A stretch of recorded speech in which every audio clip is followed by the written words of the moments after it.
Welcome to India Global Forum UAE, where India meets the world and the world meets India. Hear from the most dynamic business leaders and technology disruptors as they share their insights and secrets of success. Meet and network with the most influential, the most innovative, and the most enterprising. India Global Forum is the agenda-setting platform. Are you ready to start building those dynamic alliances? Visit www.indiaglobalforum.com.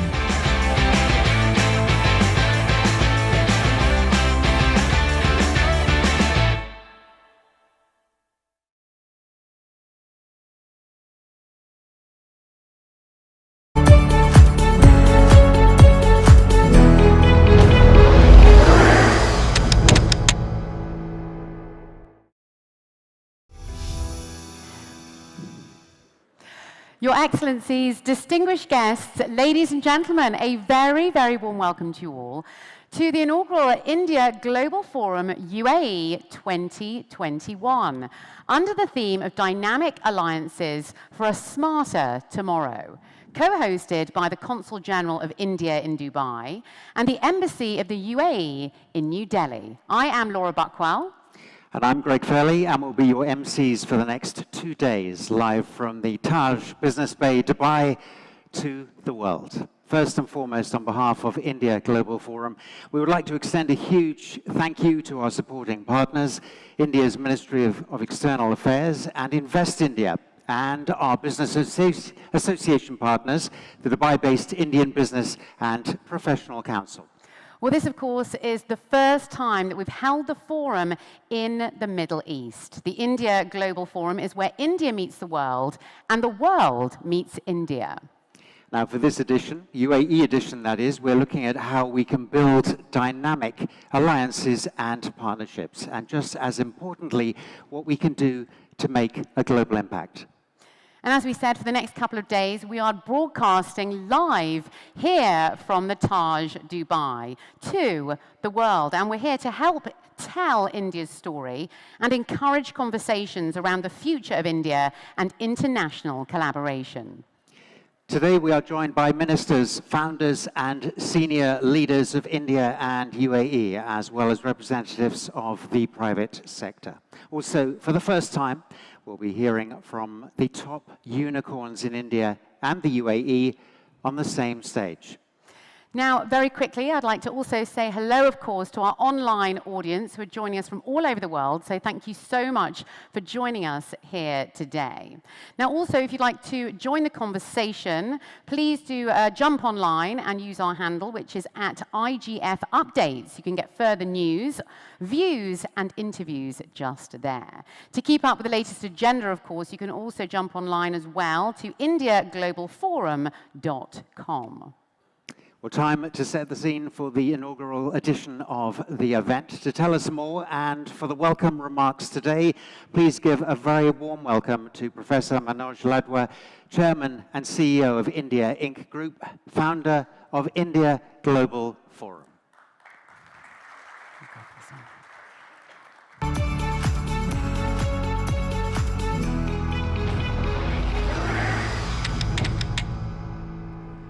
Thank you very much, Laura and Greg, for those kind words and that introduction.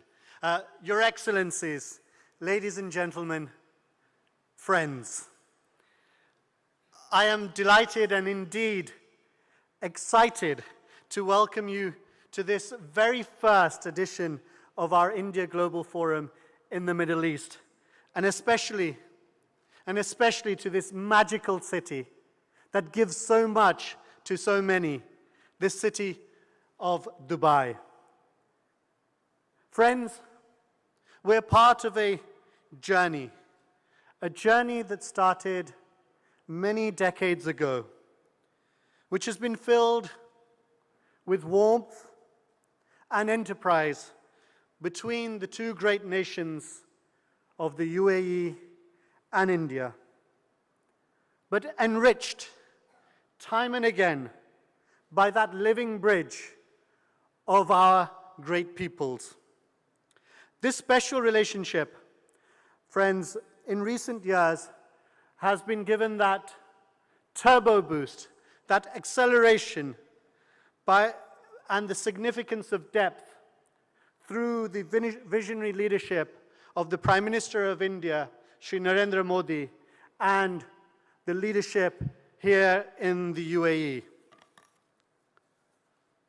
So friends, despite all the challenges of the pandemic, and most recently its new edition, we're here, and we're here to build on those blocks by producing the most incisive content, by engaging with global leaders, and as you will witness over the next 2 days, by gathering a most impressive lineup to create the most impactful event. But above all, friends, India Global Forum is about what its logo speaks. Its logo is an open speech bubble. We're here about open conversation, open dialogue, and about opening opportunities.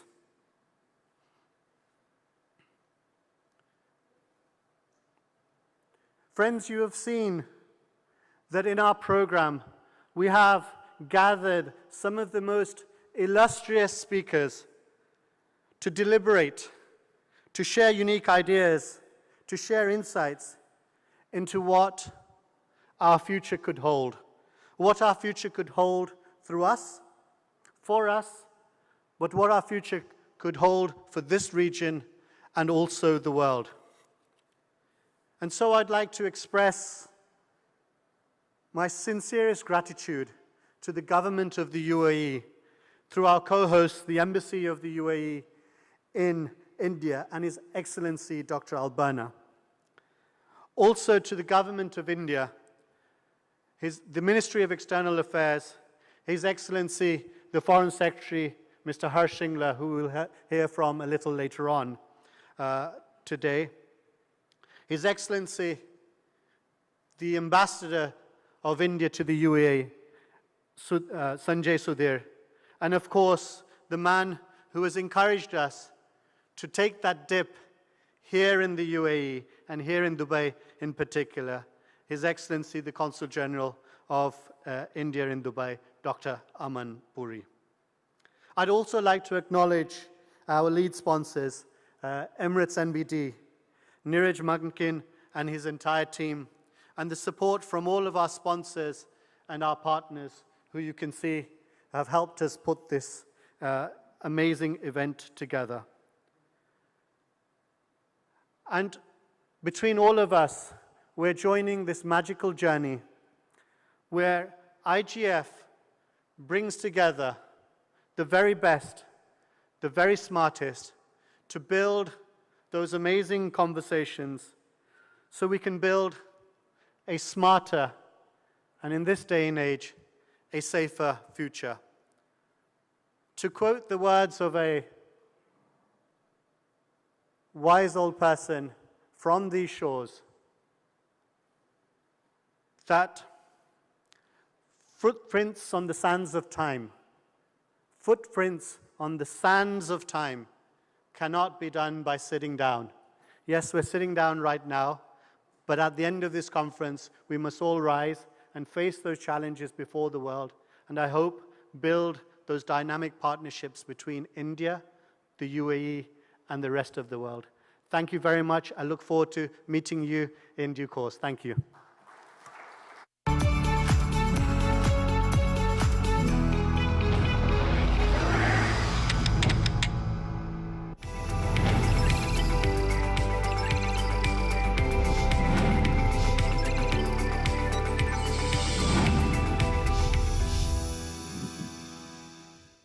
Fantastic. Thank you very much there to Professor Manoj Ladwa for opening this inaugural UAE edition of the India Global Forum. I'd now like to invite onto the stage Dr. Aman Puri, Consul General of India here in Dubai, for his opening remarks.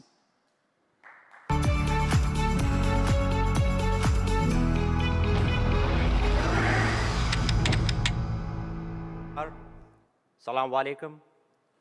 A very good afternoon to all of you. Excellencies, distinguished guests, ladies and gentlemen. It is truly my privilege and honor to welcome all of you here at the IGF UAE edition 2021. On behalf of the Embassy of the UAE in New Delhi, behalf of the Embassy of India in Abu Dhabi, and the Consulate here in Dubai. First of all, I'd like to thank Professor Ladwa, who has chosen to start the global journey of IGF beyond London here in Dubai. Dubai is truly the gateway between India and the MENA region, and of course, has been hosting a large and vibrant Indian community. In fact, the single largest community of Indian nationals anywhere in the world. The 3.3 million strong and vibrant Indian diaspora living here in the UAE. IGF, as most of you are now aware, is one of the leading agenda-setting platform for India's growth story, for India's globalization, and for its engagement with the world. And today, as the world has gone through this unprecedented crisis, we realize the importance of such opportunities even more. Today and tomorrow, we would be hearing from government ministers of the UAE, of India. We would be hearing from policymakers, captains of industry, and the very special session, the founders of the unicorns. As most of you are aware, India created 36 unicorns in the last 10 years. In 2021, India will create another 36 unicorns, becoming the second largest creator of unicorns in the world after the United States. What we see as an amazing opportunity is the partnership between UAE and India to co-create the innovation for the world, to co-create the next generation unicorns. And that is something which we hope to achieve over the next 2 days by hearing from the founders who will share their own stories. And shortly after this introduction, we'll have the Global Disruptor Series, where we'll be hearing from some of those young and talented individuals here. You heard that this is perhaps the first time that founders of unicorns from India and UAE will be sharing the stage and discussing their ideas for the future. We are absolutely certain that the UAE-India relationship is going to see a quantum jump from here. We're at $60 billion of trade at pre-COVID levels, which we hope to take up to $100 billion by 2025. Of course, both governments are committed to facilitating investments of $75 billion from the UAE into India, and this is going to be an opportunity to discuss ways and means of taking it forward. But of course, we'll be hearing from some amazing speakers who would be sharing their views on how together the world can move ahead in encouraging revival and recovery in a post-COVID-19 world. So I would like to once again thank the IGF team for choosing Dubai for their journey, and I'm sure next year onwards, Dubai will see the annual IGF, for which I'm sure Professor Ladwa would be encouraged by the end of tomorrow, because that is the spirit of Dubai, that is the energy of Dubai, and that is what we hope to continue to achieve with the help of all of you. Thank you so much.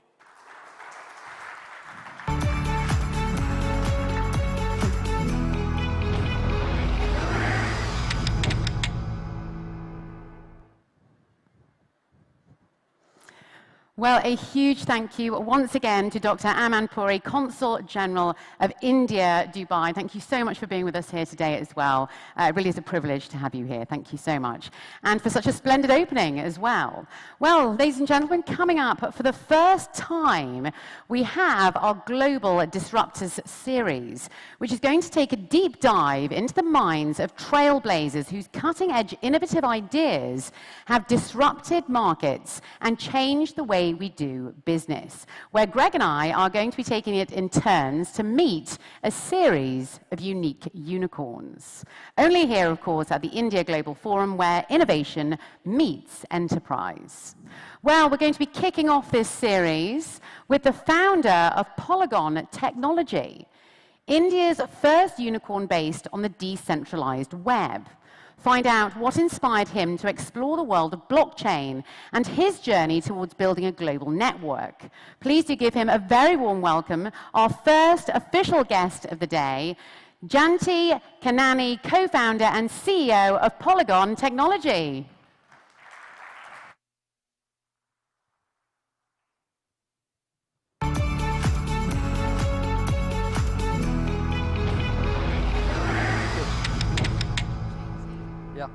Wonderful to have you here. Thank you. Thank you for having me. Especially as our first guest, our first official guest to kick off the India Global Forum. So thank you so much. Yeah, thank you. Now, so Polygon Technology defines itself, I've been reading up on you, it's, I'm quoting verbatim here, a framework for building and connecting Ethereum-compatible blockchain networks. Right.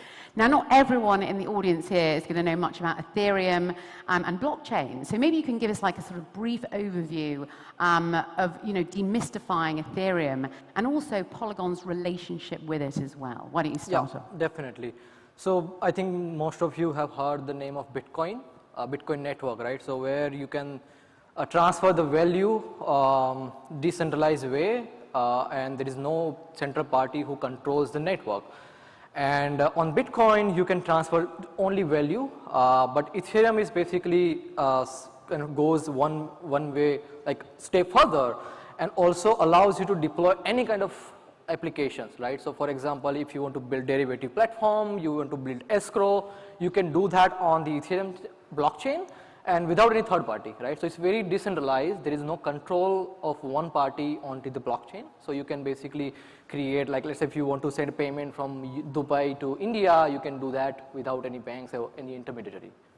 It really is incredible. So that's the Ethereum, right? And what we do is that we make that more scalable, right? So currently, like it takes 15 seconds to thousands of dollars to make a transactions on Ethereum blockchain.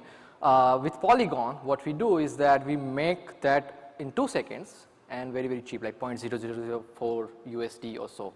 So consider it as a, like, you know, if you're in India, you are using UPI on banks, it's similar to what we do for the blockchain. Yeah.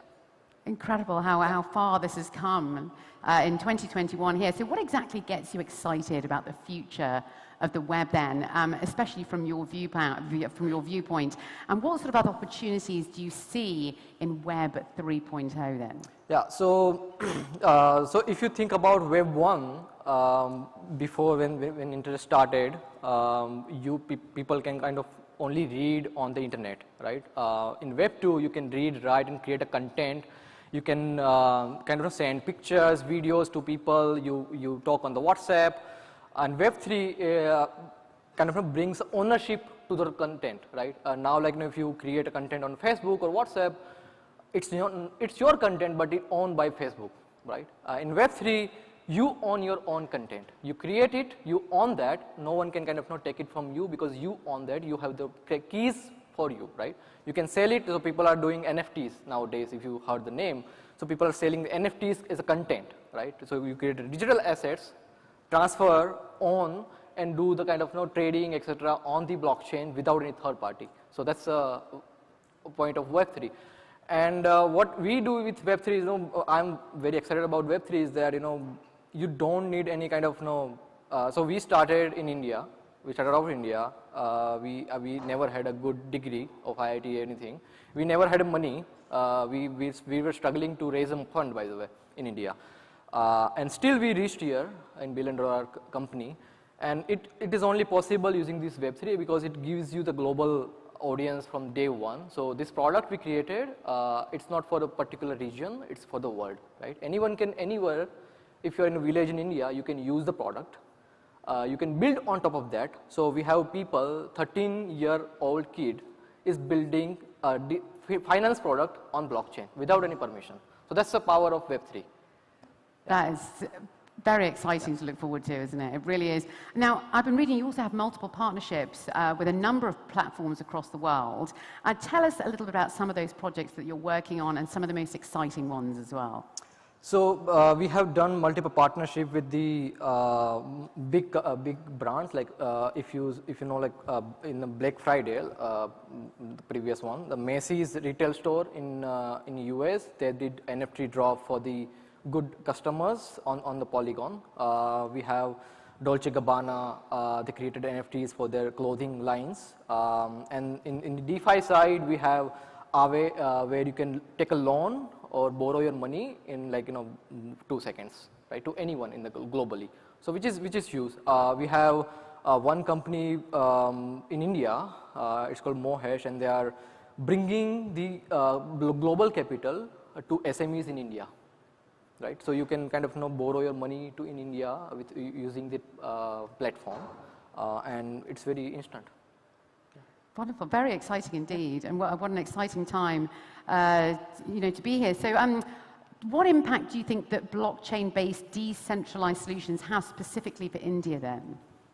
So this Mohesh is basically doing just for the India, right? So before that, it was not possible to bring capital to India like that instantly. So now, like if you see, they are bringing the capital from any like US, Europe, and then distributing to the SMEs, and it will also bring down the interest rate for the SMEs, right? And it's basically beneficial for both of us, like the outside capital and the SMEs.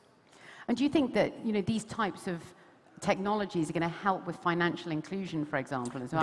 Definitely. So, for example, this 13-year-old kid, right? If he goes to the banks, he won't be able to open the bank account for sure. Like, it requires the parents' approval and everything. But now he's building the fintech product, right? Which is not possible for the Web2 companies at all. Like, you need multiple approvals, you need white hair to create a fintech products, basically. But this is interesting, right? Like, anyone can come, and then if you have an idea, you have a talent, you can create, you can build. We have seen in people from Africa, they are using blockchain and our platform to send the money like UPI in India, right? They don't have a good infra, but they're doing with the SMS and then transferring the money. So, yeah, I think like it is best for the world. And what are your thoughts on India's stance when it comes to cryptocurrencies and blockchain then? Yeah, so I think the government already made his stance, the stance that they are allowing kind of regulation instead of banning all the crypto, and which is good. I'm hoping that they will bring good regulation. So if you have a good regulations, the good people out of India will build and create a job in Web3 space. So I think I'm hopeful, optimistic for that, and I'm hoping like people will, outside people as well, non-Indian people can go India back and create some meaningful Web3 companies. I'm very optimistic about that. Yes. And do you have any sort of words of advice for the Indian government when it comes to the adoption of cryptocurrencies and blockchain then? Yeah, I mean, every time the new things come, people always very pessimistic about that. Like for Airbnb or Uber, right? Uber were illegal on many states in US, and it was also illegal. Like people thinking about banning in India. But now, like you see, like Uber and Airbnb changed the world. Kind of, they created the economy and everything. And I think crypto is a similar lines, and people are looking at the only investment opportunities, but it's more than that. I think the government will realize that, and they are realizing that, and creating the opportunity for the jobs in India, financial inclusions for the Indian people, and globally, I would say, yeah. So, yeah. Finally, just to wrap up, what is your vision for Polygon Technologies over the next 5 years, let's say? So currently, like we have one chain. creating 4.5 million transactions per day globally. What we are aiming for is that we just acquired 2 companies in zero knowledge proof technology, which is very cutting edge technology for the scaling and privacy. So we are hoping to create a scaling for the blockchain, for the privacy and very cheap. Will make it very cost efficient for everyone to use. So we are working on that. So in 5 years, I would say most people will be able to use blockchain for sure, and they wouldn't know like they are using blockchain. So that's what we are aiming for. Yeah. Very exciting indeed. Sadly, that is all we have time for. These discussions are very quick, sadly, but I wish you nothing but the best going forward, and a fascinating discussion there. Thank you so much once again to Jayanti at Kanani. Thank you. Thank you. Thank you very much. Thank you, guys.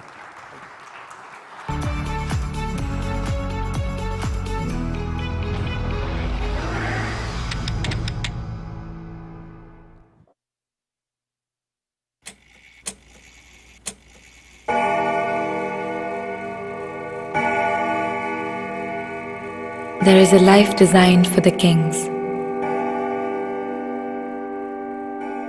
A life from the time we only know legends of. A time when palaces weren't built on reason, but sculpted on a whim. When luxury wasn't manufactured for the few, it was handcrafted for the one.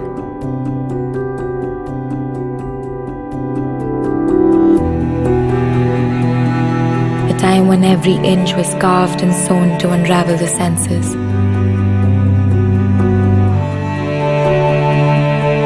Your suites of the world's most beautiful Maharanis and Maharajas tell untold tales of their life and time. Welcome to the living palaces of Taj.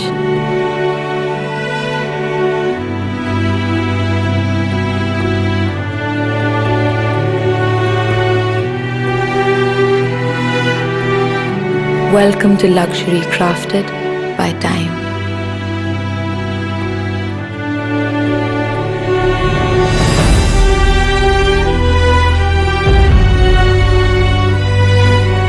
Wander through stories of love and valor, and let your discerning mind sail across 4 centuries. Where a dinner seems to be slow cooked for hundreds of years.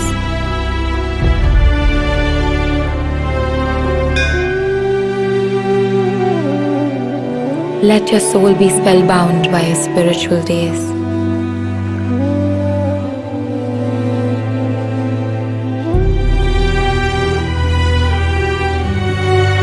Feast where praises echo effortlessly from one end to the other. Can you hear me over there? Your every moment is set in traditions as old as time.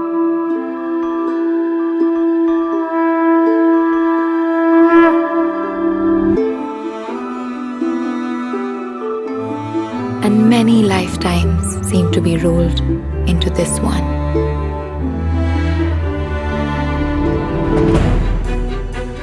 As your stay gracefully strolls along, you'll find that time has lost its effect on you.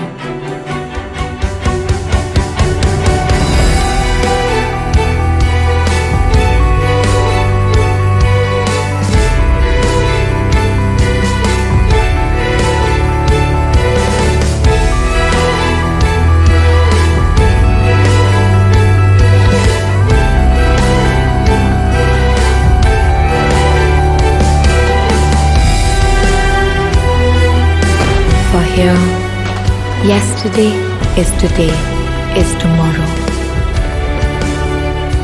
The living palaces of Taj. Luxury crafted by time.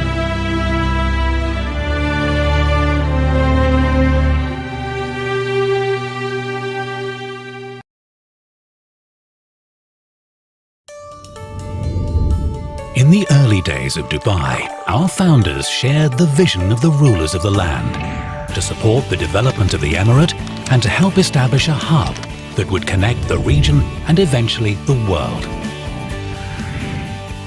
Today at Emirates NBD, More than 10,000 people of over 80 nationalities strive every day to make banking better by providing valuable solutions to our customers. Having 27% of the UAE population banking with us, our total assets stand at 128 billion US dollars. And with accessibility in mind, we've invested into a growing network of branches, ATMs and CDMs across the region and beyond. Expanding our services to the Kingdom of Saudi Arabia, Egypt, Singapore, India, and the United Kingdom, with representative offices in China and Indonesia. As one of the largest banks in the GCC, we facilitate business across various segments. Specialist teams service our private and wholesale banking customers with dedicated investment, advisory and risk management solutions, utilizing a complete range of private and corporate banking products and services. Emirates NBD's adoption of digital technology is setting new standards and offering cutting-edge platforms to personal and corporate clients who can benefit from integrated and seamless solutions that match their financial needs. Our branch of the future exhibits new retail technology, while Eva, our virtual assistant, is ready 24/7. Listening to and acting upon our customers' requests is paramount to our success, and we deliver on that 7 days a week on our social media channels. Our responsibility to our customers, shareholders and employees goes hand in hand with our social investment commitments. We're proud to contribute to the communities we serve through our strategic CSR initiatives. So far, 30% of Emirates NBD employees have volunteered for our award-winning volunteering program. With the mission to welcome global business to Dubai, Emirates NBD Group takes pride in being named the official banking partner for Expo 2020 Dubai. This, along with key recognitions, is a testament to fulfilling the vision laid out by our leaders for future generations.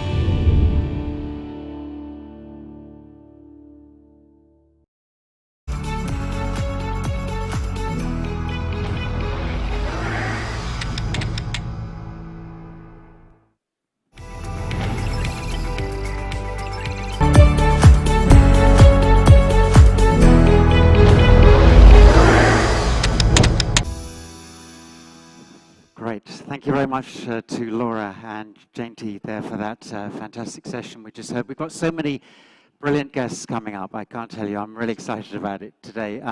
We've got one guest coming up right now who, when Laura and I were sharing out which interviews we were going to do, we didn't quite know who we were going to be speaking to. And this is one guest who, you know, like everyone of the unicorns, has an incredible story. And hopefully we're going to find out more about his story in just a moment. We're going to continue our Disruptors series. This is a segment called Media for the Masses in the Digital Age. A very, very interesting topic. We're going to have an exclusive sit-down now with the founder of India's largest unicorn, Daily Hunt, Umang Bedi, who is joining us live from India Global Forum, where innovation meets enterprise. Just as a reminder, we're live here in Dubai, but we're connected to India and the world, of course. All right, well, Umang Bedi is the co-founder of Versi Innovation and Daily Hunt. He's had a fascinating journey and co-founded Daily Hunt, India's largest local language content and news discovery platform across 14 Indian languages, and also Josh, India's fastest growing short video app. So welcome, great to see you, Umang. Thanks, Greg. Thanks for having me here, and apologies to Manoj for not being able to join in person this year. I really look forward to both this forum and the one that he hosts in London, but happy to be here virtually. You have a history of working in tech, Umang, and you're an alumnus of Harvard Business School. You've got so much to bring to our forum here, because we just love hearing what you've got to say. So I just want to ask with my first question, which is, telling us about your mission of Versi Innovation. What is the latest mission? So, our mission is deeply grounded on democratizing the internet and democratizing access, content, and services for not just the 200 million people in India who communicate and speak in English, but for the next billion that choose to communicate and consume content and services and transact in more than 15 to 20 disparate local languages, which, by the way, have over 1,500 dialects when you look at that language medium. I think the internet in early days, just because of how expensive it was in India, was really for what I would call a class of society that was, if I could call it the haves versus the have-nots. And I think one company in this journey, Reliance Jio, just did this amazing job of democratizing access and providing access at the lowest cost of data and the lowest cost of mobile data specifically anywhere in the world, right? So for literally $2 a month, you literally get a gig to 10 gigs a day, depending upon your plan and speed, which is a lot of data for people to really come online. And, with Moore's law of computing, with the cost of smart devices falling every year, today in about $100 to $150 to $200, every Indian can afford a smartphone. And so I think what that did is it democratized access to the internet, where today we have now about 650 million people in the country that access the internet, 98% of which over mobile devices. Our mission is very simple. We want to own the mind share, the time share, and eventually the revenue share of all local language audiences across a family of apps that serve these local language users, which are clustered in very large TAMs, if I could use that acronym, or very large target markets. And these apps really deliver on a core value proposition. So if you think about our family of apps, at a abstracted level, we think about this as a super app vision. However, with different apps serving very distinct use cases. Daily Hunt, which is our first app, serves a very large TAM. We're a news-hungry audience. We're 1 billion people with 1 billion opinions about cricket and religion and politics. And so we serve local language content, news, and local language. It's the largest local language content discovery platform, serving over 340 million Indians every month. The second app is something called Josh, which you talked about, which serves a very distinct use case of short-form entertainment. And the third app that has just been live, it's a hyper-local video app that gives you information around hyper-local content. And this is a very distinct need of the next billion users who want to know what's happening in the country at a national level, but they really are interested in knowing about what's happening around them, what's happening in their administration, in their district.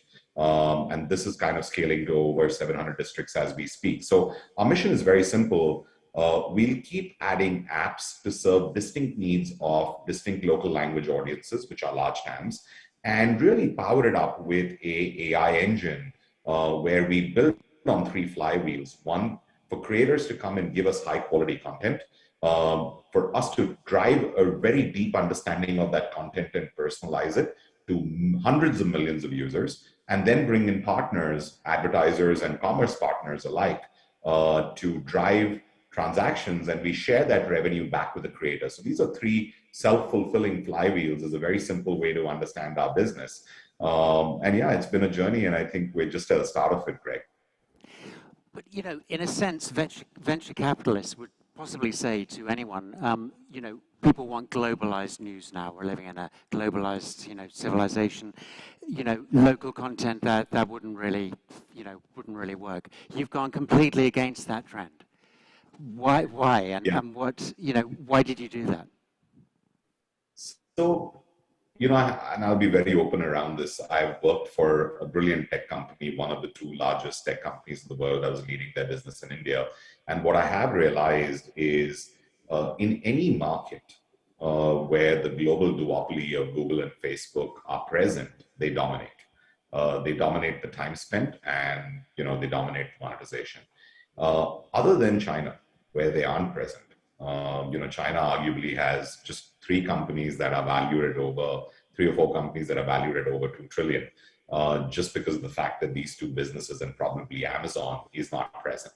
Now, when we thought about this model, we felt that India, which is today a $2.93 trillion economy, growing, last quarter at 22%, next year forecasted well above 8 to 10%.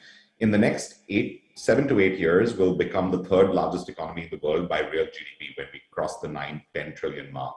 And at that point of time, GDP per capita is going to grow from the current $1,500 to $5,000 to $7,000 to $8,000, and we're going to start mimicking China in terms of truly becoming a consuming economy.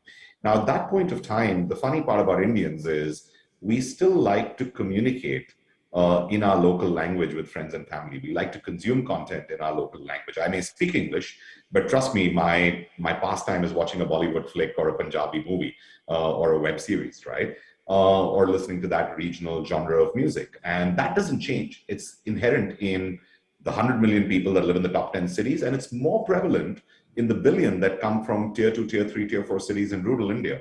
And so we felt that the duopoly of Google and Facebook is probably not best served to understand these users and their distinct needs. And I'll illustrate that to you with an example. And it's funny that you're in Dubai. I had a young driver who was working for me till 6 months ago. 6 months ago, he went to Dubai because he got a great job, and I was like really happy. I was his reference. I gave him a reference letter and all of that good stuff. And he sent me a request on LinkedIn. And I was really surprised. And I said, hey, why aren't you on the most popular hot social media network that's out there? And he asked me, how much do you earn? And I said, I earn enough. I'm okay. So he said, just imagine that, Greg, you earn $1,000 a month. And you went to a party, which is the room that you're in, and everyone there earns $1 million a month. And he asked me this in Hindi, and he said, how would you feel? And I said, I would feel intimidated. I would feel that these are not my people. And, I would just feel awkward. He said, that's how I feel on that popular social media platform. It's all about fancy food, fancy fashion, fancy cars, fancy holidays, fancy restaurants. It's not even aspirational. It's intimidating. And what that told me was there is a need for really bringing in local content tuned to local needs, telling the real life of 1 billion people that really constitute our society. And by the way, it's surprising.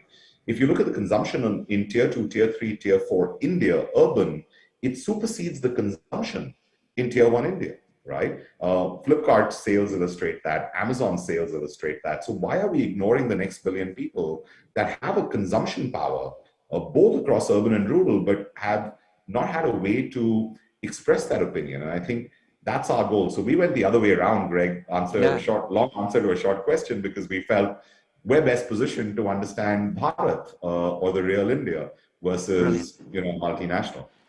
Mang, we're running out of time, but I've got one big question for you, just briefly. How do you see the future of media continuing to evolve? It's a big question, but in just a couple of minutes. I see the future of media getting disintermediated and disrupted by mobile and the camera.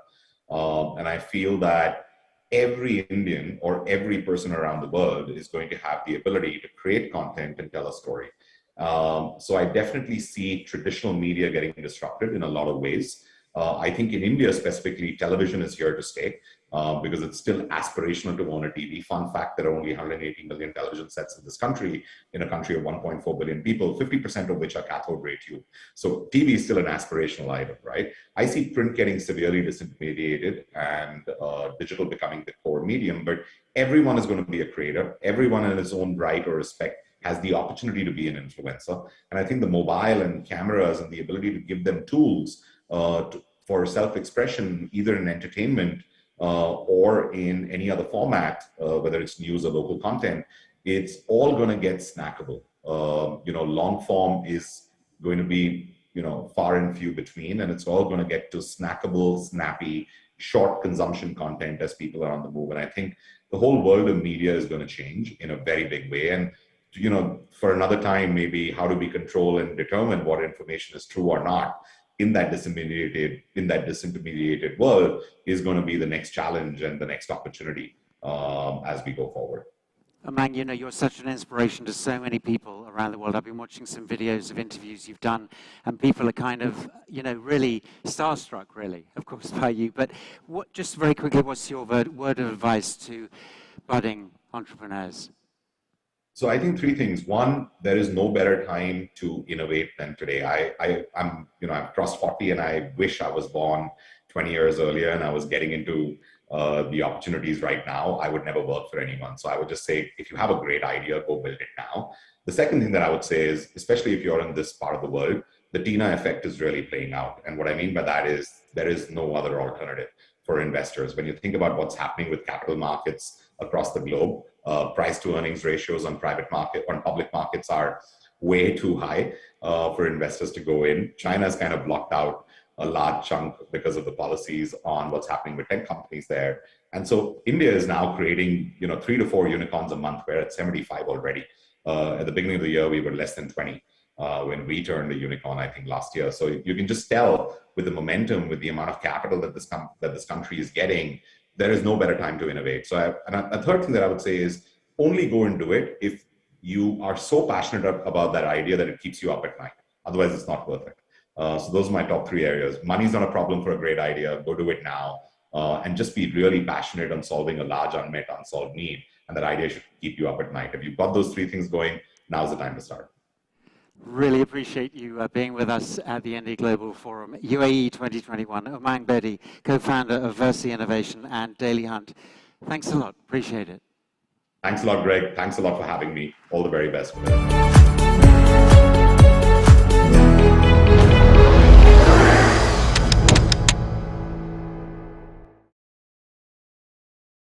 Laura will be here, and Building a Unicorn in 6 months is her title, coming up.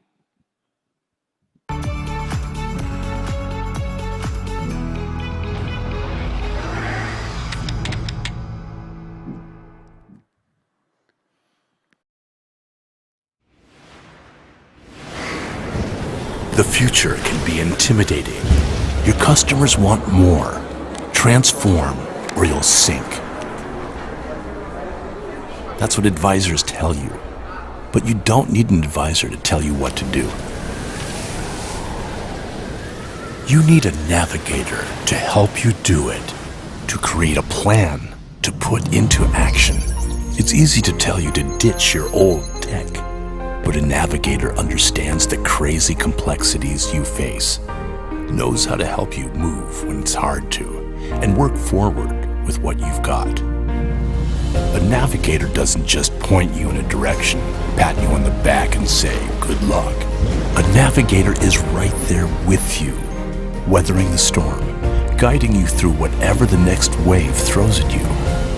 And that's exactly what we've done for some of the world's most innovative companies. So while the others are still guessing what the future will bring, a navigator can chart a proven path forward with you, for you. Because only a navigator knows how to take you from good to great, and how to get you from now to next. Infosys, navigate your next.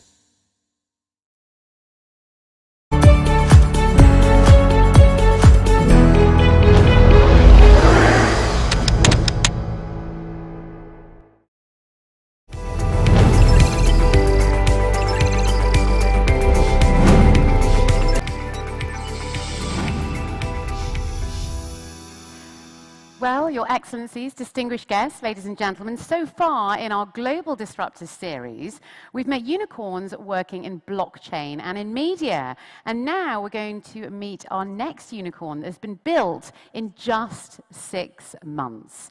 Ladies and gentlemen, it's a great pleasure to welcome to the stage Ananth Sankara Narayanan, co-founder and CEO of Mensa Brands Technologies.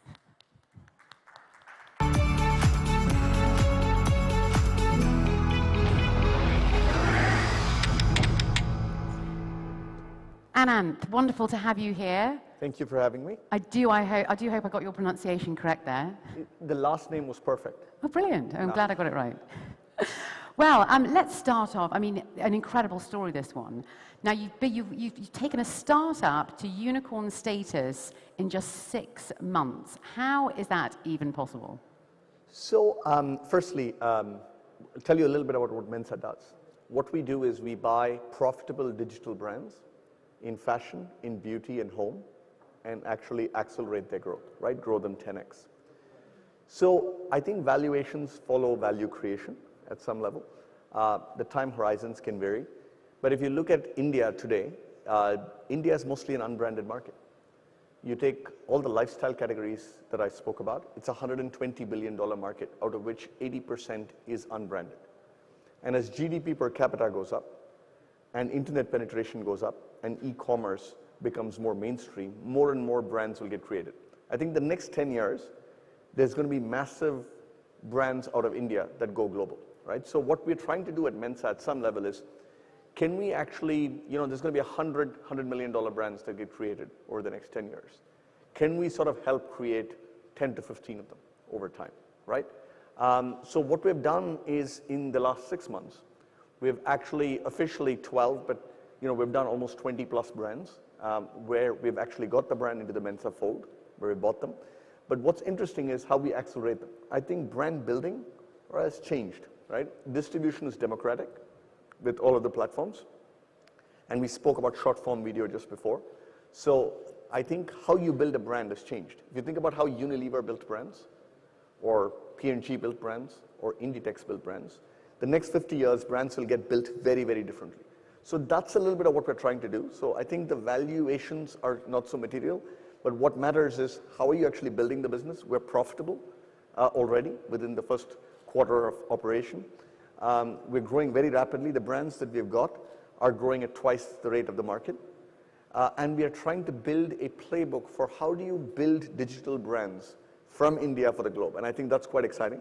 In fact, today, by the way, one of the interesting things since we're in Dubai is we're working with a brand in Dubai that's actually sourcing from India and China and selling in the US, right? And that's quite interesting. And the question is, how do you accelerate and grow that? Well, yeah, the logistics is very interesting, of course, isn't it? Yep. So essentially that's what you say, is this rise from a startup to unicorn in such a very short Because it's a space of sustainable time. business model, it's profitable. Second is there's a 10x to 100x growth story on top. It's a very large market. And I think there's a new way of brand building that we're pioneering. I think that's what people are sort of reacting to, and that's what investors see. Now, we were reading that you've been a part of many sort of highly disruptive businesses in many sectors over the years now. How do you think you've managed to sort of stay on that cutting edge for so long then? So I have an M theme to the whole thing. So I started at McKinsey, which was for 15 years and a long time, and I did mostly auto. Then I did Myntra, which is a fashion e-commerce business. And then I did MedLife, which is e-health, which we sold to PharmEasy. And then now Mensa. I think the key is also, I think, just to keep putting yourself in a bit of an uncomfortable position. I think the interesting thing is I've never felt comfortable because every few years when you feel comfortable, I've sort of changed a little bit of what needs to happen. And I think that's been very helpful. And I think it also helps sort of keep you humble and grounded in terms of what you don't know, and therefore surrounding yourself with great people that you can actually go do this. So do you think McKinsey sort of set the foundations for you going forward? Absolutely. I think one of the best places to learn problem solving in people management, one would argue that smarter people would have left sooner, but I stayed for 15 years, but it was an incredible learning experience, right, being in McKinsey, and I think that helped. And I genuinely believe experiences are cumulative, so that helped with Myntra and how to sort of transform a fashion e-commerce business, which then led me to being more entrepreneurial in MedLife and now starting something on my own. So interesting. So let's move back to Dubai and the UAE for a moment. What do you feel Dubai and the UAE can do in terms of being an incubator then, an investor for this next generation of Indian unicorns in particular? Yeah, so look, I'll talk a little bit about particularly digital brands and digital first brands because that's the space that we're in. And I think that transcends very easily both ways, from India to the UAE and UAE to India. Many of the brands that we have actually got, whether it's ethnic wear, whether it's home, given the population, I think UAE is a market, right? So you can actually sell digital first brands here through the e-commerce websites here and through our own D2C, and that's an opportunity.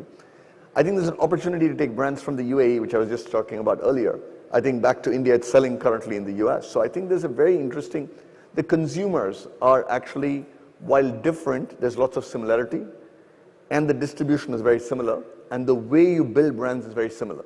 Therefore, there's an opportunity to build global brands wherever they originate, whether UAE or India, and I think sort of scaling them. I think that's one. Second is, of course, by the way, I think capital and capital flows. You know, one of our investors, we are very fortunate to have a terrific set of investors, and Falcon Edge, which is from here, and I think Nav's here tomorrow, is an investor with us. So I think there's an opportunity, I think, for capital to flow both ways as well, which I think is very interesting. Do you have any advice for those who are on their way to unicorn status? Is it a marathon or is it a race? I think you shouldn't worry about unicorn status at all. Unicorn is a mythical animal, so I would basically not worry so much about it. I think you should worry on creating value in the business. And the way to create value in the business, I think, has changed over time. My sense is, you know, I've been in e-commerce now for 7-8 years. At least in the Indian context, it was very hard to make money in e-commerce. I think that's changed because the rails have been built by the Amazons, the Flipkarts, the Mintras, the Nykas of the world. The deliveries, the Shiplights of the world have built the rails, right? So now it's possible to build profitable business models. So I would say hyper-growth, sustainable business models are the next 10 years, right? And you're less dependent on capital markets. So I think that's the way to focus. And so my advice to people sort of in the early stages, you know, think about large markets, think about creating sustainable business models. And I think if you have a great idea and a great team, capital always follows.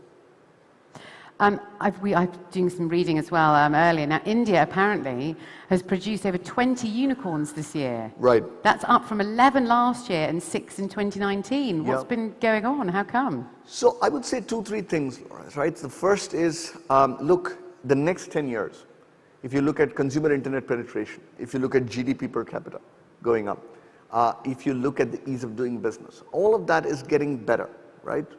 Therefore, there's an opportunity to create, I would say, 10x the number of unicorns that are there today in India, right? Just look at the size of the market and look at the innovations that are happening.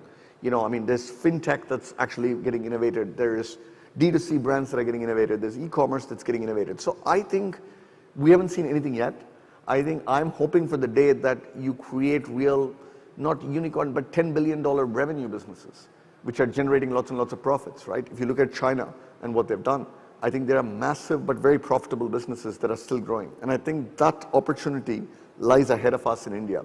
So I don't think, by the way, there are too many unicorns. I think there are too few. And I think there'll be a lot more. And I think there'll be a lot more valuable companies because it's sustainable businesses that are getting built. Can you tell us a little bit about what sectors are gaining most in popularity then, and what you see might sort of in the future gaining popularity? If you take a step back, I think there are many interesting sectors that are innovating. I think I would call out, of course, apart from digital first brands, which clearly I think there's a lot that's going to happen. I think fintech is very interesting in India. The reason is I think we have created a platform and an infrastructure that allows for all sorts of interesting products to be built. I think health tech is another area where I think there's going to be a lot that's going to be done. You know, I used to be in MedLife, which we sold to PharmEasy recently, and it's not a particularly consumer-centric industry. Everybody focuses on the doctor, and I think using technology to focus very differently could be very interesting. Education as well, in terms of scale. So I think there's almost every sector that you can think of. I am personally very excited about consumer products, because I think as a nation we have 1.2 billion people, and I think the inflection point on GDP is coming, and I think we have a distribution. So I think there can be wonderful products that get created very differently over time in India. So I think all of these are interesting sectors where I think businesses, large businesses, will get created. Well, you heard it here first, ladies and gentlemen. Now, we do want to make this interactive, of course. I forgot to mention that at the beginning. There's an opportunity for you, the audience, to ask a few questions. And we have a bit of time at the end of this session in particular to throw out to our audience. Now, I'm hoping we've got some microphones at the back there. Do we have any questions? Please do not be shy.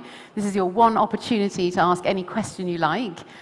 So please do fire away. Who has a nice question for us? Yes, we have a man just here.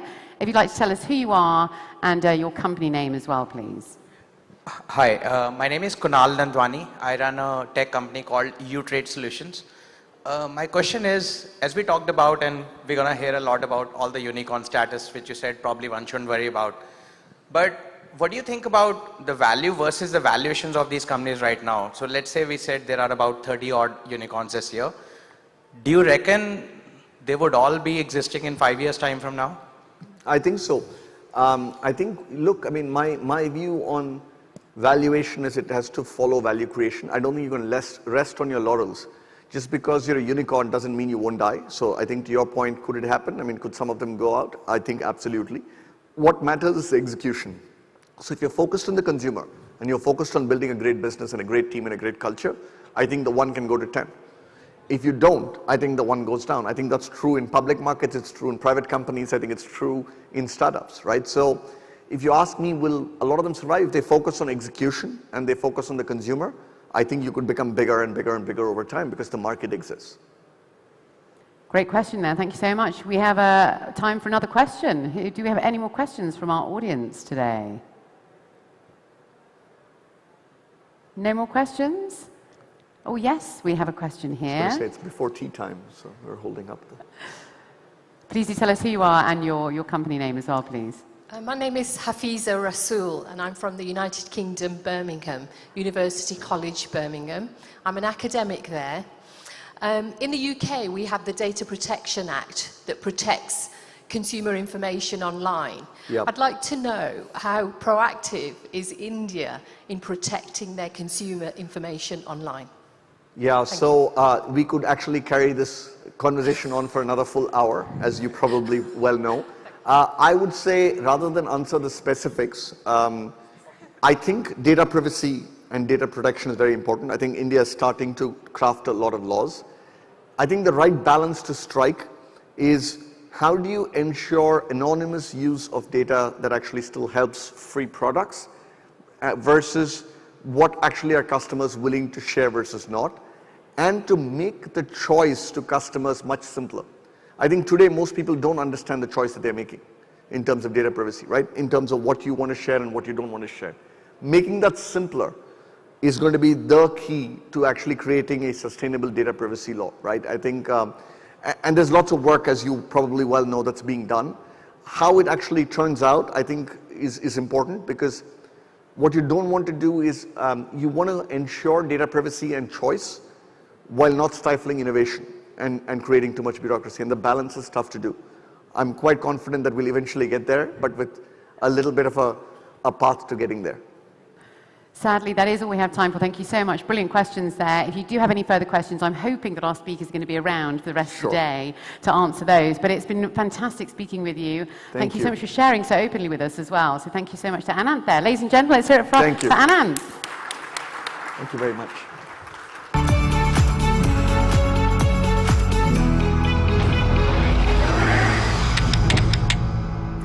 Well, ladies and gentlemen, that concludes the first part of our Global Disruptors series, where we take a deep dive into trailblazers whose cutting-edge, innovative ideas have disrupted the markets and the way we do business. Now, today would not be possible without our partners, and we'd now like to acknowledge a few of them. And we're going to be back after the acknowledgement with Greg, who's going to be talking with another guest on biting the learning curve with the chairman of Manipul Global Education. Thank you so much.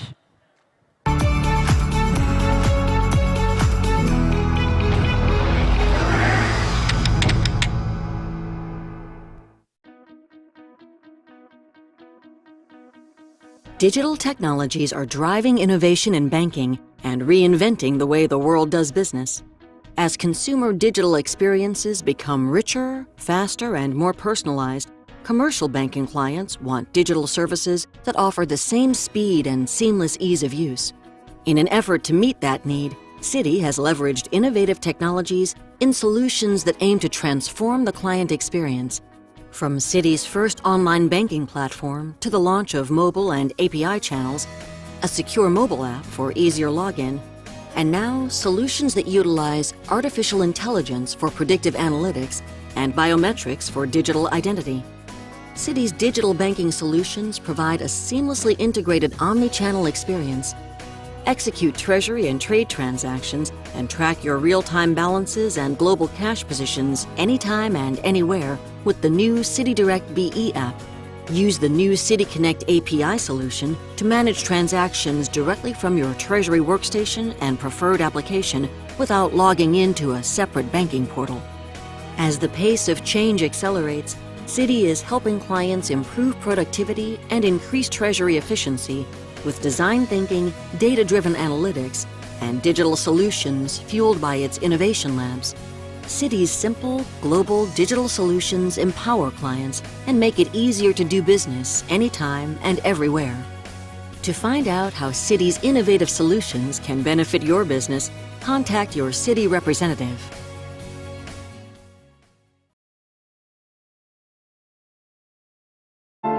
In a country where ambition never sleeps and the impossible materializes in the blink of an eye, in a country where life moves at the speed of dreams, you need news, insights and information that moves just as fast, that keeps you not just up to the minute, but up to the second on the world around you, with stories that entertain you, insights you can rely on, and views and opinions you can count on.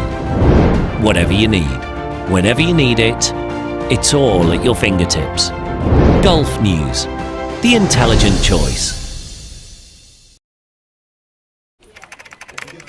What is CRM? Good question. CRM stands for Customer Relationship Management. It's technology that helps you keep track of everything about your customers and your potential customers so you can build great relationships with them. CRM used to be all about sales, but not anymore. CRM is for every department, sales, but also marketing, service, commerce, and IT too. A great CRM helps you do amazing things. It centralizes all your important customer information and company data in one place, so your teams have the right information to deliver the easy, connected experiences customers expect. Take Carol here. Carol owns a network of scooter dealerships. She has a lot of customers. We just met one, Celeste. Yesterday, Celeste configured the scooter of her dreams 43 times. And because Carol has CRM, her marketing team knew it, which is why Celeste just received an automated email that got her off her couch and into a dealership to take a test drive. When Celeste arrives, the scooter's already waiting for her, along with some accessories the sales team knows Celeste is gonna love.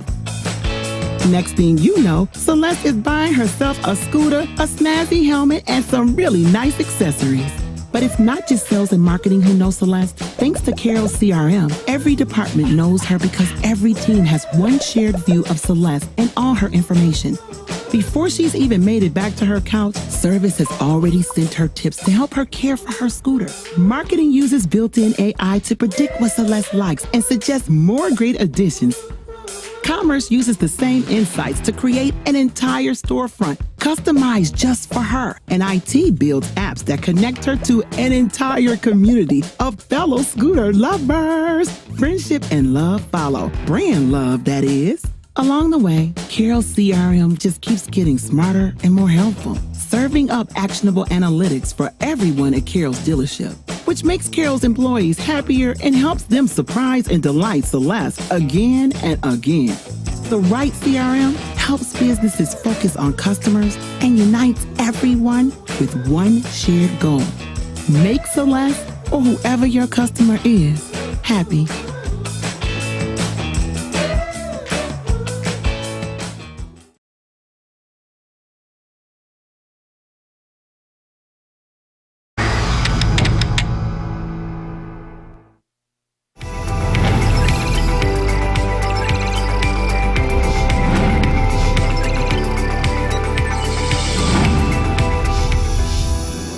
Thanks there to Laura and Ananth for the last session. And we're moving on to another session right now. It's called Biting the Learning Curve. Ladies and gentlemen, we're going to take a 45-minute deep dive into education. With the education landscape evolving rapidly, India's education giants are actively thinking about how India is heralding a new era of collaboration and rapid upskilling through the digital space. Please welcome Mohandas Pai, the chairman of Manipal Global Education, with us live from India. Mohandas, can you hear us? Yes, I can hear you. Thank you very much. Great to see you. How are you and where are you? Well, right now I'm in my office in Bangalore, in our fund office. Great, good to see you. Good to see you Before too. we move on to education, sort of broadly speaking, I just want to start this chat, Mohandas, getting your thoughts on what you think is India's main unique selling proposition in emerging tech and innovation at the moment. Well, I think India's rich human capital is a defining item in India's, let's say, great status in technology. It started in the early 90s when we built the software service industry in India. Let me give some data. This year, India will export $170 billion of software, larger than the oil exports of Saudi Arabia. The industry employs 5 million people. This year is hiring between 500,000 to 600,000 techies all over India. And we have an industry of 225 billion. And this 170 billion could go to 250 billion by 2025 because the companies are growing in double digits. If you look at the top 10 software service companies by market value, out of the top 10, 5 are Indian, of the top 5, 3 are Indian. Of the total 2.8 million employees in the top 10 in the world, 2 million are Indian. The US has 6 million software people, 1 million are Indians. Of the 5 million working here, 2.5 million working for American companies. That means about 3.5 million people out of the 8.5 million working for American companies are Indian.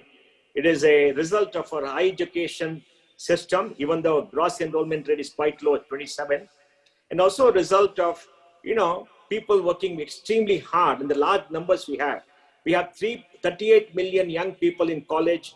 We graduate about 10 million people every year, 800,000 engineers. It's a very huge system which has created this kind of a massive human capital in technology. So the new, economy and the rapid changes that we're seeing in technology mean that education now more than ever is actually a lifelong process, right? So as chair of Manipal Global Education, what are the fundamental principles education providers need to focus on, do you think? Well, I think education providers should focus on student centricity in everything that they do. They must give the students what they want. Now, school children require something else from people in college, right? In the school, you need to have blended learning, a mix of physical education and digital education. Physical education, because you're growing up, the school experience is important. You have to be with your peers, you got to play with them, you got to talk, you got to communicate, you got to learn human skills, etc. And I think that is something that has to be done. It can't be done fully in the digital environment. So digital will be an input. But what digital education the school does to you is give you the option of learning how much you want to learn at any time of your convenience. It gives you access to very rich multimedia content.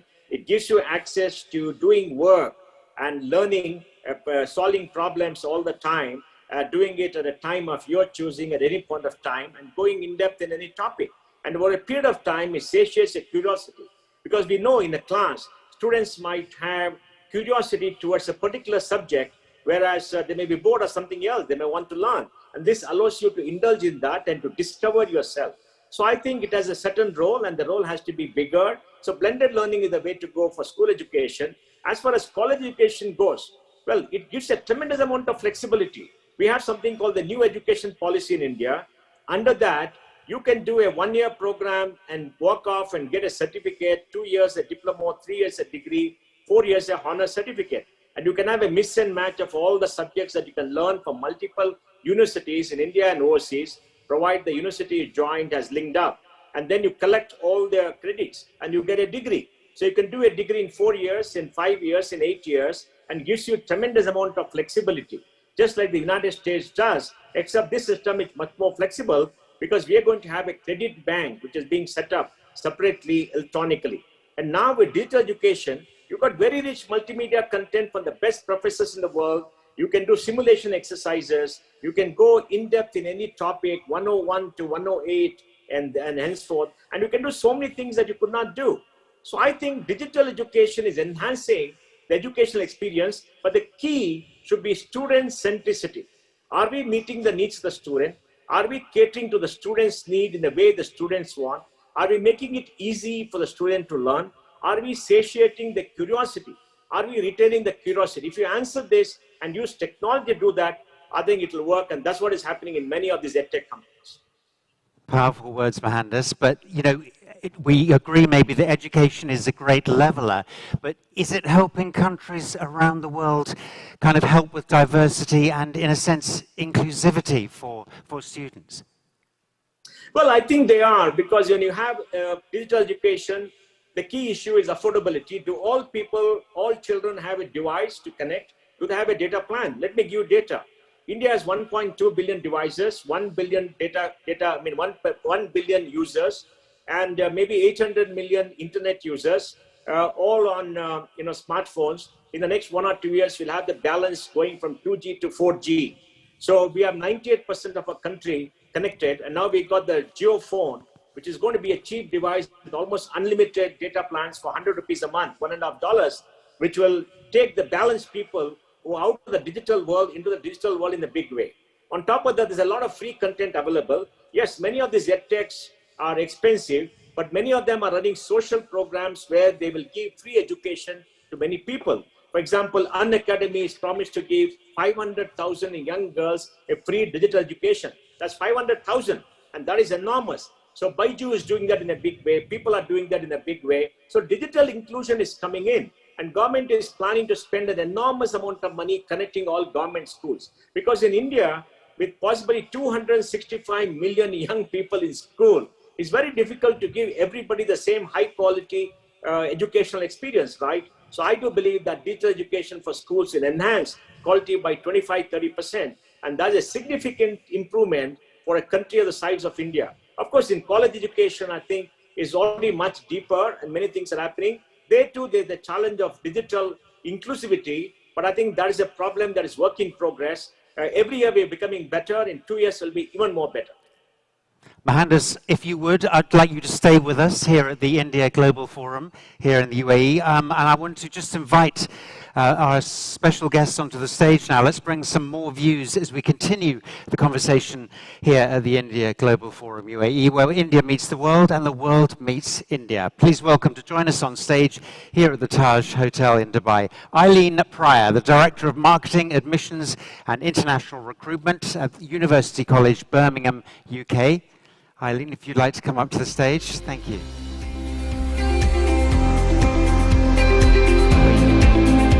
Also, Kamal Puri, founder and chairman of Skyline University College. And Saranjit Sangar, CEO for EMEA of Upgrad. Welcome. Great to have you here with us. Can I start first, Saranjit, with a question for you? Now, Upgrad focuses a lot on skills development. What are your thoughts on making e-learning more inclusive? That's a brilliant question. Thank you so much for asking. But firstly, I would like to thank you for the opportunity to speak among a very distinguished panel here. It's a pleasure to be here in Dubai today. Let me start by talking about what's actually happening in the world.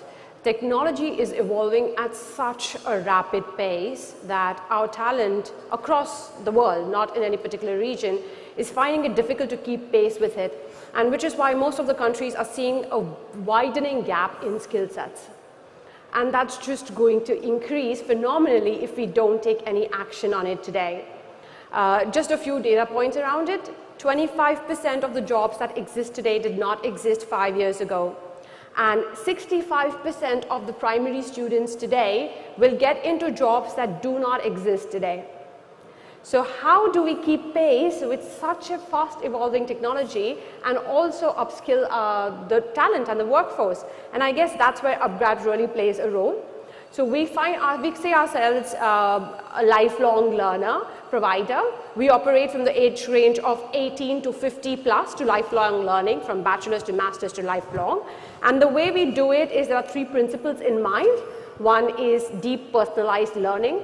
Every learner is unique, their backgrounds are unique. You could be a working professional with multiple commitments, or a student going to college and you have a different time commitment. So we reverse engineers our program that could be suited to everyone based on their personal backgrounds. The second is very relevant content. As I mentioned, content is changing every day. So we refresh our content also very regularly to keep it fresh. And the third is personalized outcomes. You and I might want very different things from upskilling, and we keep that in mind when we design our program. So that's how I think UpGrad is really reshaping the e-learning space, and we are on a mission to make education accessible, affordable, and relevant. Saranji, thank you very much for that. Kamal Puri, can I ask you, I mean, this is a big question, and we don't have too much time, but what's the future of higher education, do you think? See, I'm in the education field from last 36 years. We have run British education, we have run American education.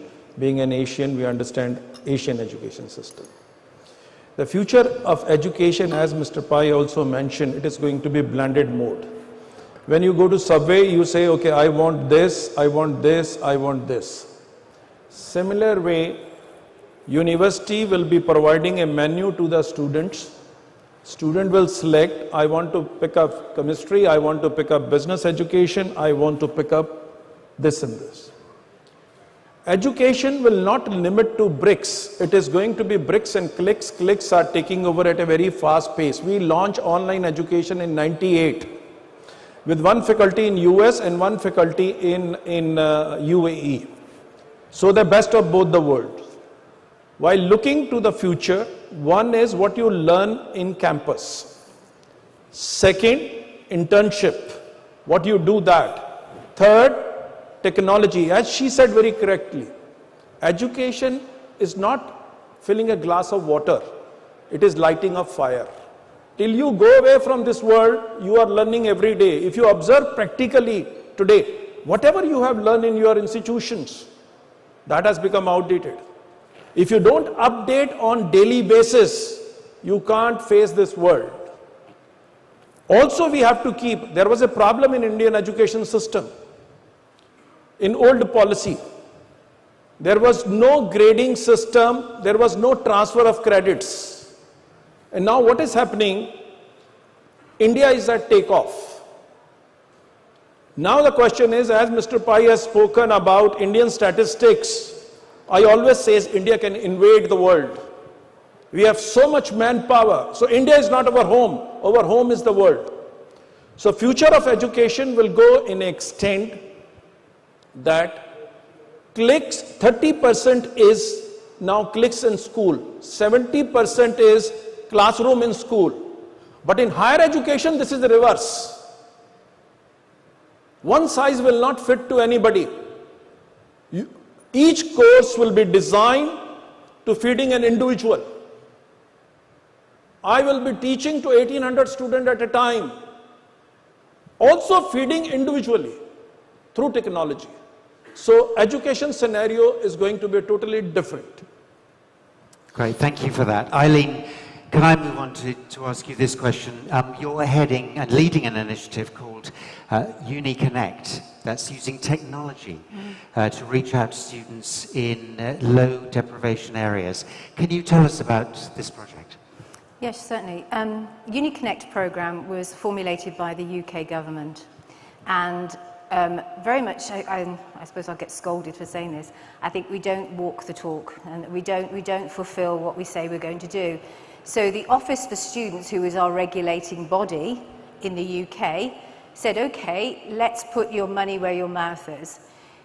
Every university was then put into groups within their regions, and within the Aim Higher Group West Midlands, there are 5 universities.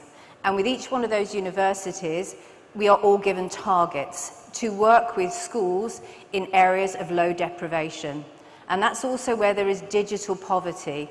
And the pandemic really, really highlighted that. Students couldn't attend. If you imagine a home, a household where probably one computer, mom and dad's got to work from home, and also 3 children, 2 children. There's only one computer. How can you possibly learn? How can you achieve the grades and succeed like your peers in other well-off families? So the government then said, okay, with the money that you have, then start working with local businesses. It was slow to start with, but I have to say that the West Midlands area, and in particular our Vice-Chancellor, worked with some local companies to give some of these families computers so that they could keep in contact with the curriculum. If you bear in mind some of our year 10 and 11 students and 12 and 13 who are doing GCSEs and A-levels are now 18 months behind. And that's digital, that's real digital poverty. That's not enabling students to be able to access education. So the UniConnect programme, each university is given a target to work with 2 schools or a college in an area of low deprivation. And that's those kids whose parents have not gone to university, and they're probably going to be the first in their generation to go to university. So our targets are based on, and you are measured every year on how many students from your postcode, zip code, whatever you use, how many of those students went on then to university? How accessible did you make it for students to get to university? And also, how did you support them and ensure that they were digitally aware, but also that they can compete on a wider platform? So that is very much what the UniConnect programme does. And that's been now, it started about 5 years ago, but whilst there is not many advantages to the pandemic, my God, it made it grow fast and it made it grow quick. Our aspirations was to get this off the ground by 2023. It just goes to show what you can do when all the universities, the Office for Students and local strong businesses, 3 months. 3 months it took us to be able to provide those kids and schools that were really struggling in those areas to make sure that they were not behind with their peers. So that is how important the digital technology, how important EdTech is to worldwide, and that really highlighted it to us for the West Midlands area and for the UK. Let's go back to Mohandas Pai in India, joining us virtually. Mohandas, you know, what are some of the challenges currently to e-learning in India right now, do you think?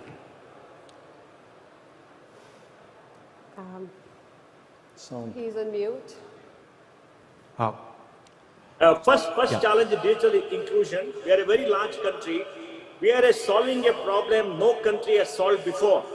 Giving good education to 265 million kids in school, about 38 million young people in college, etc. And that is a big one. Second thing is making sure that everybody has access to digital education at a time when the world was shut down, India was shut down. We have not been very successful, but we are going ahead. And the third thing is training our teachers. Please understand, when the world shut down and India shut down, we had to train a large number of our teachers how to teach young people using digital technologies. For example, we have about 1.6 million faculty in colleges, and we have about 10 million faculty in schools. 10 million. That's more than the population of many countries, right? So we had to underdo that. And third was the question of content. While the EdTech companies have content, which is what they sell and what they give it to people, we wanted content to meet the needs of 29 different states who teach children in their own language, in multiple curricula, etc. So it's a humongous problem, but it brought to the fore the native genius of people who rose to solve the problem. In solving all this, maybe we are 40–50% there. Ours is the challenge of scale. Kamal, can I ask you, what do you think are some of the current challenges? Sorry? What are some of the challenges with e-learning at the moment? What is the? Challenges. Challenges? Of e-learning at the moment. E-learning. See, in education, what we do? One is the information. We convert information into knowledge, and knowledge is application. Nowadays, we take the benefit of technology in a sense. Concepts are taught through technology. Application carry on campus. In e-learning, people have got very wrong notion when COVID happens, when the faculty was transmitted as a picture. This is e-learning. This is not e-learning.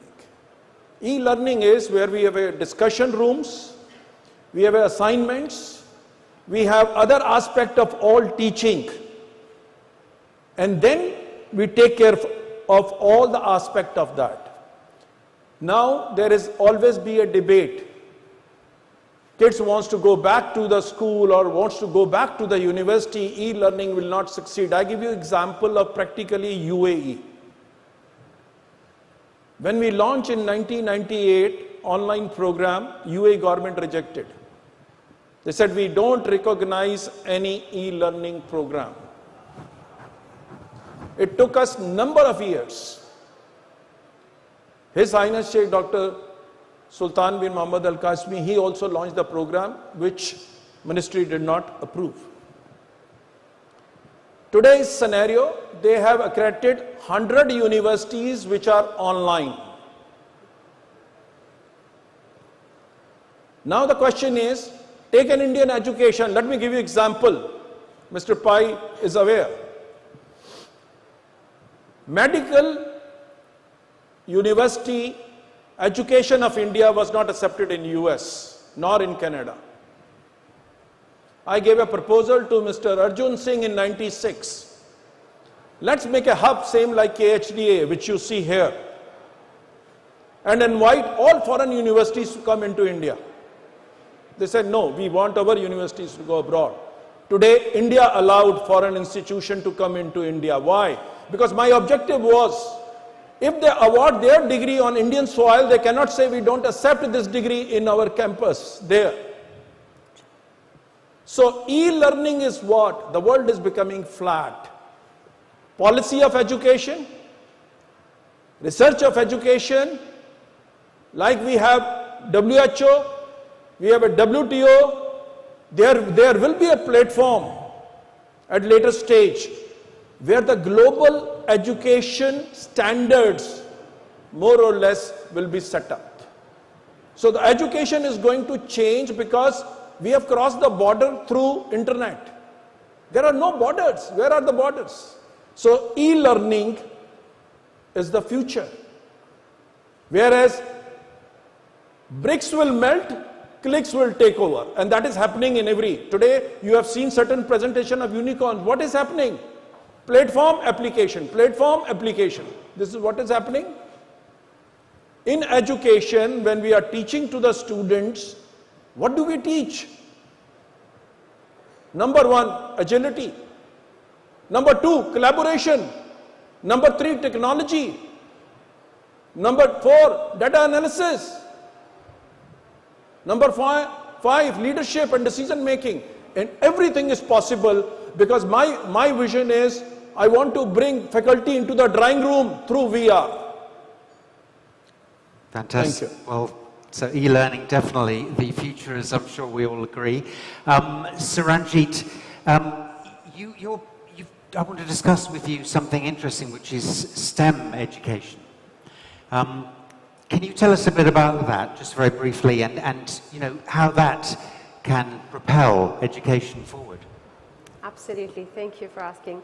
And just for the unversed, STEM stands for science, technology, engineering, and mathematics. Thank you for that clarification. Again, going back to what I said, that technology is evolving very rapidly. According to World Economic Forum, by 2022, which is just around the corner, 75 million jobs will be lost. But the situation is not all grim, because 133 million new digital jobs would be created. And those digital jobs require upskilling in tech, in STEM. And that is why I think that that is going to be one of the parts of the future of education. We do need a large population to be upskilled in STEM, to be keeping pace with that kind of technology and moving forward.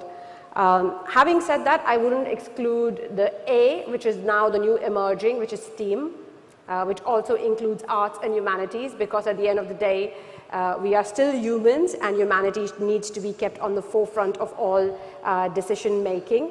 A lot of schools, a lot of universities, education platforms are now also emphasizing the need for sustainability, ethics, and that forms a part of humanities and arts, which is a part of the STEAM education that is moving forward now.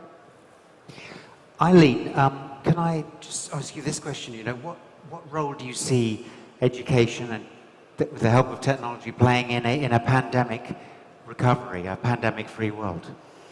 I can only relate it to some of the courses and areas that we were affected by, and in general UK universities were affected by. The government shouted out that they needed 20,000 nurses, and we needed them really, really quick, because this wasn't something that we were going to get out of in 6 months. Brilliant, okay, so everyone gave us funding to train nurses, and part of nursing requires you to be in hospitals. But they couldn't be in hospitals because of the pandemic. So how do you resolve that problem? It's a huge, huge problem. So what we did was we've now embedded virtual reality, the simulation suites, so that nurses can actually train, but also we can ensure that the standard they're being trained by is moderated and assessed by hospitals and key people in the NHS. So they will assess what the student does, so it's not just down to us to make sure that we are working within the guidelines, and also making sure our students' attainment is high, so that when we come out of this, those nurses and physiotherapists have that level of experience, because all universities in the UK are really struggling to get placements within the NHS because of the pandemic, but they need it. So that's just one example of how education within the higher education sector has got to change to make that virtual reality and online and e-learning absolutely embedded within all areas of the curriculum. So that scenario could be seen globally and also in India? Absolutely, absolutely. We are aiming to tie up with 2 other universities that do adult nursing, and some of the students weren't able to travel, but because of e-learning platforms and virtual reality, and also then embedding the same software as ourselves, those students were able to do 1 semester of training remotely and then be able to transition either to semester 2 or to the second year of the program seamlessly. And it made sure that there was compatibility with teaching, there's no dropping of standards. It makes so much sense going forward. Mohandas, can I bring you back in and just ask you about, what you think companies need to do to help business and their workforce at the moment from where you stand? Well, I think what the companies need to do is to make sure that there is continuous training of their employees. As most of the panelists have said, things are changing at a very fast pace, and we are seeing enormous amount of new work coming into the marketplace. Competition being global. What the pandemic has done is to make the entire globe one single market for provision of services and goods.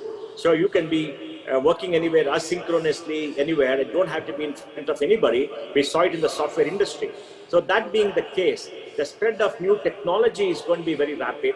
So I think the biggest challenge for most companies will be to train their people in the use of new technologies, make them learn new skills on a continuous basis, and make sure they update their skills so that every 2 or 3 years, when things change, it will be very different.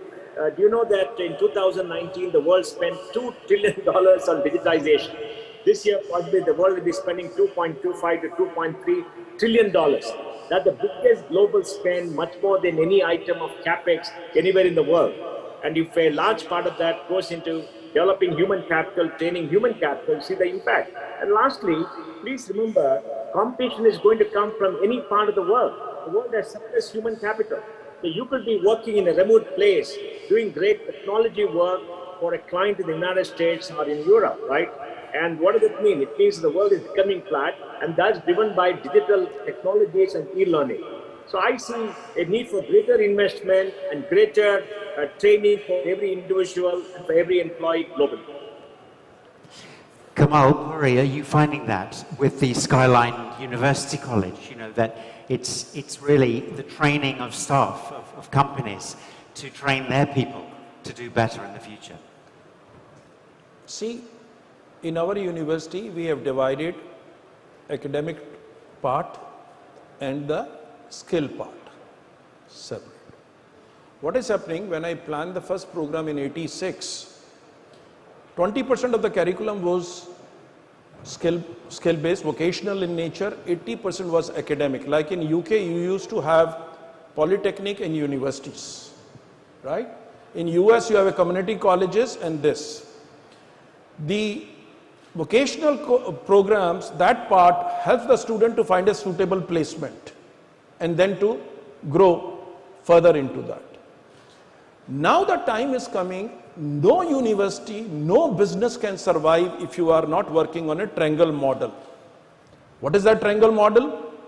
Number one, technology company. Second side is content producer. Third side is a brand equity in every business. Because university cannot be expert in technology. University can outsource the technology and bring on board on this, and then curriculum is decided by three parties. Number one, employer. Number two, faculty. Number three, alumni. These three parties sit together and work for the curriculum itself. So what you produce, all get employment, provided you are taking market needs, wants, demand into account. Very interesting. Saranjit, what would your, because we're running out of time, what would your closing statement, mini statement be regarding the education sector going forward and the challenges that can be overcome?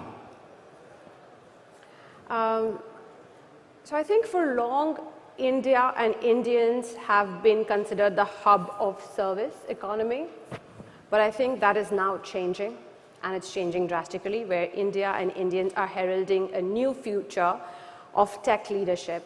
If you look at some of the key prominent leaders in tech today, Sundar Pichai from Google or Parag Agrawal from Twitter, all coming from India, an Indian education system.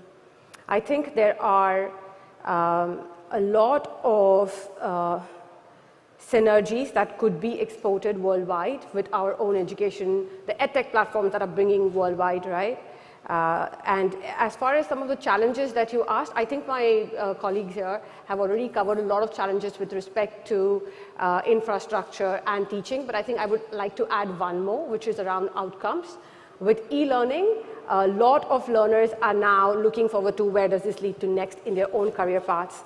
And again, companies such as Upgrad are also trying to now deliver successful outcomes for our learners, whereby we create personalized career services for all the learners who graduate from Upgrad to be able to find meaningful career outcomes for themselves. So I think that's one challenge which needs to be kept in mind by overall online providers as they continue to expand.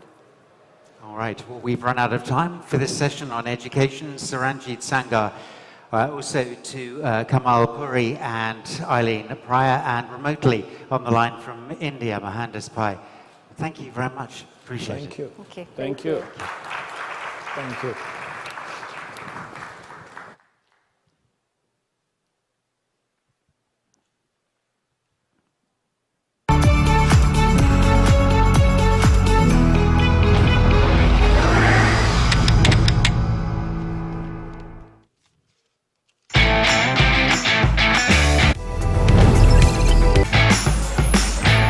Welcome to India Global Forum UAE, where India meets the world and the world meets India.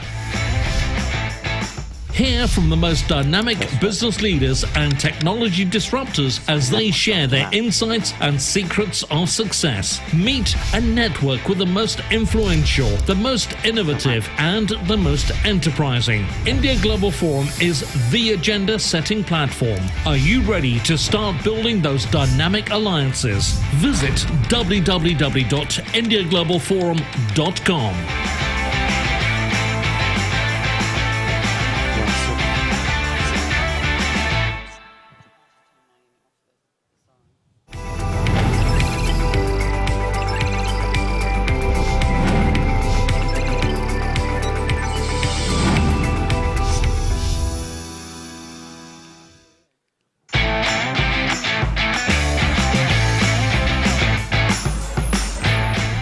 Welcome to India Global Forum UAE.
Welcome to India Global Forum UAE, where India meets the world and the world meets India.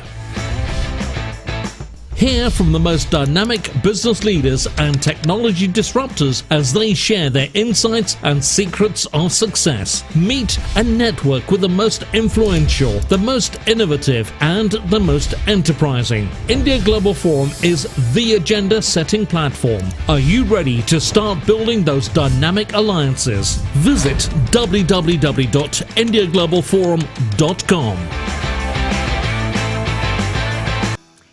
Your Excellencies, ladies and gentlemen, it's a busy day here at the India Global Forum UAE. It now gives me great pleasure to welcome live with us here in Dubai, where he's spending the day with us, His Excellency the Foreign Secretary of India, Harsh Vardhan Shringla, Foreign Secretary of India, for a special address. Your Excellency.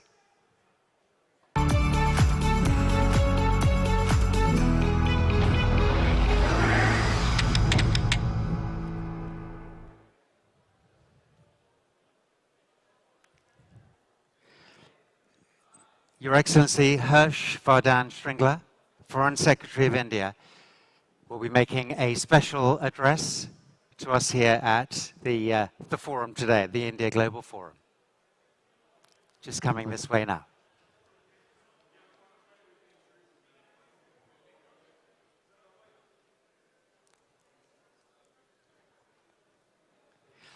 We're just waiting for 1 or 2 minutes for His Excellency to make his way to the stage. Will just be a couple of minutes.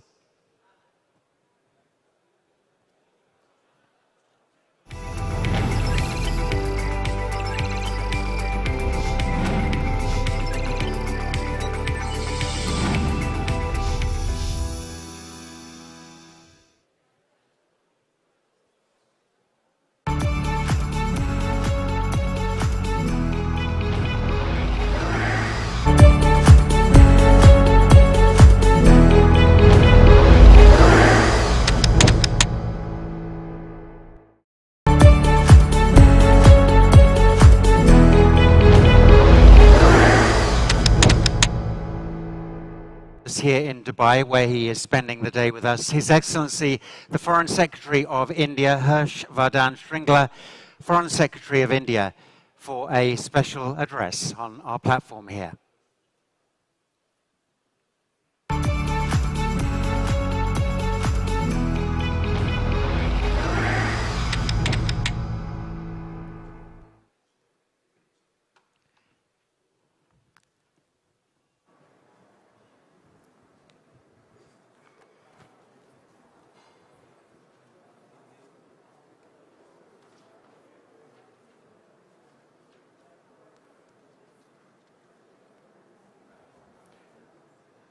Namaskar, Assalamu alaikum, and good afternoon to all our friends. Let me start by saying what a pleasure it is for me to be here at the India Global Forum UAE 2021.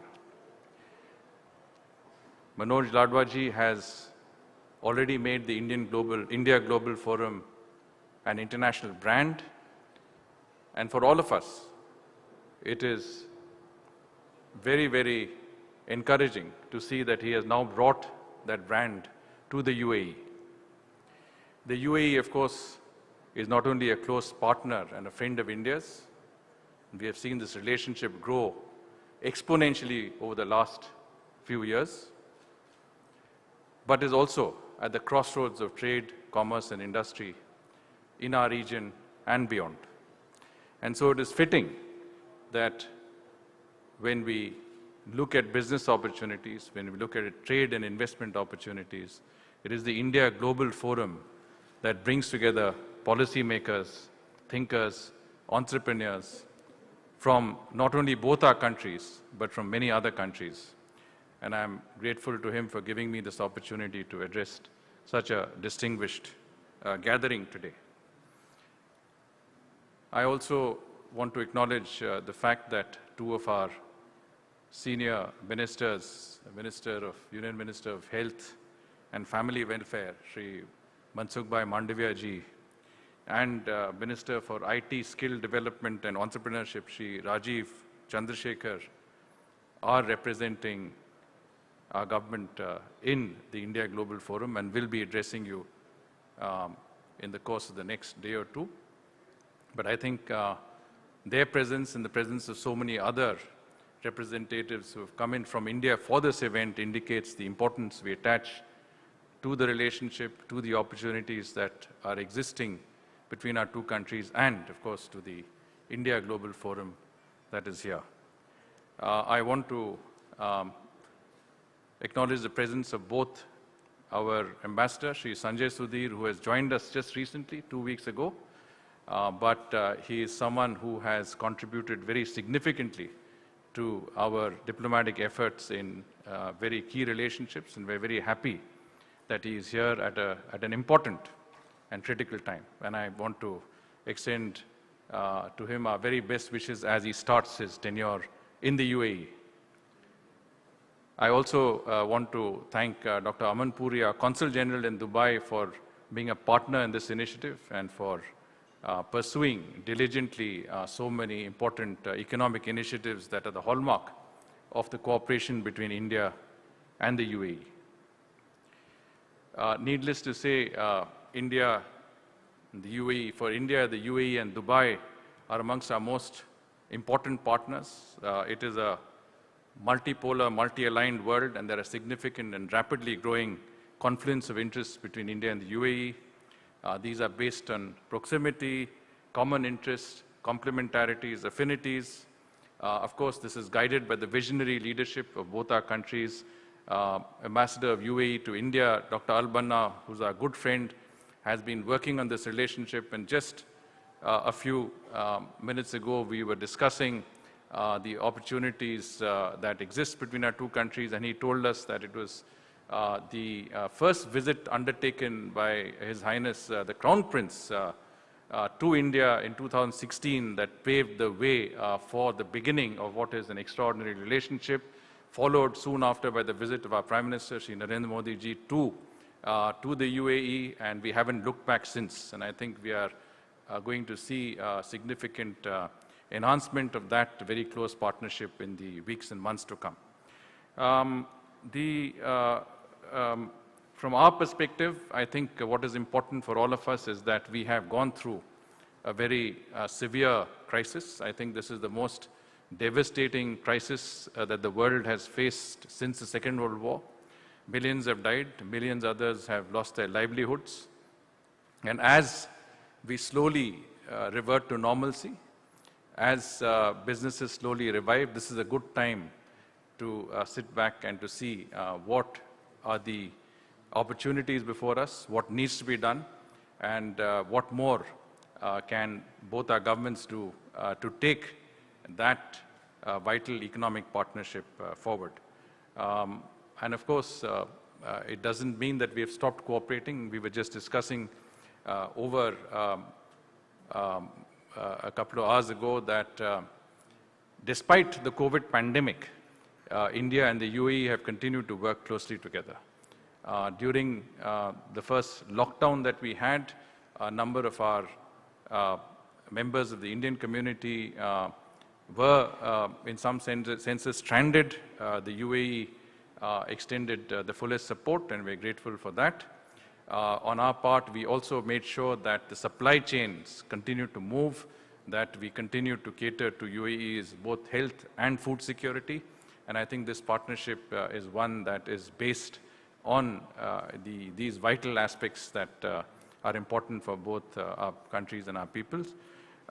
We, of course, are now looking at an enhanced partnership that includes cutting-edge technologies, financing in terms of investments, but also specific financing into the world of technology, on which we will speak. I'll speak a little more as we go along. But what is important, of course, is that the UAE has continued to work on the Dubai Expo despite the pandemic.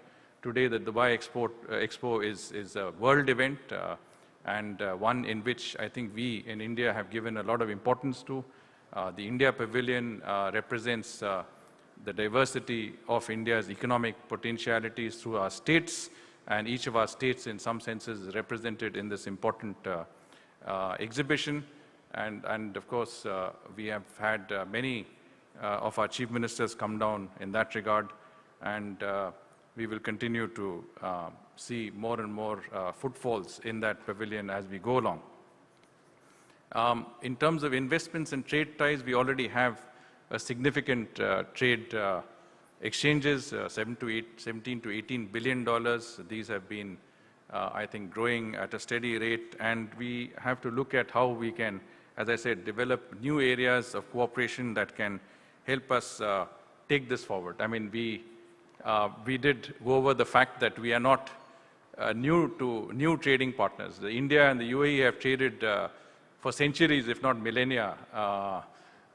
Historically, we are national trading partners across the Gulf. In the energy sector, we found a new partnership that has, I think, done very well for itself.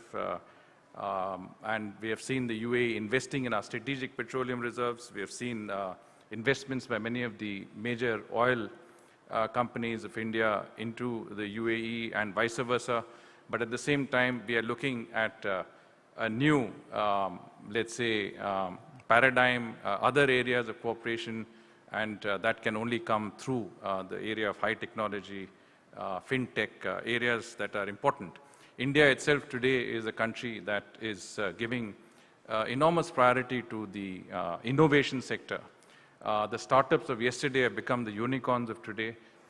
In this year alone, the year 2021, we have seen 42 startups that have now grown into unicorns. We have seen a resurgence of our growth. In the first quarter of this year, our growth exceeded 20%. And we expect over the year that growth will be close to a double-digit figure, which is very significant when you consider that we have gone through some of the most difficult times in recent months, economically and otherwise. In India, I think the emphasis is on promoting and supporting sectors that are going to grow. The Prime Minister has attached a lot of importance to the development of our economic relations. In fact, in a recent discussion he had when he addressed our heads of missions all over the world, he emphasized on the 3 T's, what we call the 3 T's: trade, technology, and tourism. These are the areas that he wants our embassies and posts all over the world to promote. These are the areas that we need to give priority to, and I think these are the areas that are exactly these areas that our embassy in the UAE, our consulate in Dubai, have been promoting and working on, and those results are there for everybody to see. You would have heard of the concept of the new quadrant. Our External Affairs Minister, Dr. Jaishankar, when he was in Israel, launched it with the 4 foreign ministers of our countries. That's the Israel, United States, UAE, and India. Some have called it the I2U2. But the important thing is that this is an economic construct. We are looking at projects that suit all of our 4 countries. We are looking at creating a center of excellence. We are looking at taking forward the best that our 4 countries can offer. And I think in the economic field, this will be a partnership that will be quite unique. So when we talk about today's age, we talk about clean energy, we talk about green hydrogen, we talk about semiconductors, we talk about 5G, and all of these areas are those that we are looking at. Many of you today who are here today represent are leading members of the Indian business community. The Indian community in the UAE is our largest community outside of India, with 3.5 million people. I think this is a community that has done exceptionally well. I was very happy to hear Dr. Alvana say that the contribution of the community to the UAE's growth and development has been significant, and we very much appreciate the fact that you have brought our 2 countries closer together. And in many senses, the UAE, as I said, as the crossroads of trade, commerce, industry, will also, in that partnership with the UAE, we will also get closer to the region and the rest of the world. So I think that is very, very important. As we celebrate 75 years of India's independence, our Amrit Mahotsav, which is an important landmark event, and the UAE itself is celebrating its 50th year in 2021. I think there is a convergence that has never been there before. So once again, let me thank Manoj Ladwaji for hosting this event. Let me thank our diplomatic representation here for supporting this. I want to also thank many of our key people who have come in from India, not only our ministers, but also Vijay Chauthaiwala-ji, who has come in representing the ruling party in India.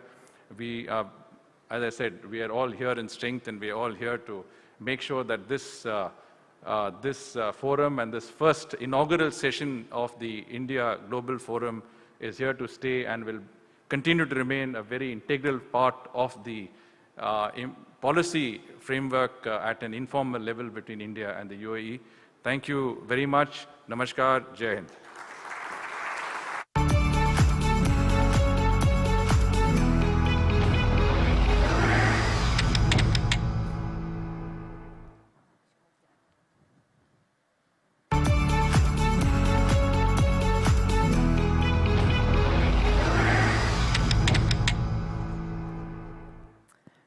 Well, thank you so much once again to His Excellency Harshvardhan Shringla, Foreign Secretary of India. What a great privilege it is to have you here with us today. Thank you so much.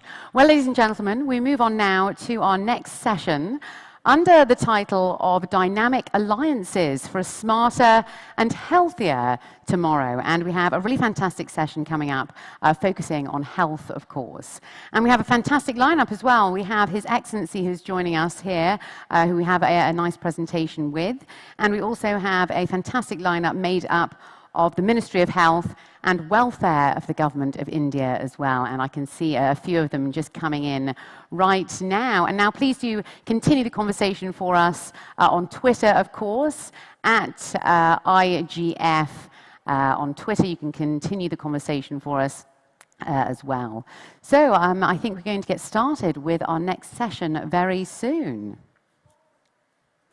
So, ladies and gentlemen, it's a great pleasure to introduce our next panel to talk about dynamic alliances for a smarter tomorrow, for a smarter and healthier tomorrow, in fact. Please give a very warm welcome. It's a great privilege to have here with us today His Excellency Dr. Mansukh Mandavia, the Minister of Health and Family Welfare, Chemicals and Fertilizers for the Government of India.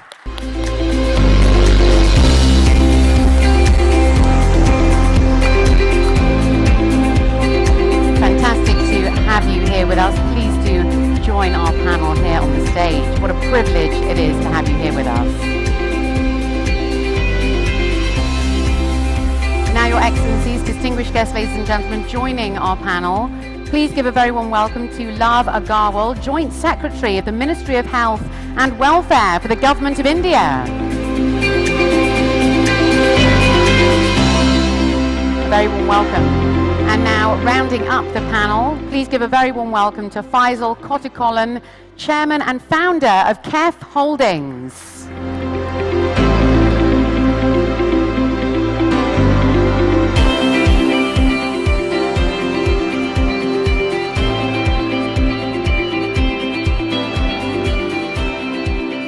Thank you, gentlemen, Your Excellencies. A very, very warm welcome. Now, I think we're going to start the session, ladies and gentlemen. I'd now like to welcome His Excellency up to the podium for his notes and welcome remarks. Thank you so much.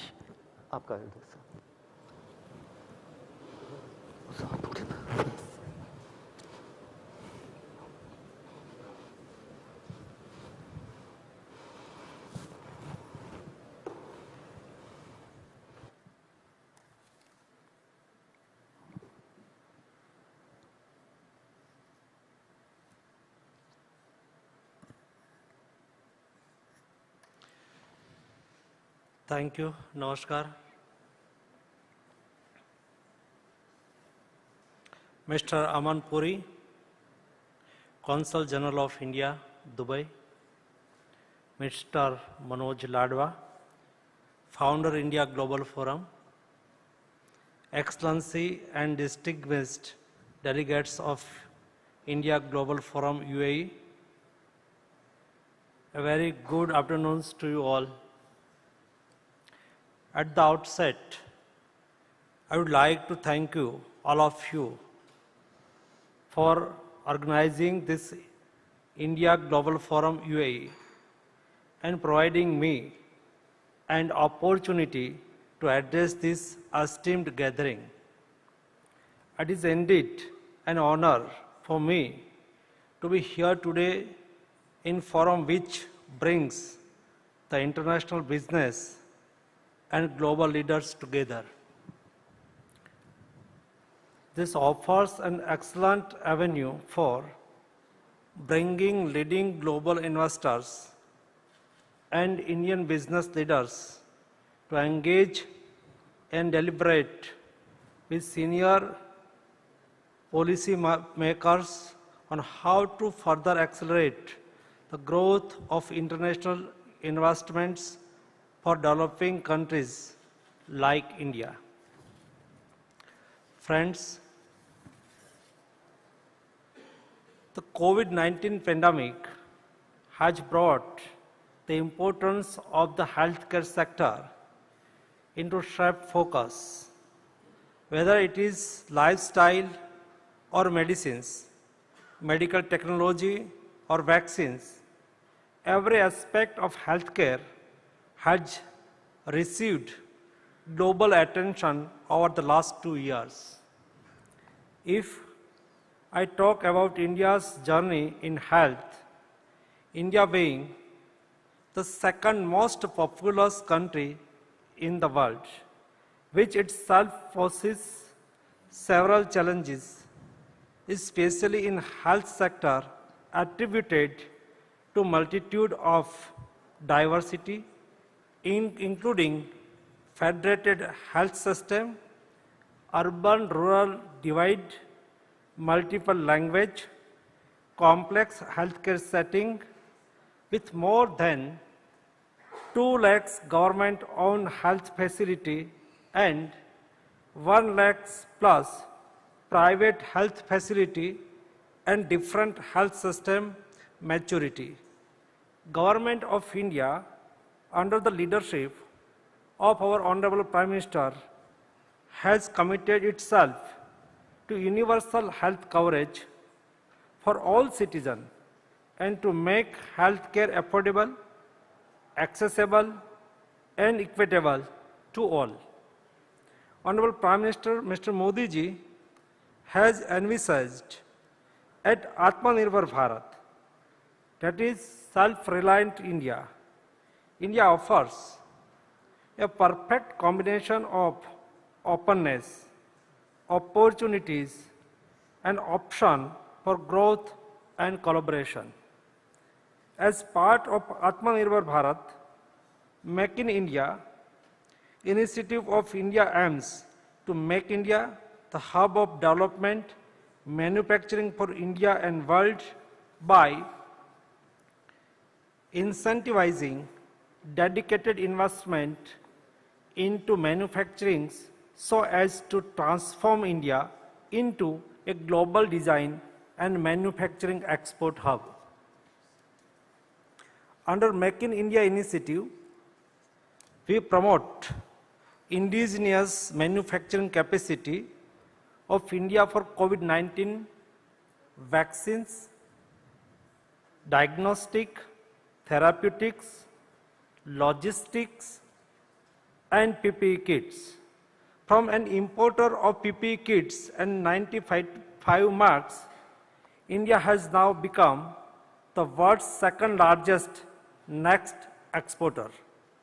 India has a rich ecosystem for research in health on all health-related control tools, diagnostic, therapeutics, and vaccines.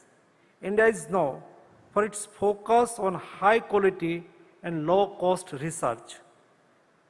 A case in point is the fact that of the 6 vaccines approved in India for COVID-19 emergency use, 2 are indigenous, including manufacturing of Covishield also being majority done in India.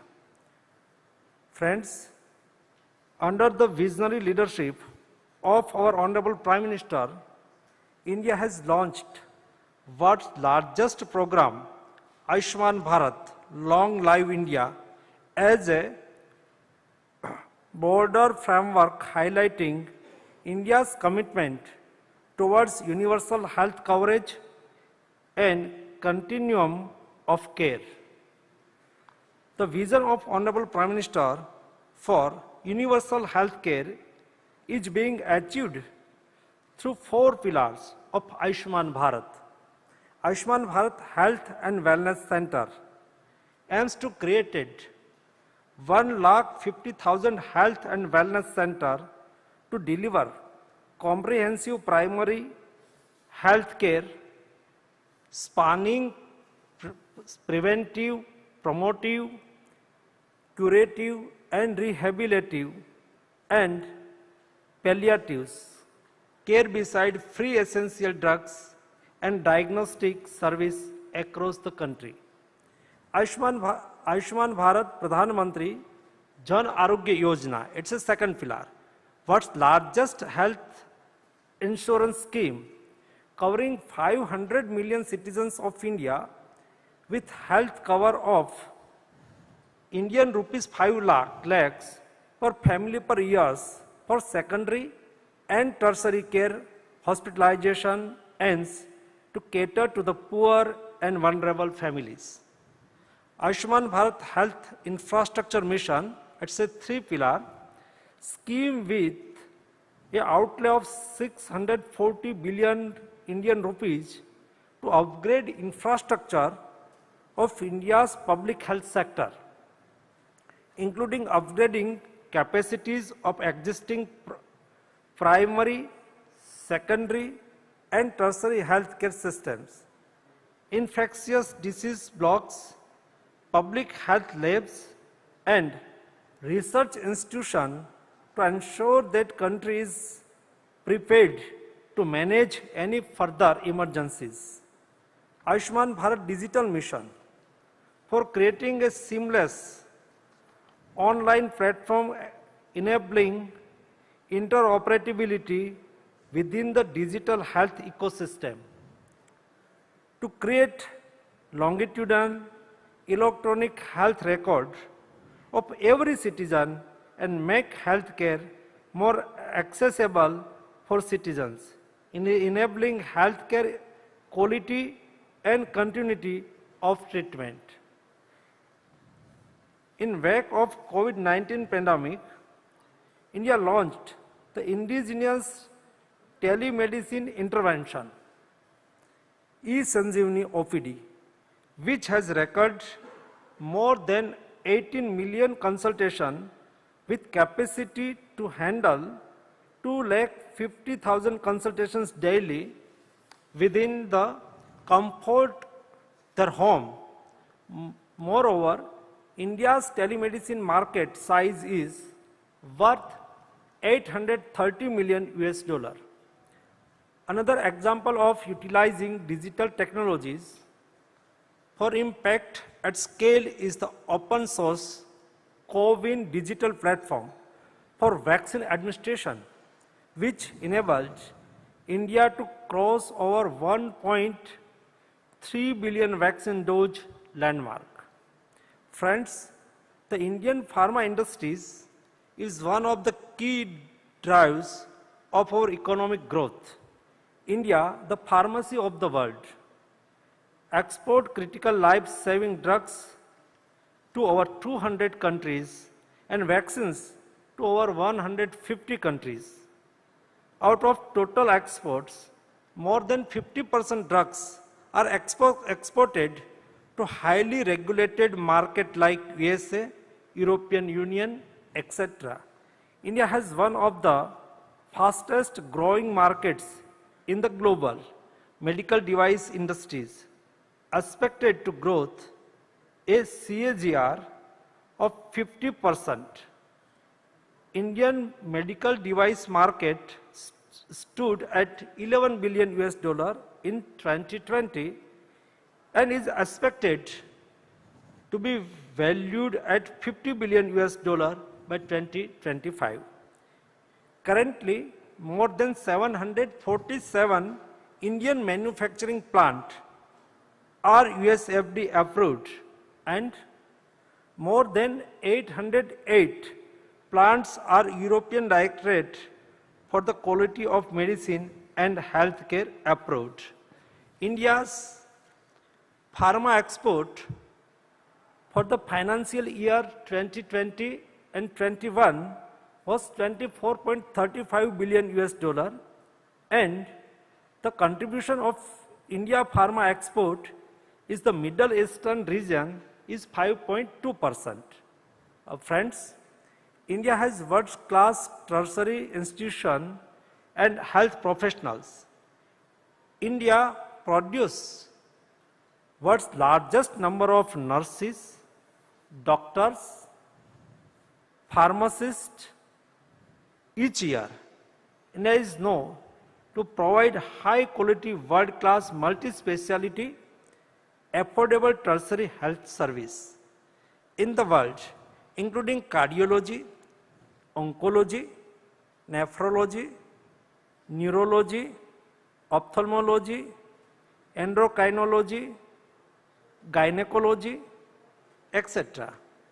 India has the potential to cater to the needs of medical and allied healthcare professionals and provide medical value tourism across the globe. Besides, India's market size of medical value tourism is 13 billion US dollar. Friends,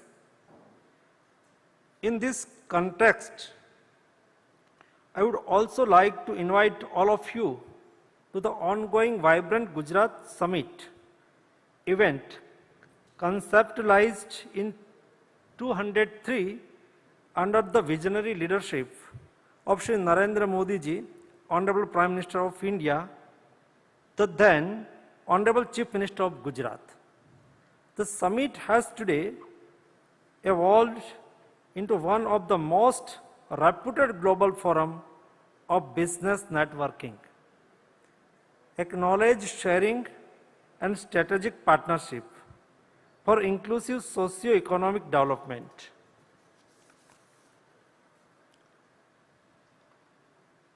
In its 10th edition, the Vibrant Gujarat Global Summit 2022 had the central theme from Atmanirbhar Gujarat to Atmanirbhar Bharat, and it presents a unique opportunity to address shared contemporary challenges and chart a path forward for global sustainable development by augmenting international cooperation and partnership. Pandemic has taught the global community the need for working together now more than ever before, and highlighted the investing in health and well-being is a broader investment with exponential returns. India offers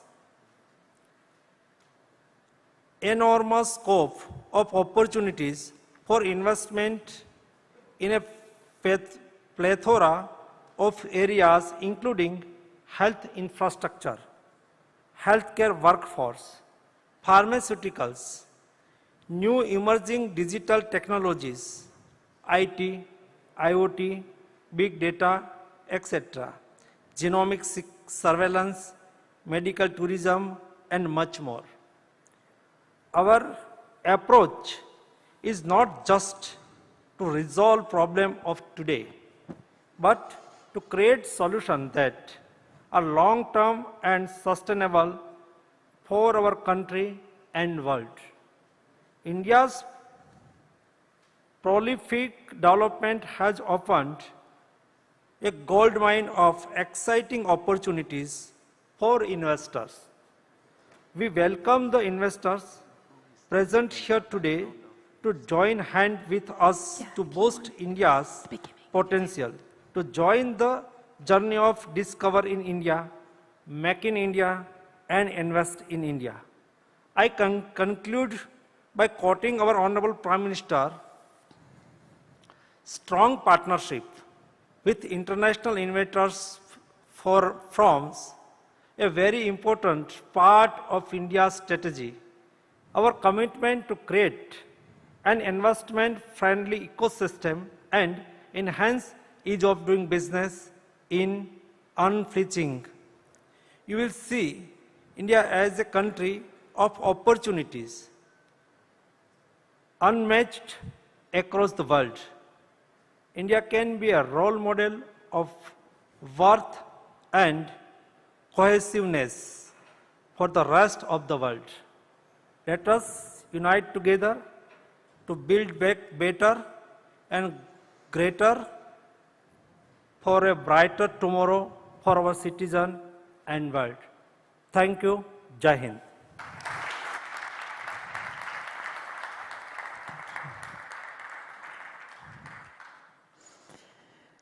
Well, thank you so much once again to His Excellency Dr. Mansukh Mandavia for that fantastic, very inspiring speech you've given us here today. Thank you so much. And thank you for continuing to stay with us to continue the conversation as well. As I mentioned, it's a great pleasure to have here with us Love Agarwal, the Joint Secretary of the Ministry of Health and Welfare for the Government of India, and also Faisal Al-Kotikollan, Chairman and Founder of KEF Holdings. I'd like to start off with you, Your Excellency, if I may. Now, you mentioned, obviously, the pandemic in your presentation there, and you spoke about, a global community and working together was one of these big sort of key lessons. Tell us about some of the other lessons that you feel that sort of India specifically has learned throughout this very, very tough period. Can I speak in Hindi? Sir, you sir. translate Yeah, I'll do that, sir. in English. Yes, sir. Okay? Hindi समझ लेंगे आप? समझ लेंगे ना? Don't worry. जो questions पूछा है pandemic में क्या लेसन लेंगे? The question which is what India has learned during the pandemic. So we would like to explain on that. Pandemic ने हमें और दुनिया को साथ में मिलके काम करने के लिए सिखाया है. Pandemic has taught us and world to work together when it comes to managing health issues. और हेल्थ सेक्टर एक ऐसा सेक्टर है जिसमें कंटिन्यूस रिसर्च होता रहता है, कंटिन्यूस न्यू थेरापी और न्यू मेडिकल प्रैक्टिस ऑपरेट होती है.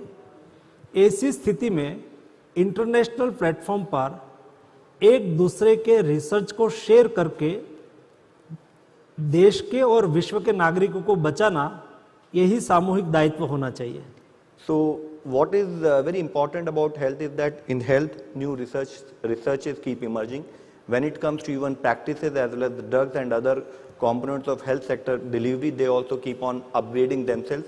So in these situations, it is very critical that all these activities which are happening with respect to research, drugs and diagnostics need to be shared across the world, and this should be our collective responsibility. India ने कभी health care को और pharma industries को business बाद में देखा है, सेवा पहले देखी है. और जब फर्स्ट कोविड वेव आया था उस वक्त दुनिया के पास मेडिसिन नहीं थी. एट दैट टाइम हमने दुनिया के 150 देशों को एक क्रिटिकल स्थिति में इंडिया में मैन्युफैक्चरिंग, इंडिया में लॉकडाउन चल रहा था लेकिन भी हमने मैन्युफैक्चरिंग भी किया, देश की रिक्वायरमेंट को भी पूरी किया और दुनिया को मेडिसिन सप्लाई की. यही हमारी वसुधैव कुटुंबकम की फिलॉसफी है. India has never looked at health sector and pharma industry as activities in themselves, but has always looked towards them in terms of what service we are doing to the humanity. And as part of that process, we have never looked at these services as businesses, but as service approach. And during the first phase of pandemic, COVID-19 pandemic, when even India was passing through critical restrictions including lockdown, it is at that time India understood its responsibility as part of Vasudhaiv Kutumbakam, which means whole world is one family, and we supported whole world in terms of providing medicines, critical medicines needed across the world to more than 150 countries in the world. And this is how India has approached, and this is how India has worked towards managing pandemic, and these are the learnings which India has got with itself. Health care sector में एक दूसरों को मदद करने के लिए ही हमने हमारी ज़रूरियात को पूरा करके जैसा हमने मेडिसिन में किया वैसा ही. India is a big country and huge population, लेकिन भी हमने वैक्सीन का रिसर्च भी किया, वैक्सीन का मैन्युफैक्चरिंग भी किया. आज वैक्सीन मैन्युफैक्चरिंग में हम 310 million dose per month manufacture कर रहे हैं. इंडिया की रिक्वायरमेंट पूरी करके हम दुनिया को भी आज सप्लाई कर रहे हैं.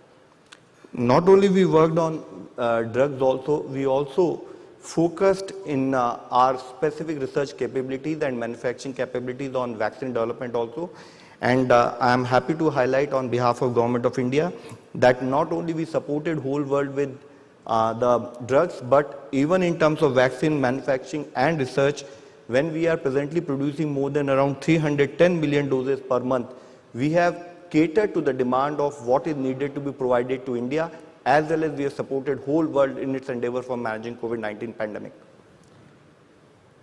कोविड पेंडेमिक में हम WHO और दुनिया के साथ मिलकर काम करना चाहते हैं और ऐसी स्थिति में डेटा शेयरिंग, डेटा एनालिसिस ये सबसे महत्वपूर्ण होता है और हम दुनिया के साथ हमारा भी डेटा शेयर करते हैं और दुनिया में जो नया रिसर्च होता है और दुनिया में जो रिसर्च और डेटा के आउटपुट के आधार पर जो भी इंटरनेशनल गाइडलाइन बनती है उसको हम फॉलो भी करते हैं और यही आज के दिन में समय की मांग है. We have collaborated with world, we have collaborated with world at large, WHO, and we have realized that it is very critical to focus on data sharing and data analysis to understand how the overall trajectory of pandemic is moving. And we have understood India's responsibility in terms of sharing this data with the world body, and we have also utilized the research and the data details which are available from the world in terms of understanding how India has to sort of manage pandemic within the country, and these learnings from the world have been utilized in country for overall COVID-19 pandemic management also. Thank you. Thank you so much. I'd now like to very quickly move closer to home here to the UAE for just a moment. So we move over to Faisal. Tell us a little bit about, obviously, KEF Holding, where the company that you're chairman and founder of. And also, tell us a little bit about your views on how well you feel that the UAE in particular has responded to the pandemic as well then. Thank you, Excellencies. Good afternoon, everybody. I came here in 1995. I'm 26 years in UAE. I built the first valve business in the region to manufacture oil and gas valves. I sold the business in 2012, a large multinational called Tyco, for $1 billion. So after we sold that business in 2012, I talked to my wife, Shabana, and asked ourselves what we want to do next for the next 10 to 20 years. So we decided not to do business. Then we said, let us dedicate our life to transform two basic things in our human beings, is education and health. We work with, in India, UAE, and Africa. On the education front, we work with the Indian government, mainly in Kerala, first we start with. We've created a model of bringing public education better than a private education. So it's called PRISM. Today, one pilot project we started in 2013. It's been emulated in 966 schools in Kerala alone. 1.2 million schools have been benefited, or students have benefited. Model has been expanded to other parts of the world. We are also doing it in Uganda now. Second part of the healthcare, I went and visited Cleveland Clinic in US in 2013. I invited them to join on my board and asked myself, why can't we create a Cleveland Clinic in India? So we started this understanding of healthcare issues from 2013 to 17. And the biggest challenge was building a quality healthcare system which is affordable and accessible to the public. So that work I completed in 2017. We invested $250 million in India as we speak, both in education and healthcare. To build a hospital, I built a factory. So the idea was to build any hospital infrastructure, it takes 4 to 5 years in India. So we said it's too long. So what we did was we came up with a concept called manufacturing buildings and manufacturing hospitals. So we set up this $80 million facility near Bangalore and built another $90 million facility in my hometown in Kerala. And this is the first hospital built out of the factory. It's built in 18 months with 200 people. Everything is modular. And we took the advice of Cleveland Clinic to be on our board to do the care pathways. How do you make medicine process driven? Because every doctor is got their own ways of treating a patient. We said, how do you build a protocol? And we started with Sex Center of Excellences. Today we are doing extremely well. And also we are working with the government medical colleges, giving technology to the Kerala government, and we are hoping to give it to other medical colleges in India. Because we need to bring equitable education and equitable healthcare into the society. And that's what I've been working on. I'm here, basically I take this opportunity to also with the Minister of Health over here. India can do a lot to the world in healthcare. The biggest challenge in healthcare is the devices and the equipments. Nothing is produced in developing world. Everything is coming from the West. Either it's Siemens, GE or Philips. And it's too expensive.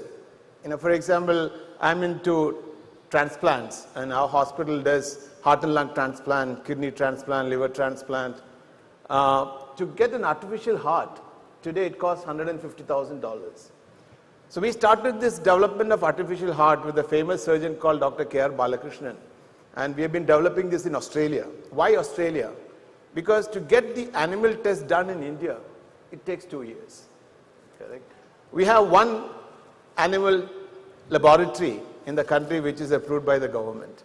So most of the testing happens outside into the Western world, and it takes too long and too expensive. So most of the expensive devices are coming to India because of the research done in the West. Correct? So we have started this development of artificial heart because organ transplant for heart is the toughest because you have to do in 4 to 6 hours. So this is the final stage of the development. Already the product is out. It's in the animal testing in Sydney. And also we are developing an artificial lung, because with the COVID, a lot of people having the lung issues now. And this is like a Pepsi bottle. We are developing this in Aachen University in Germany. All these things can be done in India. So I think I wanted to bring this because I'm deep into this subject of healthcare. How to make healthcare equitable. We need to develop all these products and equipments in India. Yes. And we can approve for the world. Why we bring something approved in the West to India? Which is not required. We have all the knowledge, best doctors in the world. Yes. So this is what KEF is doing now.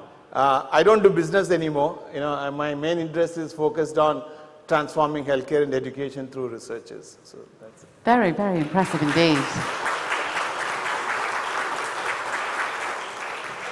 Coming back into the question of how did UAE responded to the pandemic. Yes. So every nation, it's all starting from the great leadership. A good leader should be able to foresee the problems and foresee the opportunities. The two things. We have always in life both problems and opportunities. We should be able to foresee what is going to happen. And we should act very fast.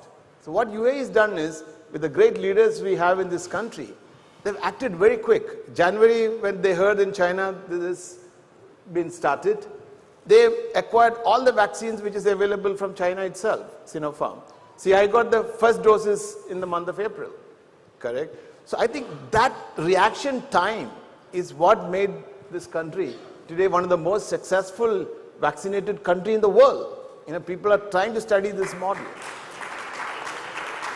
The rollout here has been incredibly, incredibly impressive. Thank you. I want to submit some things. It is very important issue you have raised. My submission is it that अभी ये पुराना India नहीं रहा है, India बदल रहा है. अभी मैं आपको रिक्वेस्ट कर रहा हूँ कि जो आपने क्वेश्चंस राइज किया, आपको क्लिनिकल एनिमल ट्रायल के लिए 2 साल लग रहा था, ये लग रहा था, अभी लग नहीं रहा है. I'm happy to hear that. Second opportunity. No, happy to hear that. Second thing is it that आपने जो मेंशन किया कि इंडिया में मेडिकल डिवाइस मैन्युफैक्चरिंग के लिए इंडिया का मार्केट भी बढ़ रहा है, इंडिया में मिडिल क्लास भी बढ़ रहा है, इंडिया में अपॉर्चुनिटी भी बहुत है. 70% medical device now and today we are import, but now it time is gone. We have started number of initiative in India. अभी हमने देखा कि इंडिया में मेडिकल डिवाइस एपीआई मैन्युफैक्चरिंग में क्या बाधा है. We are pharmacy of the world, but हम जेनरिक मेडिसिन में है. तो हम जेनरिक मेडिसिन के अलावा एपीआई में क्या वायबिलिटी गैप है. हम इंटरनेशनल मार्केट से हमारा मैन्युफैक्चरर्स, हमारा एंटरप्रेन्योर्स क्यों उसकी कंपटीशन नहीं कर पा सकते थे.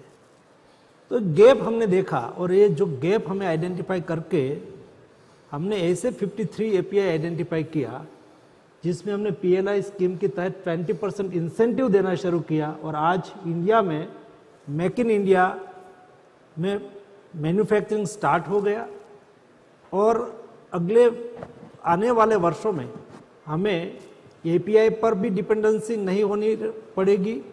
सेकंड, मेडिकल डिवाइस में भी हमने PLI स्कीम लॉन्च किया, उसमें 5% इंसेंटिव देना स्टार्ट किया। 4 मेडिकल डिवाइस पार्क हम लगा रहे हैं। ऐसा करके आने वाले दिनों में विदिन 5 इयर्स आप अभी से ही आइडेंटिफाई करो, और मेडिकल डिवाइस सेक्टर इंडिया में ग्रोइंग सेक्टर है, उसके लिए PLI स्कीम है, number of type of incentive है, एक इकोसिस्टम बनी हुई है, गुड गवर्नेंस है, ईज ऑफ डूइंग बिजनेस है। You come in India and invest in India. Will do. ये आज के दिन में अपॉर्चुनिटी आपके लिए ओपन है। And thank you very much, Minister. I think what we need is this. We need 4 free zones in 4 corners of India. And I'm sure that the whole world is looking at India to be invested. And we need to bring in excellence. We need to move away. I'm not saying that generic medicine, we need them, correct? But we need to really get into the cutting edge technology in the healthcare. Equipments and devices and medicine, which is costly, has to be manufactured and brought down the cost in India. And only India can do that, because the amount of knowledge we have, no other world has got it. And why are we depending on the rest of the world? We need to be helping the other world to bring down the cost. We are running out of time. I do apologize. I have people in my ear telling me that we have to wrap up very soon. And I'd love to give you the opportunity to say a few words as well. Tell us, why don't you finish the conversation for us with how essentially Dubai, the UAE and India can collaborate to help create world-class infrastructure. Tell us about that connection for healthcare. So let me at the outset just compliment Mr. Faisal for raising those issues, how he is working in India. So I think it is a critical and starting example which I would like to give, that India and UAE can collaborate and create a better world, not for India and UAE, but support the action on this particular front across the world, including even low and middle income countries across the world. Having said that, see, what is very critical is that India and UAE relations actually do not go in a very, very limited period of time. It spans centuries and more than centuries. So, and we are all connected by human-to-human interaction. Around 40% of population in UAE is primarily Indian. So we have that human-to-human interaction relation, which makes this relationship particularly important for India and UAE. And in terms of the opportunities which exist for us, as has been highlighted, the huge market, the middle class, the type of need for developing infrastructure within India, and the world-class research which is happening in India, these are few of those actions wherein UAE and India can collaborate together. There is so much which is happening in terms of best practices, including artificial intelligence, digital technologies which are happening, including robotics in UAE. There are similar such initiatives which are happening across the country, particularly in our towns like Pune, Bangalore, Gurgaon, all those places across the country where the budding engineers and the budding talent of country is actually doing very cutting edge research. So how do we sort of match these two things and also couple them with respect to investment and an overall positive environment where these things can actually get implemented at the field level? The point which Mr. Faisal mentioned in terms of hospital infrastructure upgradation, with the fact that India has launched the biggest health assurance scheme of the world, where 500 million population of the country will actually get 500,000 worth of health assurance per year free for the whole family. And this is, this is much more than the population of large number of countries across the world. So this initiative which has been taken by at the level of Honorable Prime Minister, which will require a lot of support in terms of ensuring across the nook and corners of the country, a large amount of health infrastructure get further added. And that is where again India and UAE can work together. And similarly, human-to-human interaction in terms of our Honorable Minister talked about the fact that we produce the largest number of specialists, doctors, pharmacists, all allied health services across the country.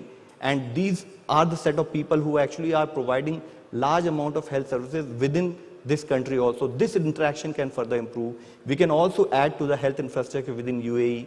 So this is the type of relationship we look forward, and I think a forum like this where those issues which got reflected, where we said, yes, there was a issue which was probably anticipated earlier which does not exist.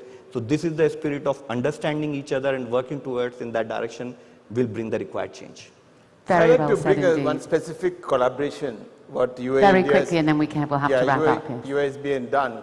See, 2013, the UAE ruling family approached myself first, being the foundation, to set up a medical research facility in UAE. There's no medical research facility in UAE. So this facility is called Jalila Foundation. Excellency Amanpuri had visited. It spent around 400 million dirhams, so 800 crores.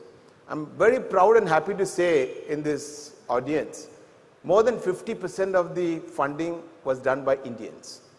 More than 200 million dirhams of Indian businessmen combined together.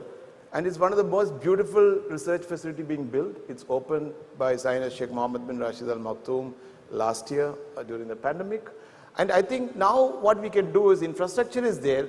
We can develop research from both UAE to India and India to UAE through that facility. And that is how the bilateral relation should be. You know, we need to really collaborate the knowledge, transfer the knowledge, and utilize for both the countries. Very well said indeed. Thank you so much. I do apologize. We have in fact run out of time, but Your Excellency, Love Agarwal, Faisal Al-Kolon, it's been an absolute pleasure speaking with you. Thank you so much for keeping us up to date. Thank you. Ladies and gentlemen, let's hear it for our panel there. Thank you.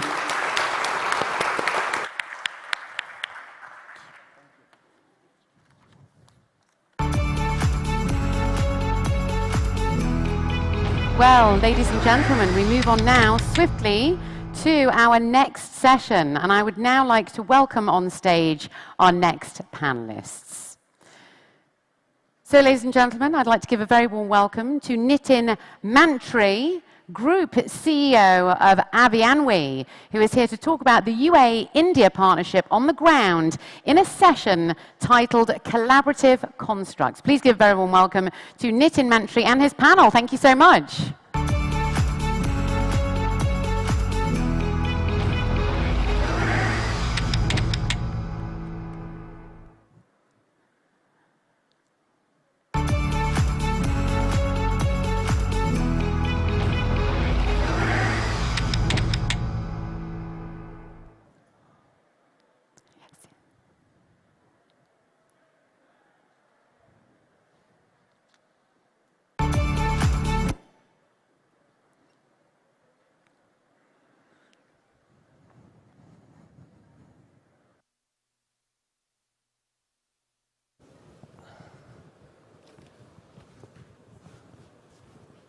Turn my chair a little bit.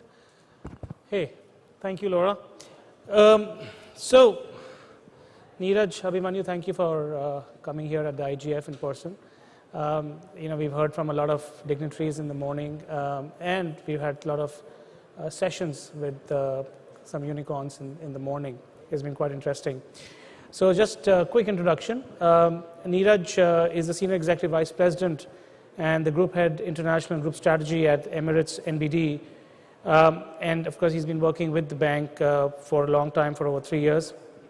Abhimanyu is the CEO of Hero FinCorp, which is one of India's fastest growing NBFCs. And an interesting statistics is that they disperse a loan every 3 seconds. Every 6 minutes. Six. Every 6 minutes. So on that note, I'm going to kick off. We have limited time. So Neeraj, I'm going to kick off with you. How do you see India as a partner for UAE? You know, why is it special for NBD? It's a very special relationship, right? I'll first talk at the country level, and then I talk specific from an Emirates NBD perspective. As a country level, I think so a lot has been said before in the session as to the strong partnership India has, the trade connector. The Foreign Secretary talked about that we've been trading together. India is probably one of the largest trade partners for UAE. I believe more than $60 billion of trade happens annually. And there is a expectation, or at least a desire to take that to about $100 billion from both the countries, which have been said by His Excellency Mr. Piyush Goyal and Dr. Thani Al-Zodi also, previously also, in terms of where do we want to see the India relationship go. And obviously, there has been investments from India to UAE, from UAE to India. So it's a very strong connect. For us at Emirates NBD, if you look at it, we've got about 40% of our staff are Indians. Nearly 1/3 of our customers are Indians. I did joke with one of the deputy governors of RBI 4 or 5 years ago when we were applying for a maiden license in India, that looks, this is effectively an Indian bank run by Indians. It's just regulated by a UAE central bank. So that's what India means to Emirates NBD, and it's a very, very strong connect. That's very impressive statistics. Abhimanyu, I know you were chatting earlier and you said you've been spending a lot of time in Dubai since the pandemic, but also why is UAE, I mean professionally, why is UAE such a special partner for Hero now? Yeah, so thanks Nitin. I think Hero Group, we have diversified businesses. We have our parent business, which is our two-wheeler manufacturing business, which is Hero MotoCorp, world's largest two-wheeler manufacturer. We have a renewable energy business, which is Hero Future Energy, based out of UK. And then we have the financial services business, Hero FinCorp, which I represent. I think UAE is a very interesting country. It's got 3.5 million Indians who stay in UAE. And sometimes I say it's probably an extension to India and one city in India. Right? And for us professionally, I see UAE as a hub for attracting talent. Really, for a successful business these days, technology and analytics has become a very important yet a scarce skill. And really evaluating, can we create a tech center, analytical center in UAE? Because UAE attracts the best skills from all over the world, not only India, but you can access the talent from across the globe. So that's one of the reasons why UAE is very attractive to us. And of course, capital. UAE is probably one of the largest capital providers of India, whether it's debt or equity, through sovereign or through our friend here in Emirates NBD. So I think it is a conduit not only for local UAE capital to India, but also a conduit for global capital from the Western worlds. So it's pretty exciting for us professionally and for the Hero Group, because I think it opens the globe's doors for us. Exciting. I mean, you're talking about capital and talent availability. We also want to talk about how is the UAE-India partnership working on the ground. And it'll be interesting if you can talk to us about the work that your two companies have done together. I know you may not want to go into specifics, but just if you can give an overall generic view, that'll be interesting. That'll be good for viewers. So look, as we said, Hero Group has been a good partner for Emirates NBD. We have a relationship with them. We will not talk about the specifics, but we do have a good working relationship with the Hero Group. We are working across their different businesses to develop, further products and services which we can supply them. In fact, right now, while we were standing, we were talking about that Hero Group is, exports a whole lot of motorbikes to this region, right, and to wider Africa. Now, that is an area, again, we can look to collaborate on that, for them to be very, very sure about the payments being secure or the payments coming against the goods which they are delivering to these countries. We obviously know banks and know clients across that North Africa region in the UAE, and we can help them have that, the payment surety, the risk participation, as we bankers try to call it with the thing. So we can help in terms of risk participation, making sure that the supply chain financing is there, both from a distributor angle and giving them the surety of the payments out there. Fair enough. Yeah, so I think, like Neeraj mentioned, we won't get into specifics, but we've had a long-standing relationship with Emirates NBD. They have been holders of the Hero FinCorp bond for some time. and they are participating in other parts of the group. So one of the parts that I mentioned on liquidity and capital, I see Emirates NBD to play a very important role for Hero FinCorp, as well as whatever little wealth that I've made personally, I bank with them. So apart from Hero, I think they've taken some share of my personal wealth, and we share a good relationship, and I hope that we can make it deeper. And I can tell you, this is a relationship of winners. I'm sure that we will do bigger and better things together with Emirates NBD. Hey, thanks so much for that. We'll soon be hearing from Ministers Piyush Goyal and Thani Ahmed Al-Zayudi in a little while on the special ties that India and UAE have forged at a political level. Can you tell us how that background has helped facilitate a larger expanded Indian and Emirati presence for both of you? I think the leadership of both the countries have been extremely influential. I can give again a personal example that when we were looking at opening a maiden branch, we've been present in India as a rep office since the year 2000. But since then, we had tried a couple of times to get a branch license in India. But for various reasons at that point of time, financial crisis and all, we couldn't move ahead. Come 2014, 2015, when we wanted to kind of enter India again and we went through, that time I think there was a huge support by the Indian government, RBI, in terms of opening the way for us to get the branch license, and the support which was provided by His Excellency Dr. Al-Banna, the ambassador to India, and of course the UAE Central Bank. So and I think Dr. Shringla was talking about the connect which we had with His Highness the Crown Prince of Abu Dhabi making his maiden visit, then Prime Minister Modi coming down here. I think that cemented the relationship a lot more. So at the government to government level, when the connect was there, then it became a lot more easier for us to kind of progress in terms of whatever regulatory approvals and all which were needed, which probably used to take a much longer time, but those things were fast tracked for us. And just recently, again, using those conduits and all and everything, we've been able to get 2 new branches in India. So we will be opening up soon in Gurugram, or Gurgaon as you call it, earlier, and in Chennai. So 2 new branches of Emirates NBD coming up, which will take our strength to 3 branches in India. Great. I look forward to banking with those banks as well. But yeah, I think, for us at the Hero Group, UAE is a very important part of our strategy. To start with, we have a relationship with Masdar. Masdar is a Mubadala company, which is the Abu Dhabi Sovereign Fund, and they are partners with us in our renewable energy business. So they invested with us in 2019. They've partnered with the Hero Group, and we are growing that renewable energy business with a common vision of making the world a better place and sustainability. So we have very deep ties, which I think has obviously, I echo what he said in terms of leadership. Because of our both Indian leadership and the UAE leadership, these kind of investments and ties could happen.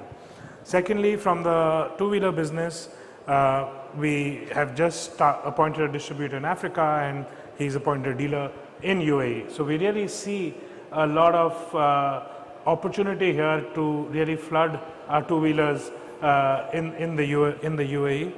And thirdly, like I mentioned earlier, from FinCorp, which I represent, the financing business, I think there is a real opportunity to create a technology and analytical hub here, right? Which because of what conversations are going to happen with our leadership and the willing to do more will be possible.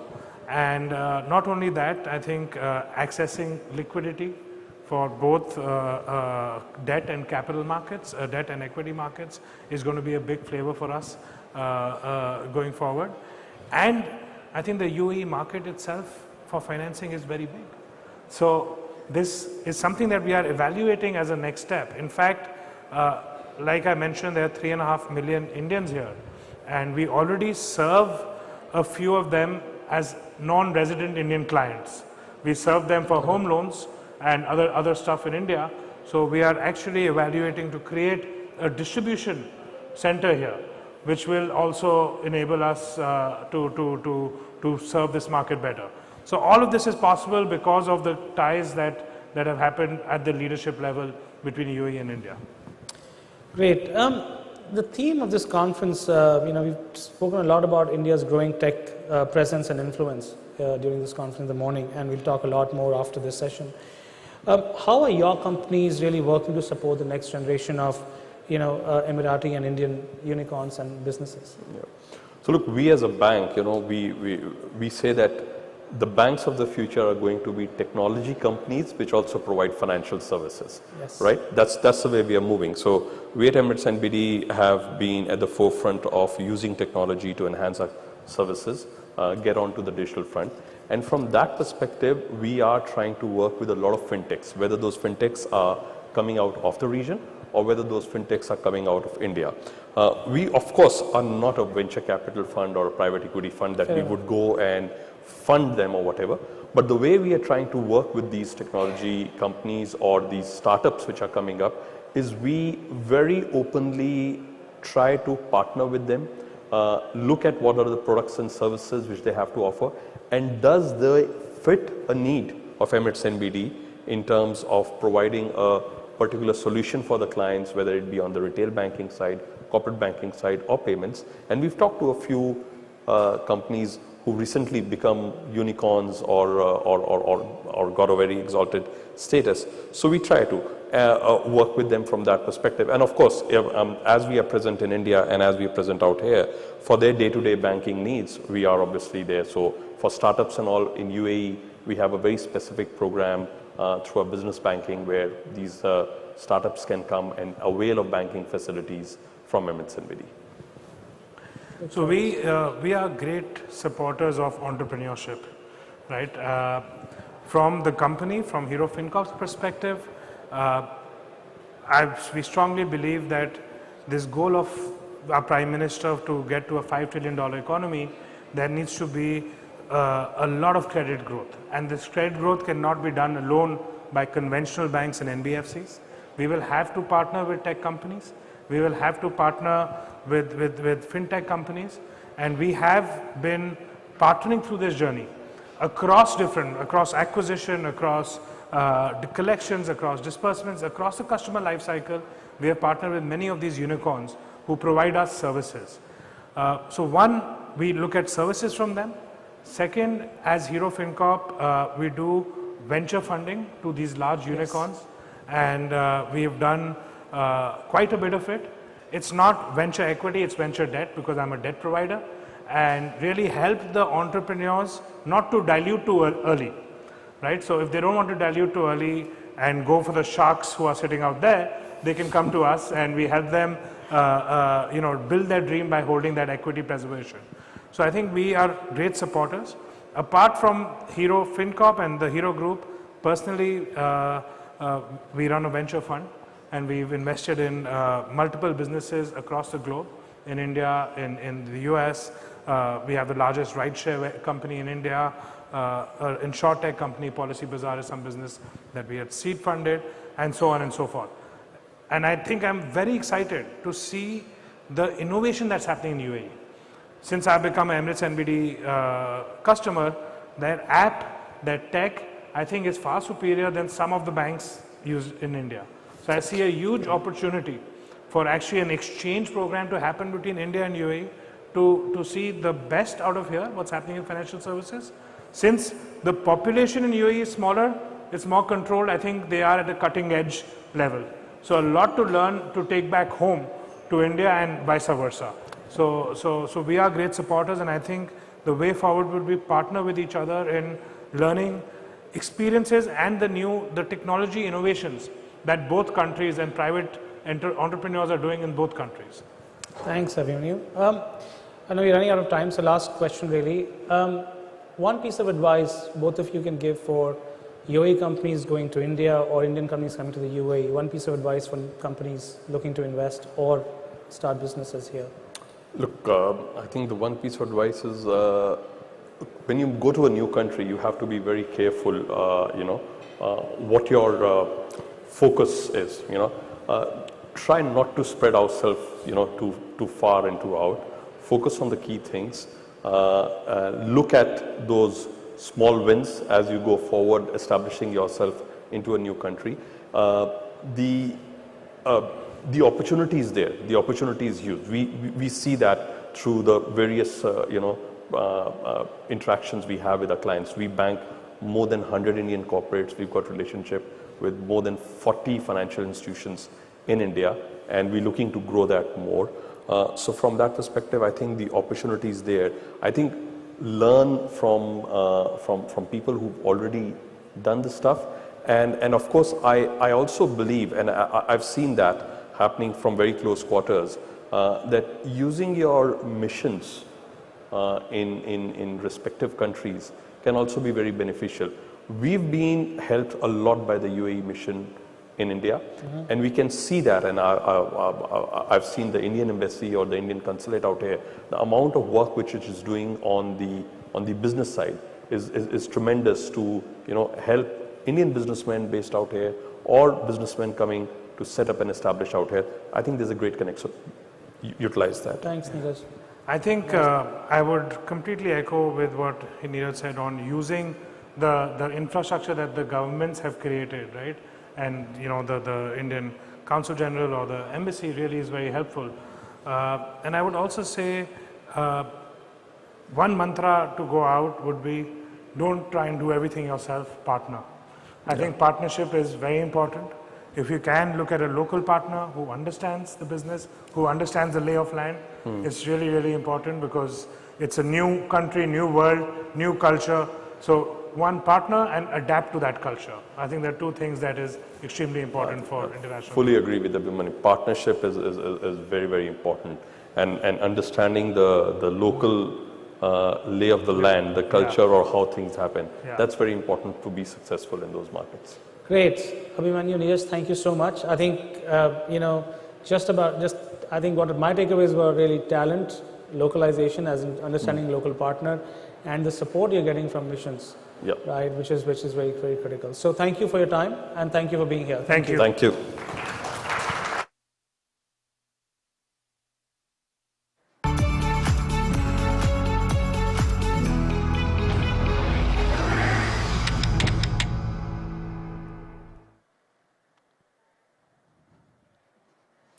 Well, a huge thank you there once again to Nitin Mantra, Group CEO of Avian Media, for moderating so brilliant there on that last session on collaborative constructs, the UAE-India partnership. Thank you so much, and thank you so much to our panel there as well.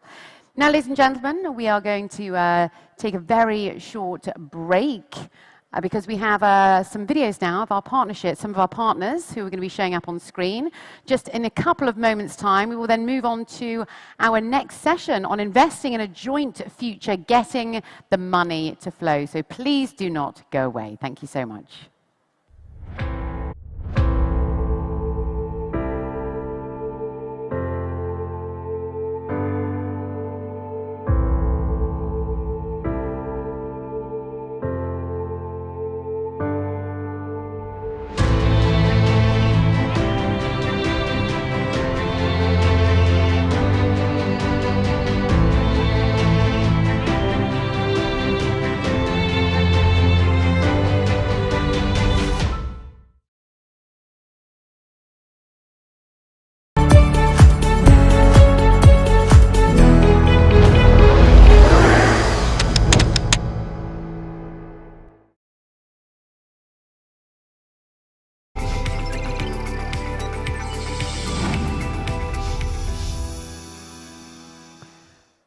Well, there you go, ladies and gentlemen. I did say it would be a very quick break. There you go. So we move swiftly on now to our next session. And the next topic here at the India Global Forum at UAE is investing in a joint future and getting the money to flow. The UAE, by the way, is the largest investor in India, having invested $11 billion over the last 20 years. While investment by Indian companies into the UAE is thought to be over 85 billion US dollars. Well, in this next session, ladies and gentlemen, we're going to take a look at some of the strong synergies underpinning these ties and how also wider regional partnerships can also be brought in. It's a great pleasure to welcome our next set of guests. Please give a very warm welcome to Deepak Bagla, CEO and MD of Invest India, who joins us virtually. A very warm welcome to you. Thank you so much, Deepak Bagla. And next up, ladies and gentlemen, we have Dr. Bhaskar Dasgupta, Head of Market Infrastructure, Digital and VC FinTech at Abu Dhabi Global Market, who also joins us virtually. Well, gentlemen, thank you so much. Great to have you here with us. What would a 2021 forum be without having some virtual speakers, hey? So a very warm welcome to you both. Thank you so much. And as I mentioned, we're going to be talking about investing in a joint future, getting the money to flow. Deepak, I'd like to start off with you, if I may. Where do you feel that India needs investment then? And what sort of particular areas of India should sort of UAE funds be directed towards then as well? Hi, Laura. Thank you. And first, I must congratulate you, IGF, for getting us all together. I think it's very timely, very critical, very important. And please convey my regards to Manoj, doing a great job of getting all these conversations going, which are so vital. Okay, coming on to what you asked. You know, I was hearing some of the sessions, I was listening into that, and we have Dr. Dasgupta. I'm sure he's going to add on to that one. But the first part, where does India require resources? Let me just give you a quick number. You know, we close our financial year on the 31st of March. So 31st of March this year, in the midst of the most unprecedented lockdown, India received highest ever FDI in its history, over $81 billion. But I'll tell you the reason why I tell you that, Laura, is because it came from over 89 countries and most interestingly, 63 sectors. So when you ask me, where is it which India requires? I've got 63 sectors which have already received this FDI. India is at an inflection point of one of its most interesting times in its history, and which is where every element of transformation is happening in India. In fact, it's one of the most unprecedented transformations in history, both in terms of the scale and the pace at which it is happening.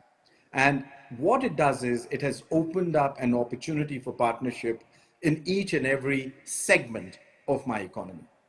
So coming from there, and the UAE has been playing a very significant role. To put it in perspective, today my team itself, as we speak, is working on 318 business requests from the UAE itself. But most interestingly, it's across 24 sectors. And Laura, whenever we have time again after Mr. Dasgupta, I'll walk you through those sectors. The reason why I give you 24 sectors is to show you that there is a huge interest and an opportunity already which is being worked on by companies on both sides of the corridor. And these sectors are very diversified and they are very broad-based. So this relationship, when you were giving the initial numbers, I think those numbers are just the beginning of a story, which is now just going to unfold itself as we move on to a new decade in many ways. Back to you, Laura. Thank you. Thanks so much. Over to Dr. Bhaskar then. Now, I don't know whether sort of everyone's up to date on this, but the UAE government, I was reading, has committed to invest 75 billion US dollars sovereign funds into India, as announced recently at the Expo 2020 Dubai. And the two partners have really shared this vision for clean energy as well. So tell us, can you tell us a little bit more about sort of, you know, some of these other sectors that are very exciting for investment at the moment and have this type of very strong appeal going forward as well, Dr. Bhaskar? Thank you very much, and I would join Deepak in congratulating the organizers. At this time of the year must have been like herding cats, but they managed to pull it off and pull it off very well.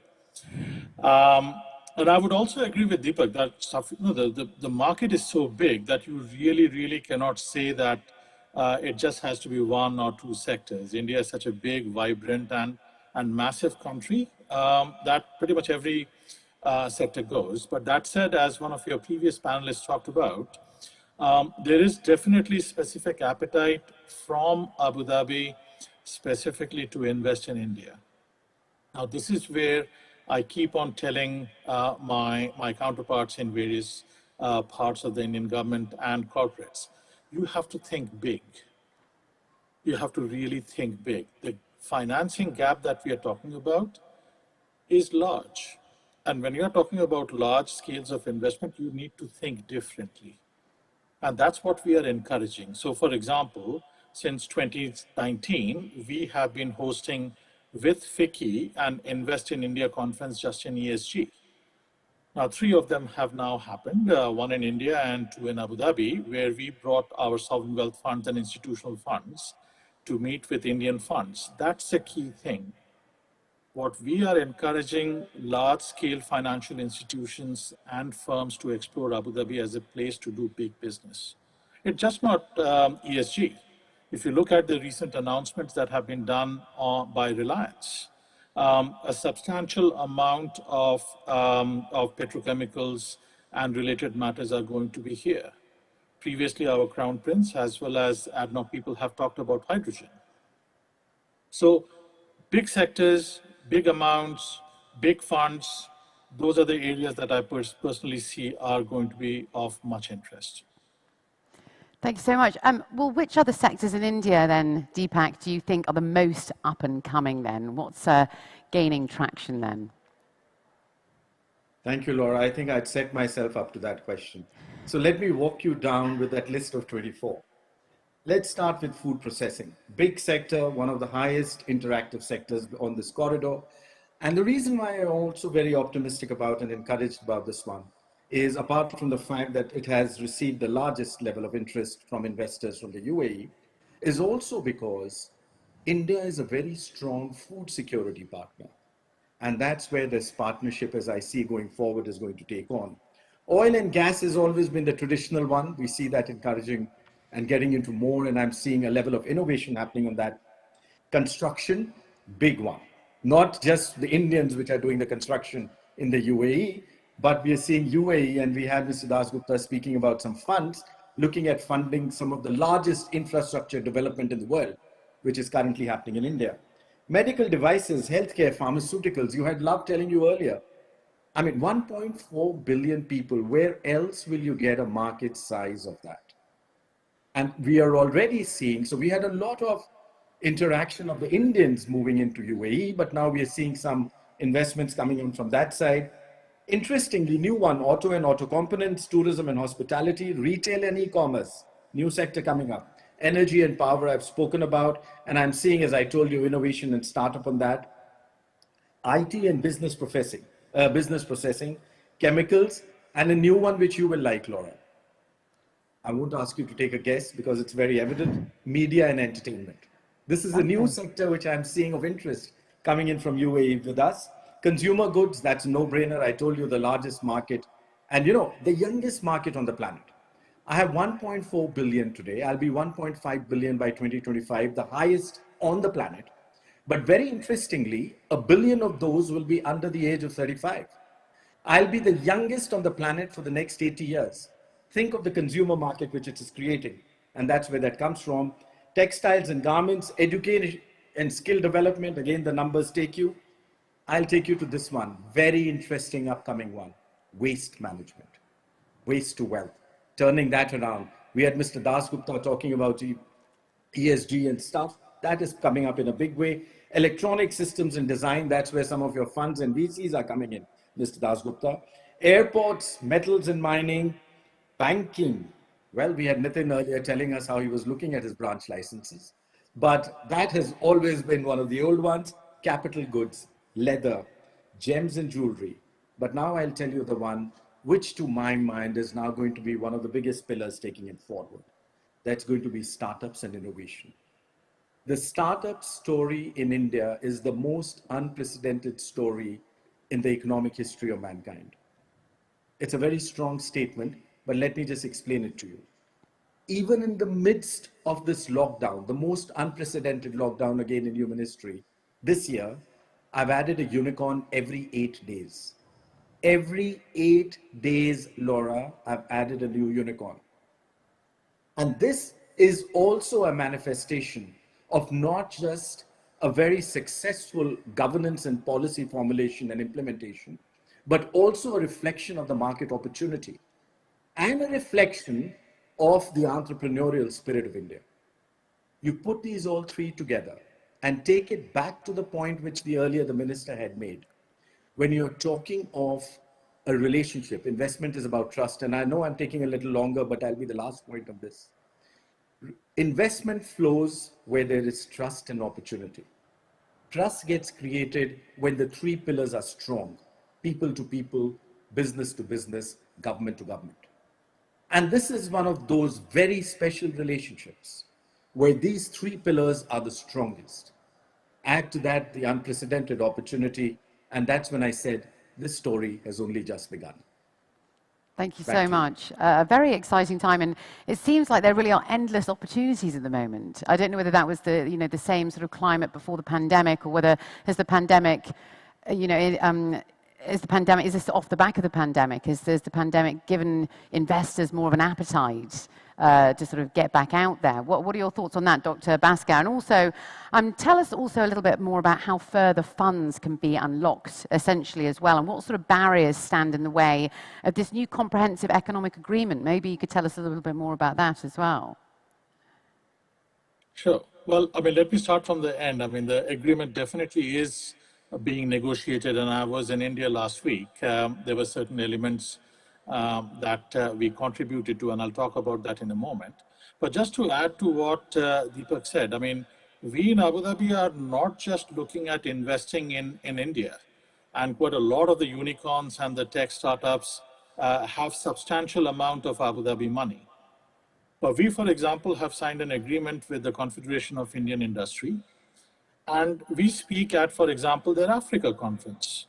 We want Indian companies to become international, and Indian companies can actually get large-scale financing for their international operations. So whether we are talking about the example of Reliance that I talked about, or Policy Bazaar, et cetera, et cetera. So it's both ways. The whole point that I'm trying to make is that large-scale funding has to be mobilized. And some of the things that you would traditionally see is, where did actually India raise its funds? This is the place where you have got a substantial amount of Indian diaspora.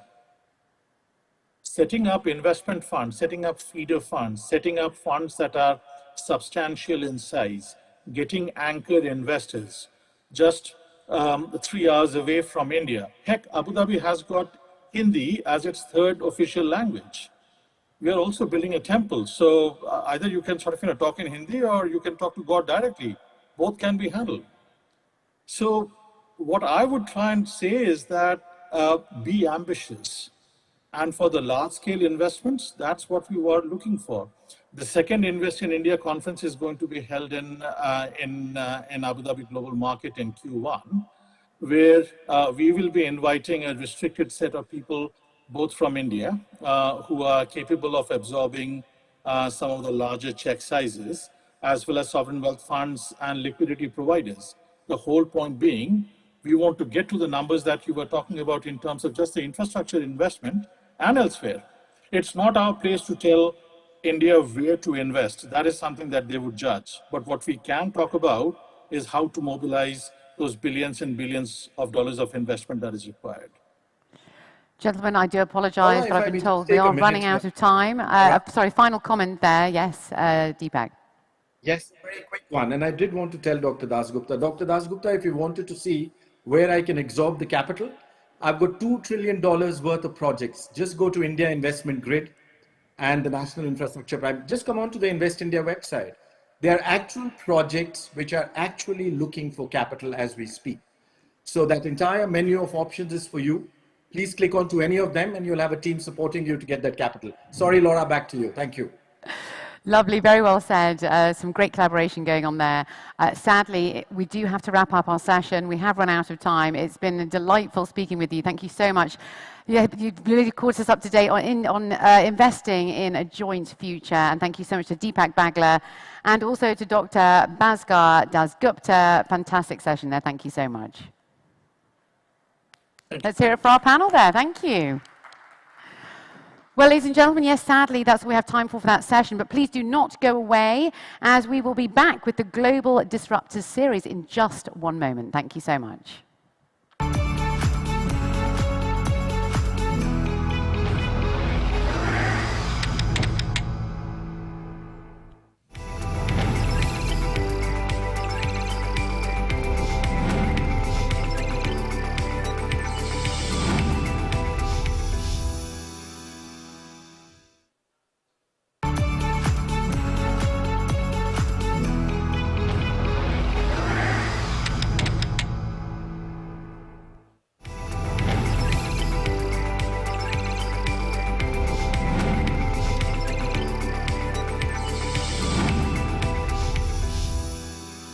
Well, great to have you with us. Global Disruptors series recommences now. Thanks there to Laura, to Deepak and Dr. Bhaskar. We're now continuing our Global Disruptors series. Dynamic founders from India and the UAE's unicorn businesses on the same stage. What does it take to create a product that changes the market status quo and dominate a sector? Well, stay tuned to find out. The Global Disruptor series will be taking a deep dive into the minds of trailblazers whose cutting-edge, innovative ideas have disrupted markets and changed the way we quite literally do business. Only at India Global Forum, where innovation meets enterprise. Well, I'd like to welcome on stage Sumit Jamua. Sumit is Chairman and CEO of Global Gene Corp. Sumit.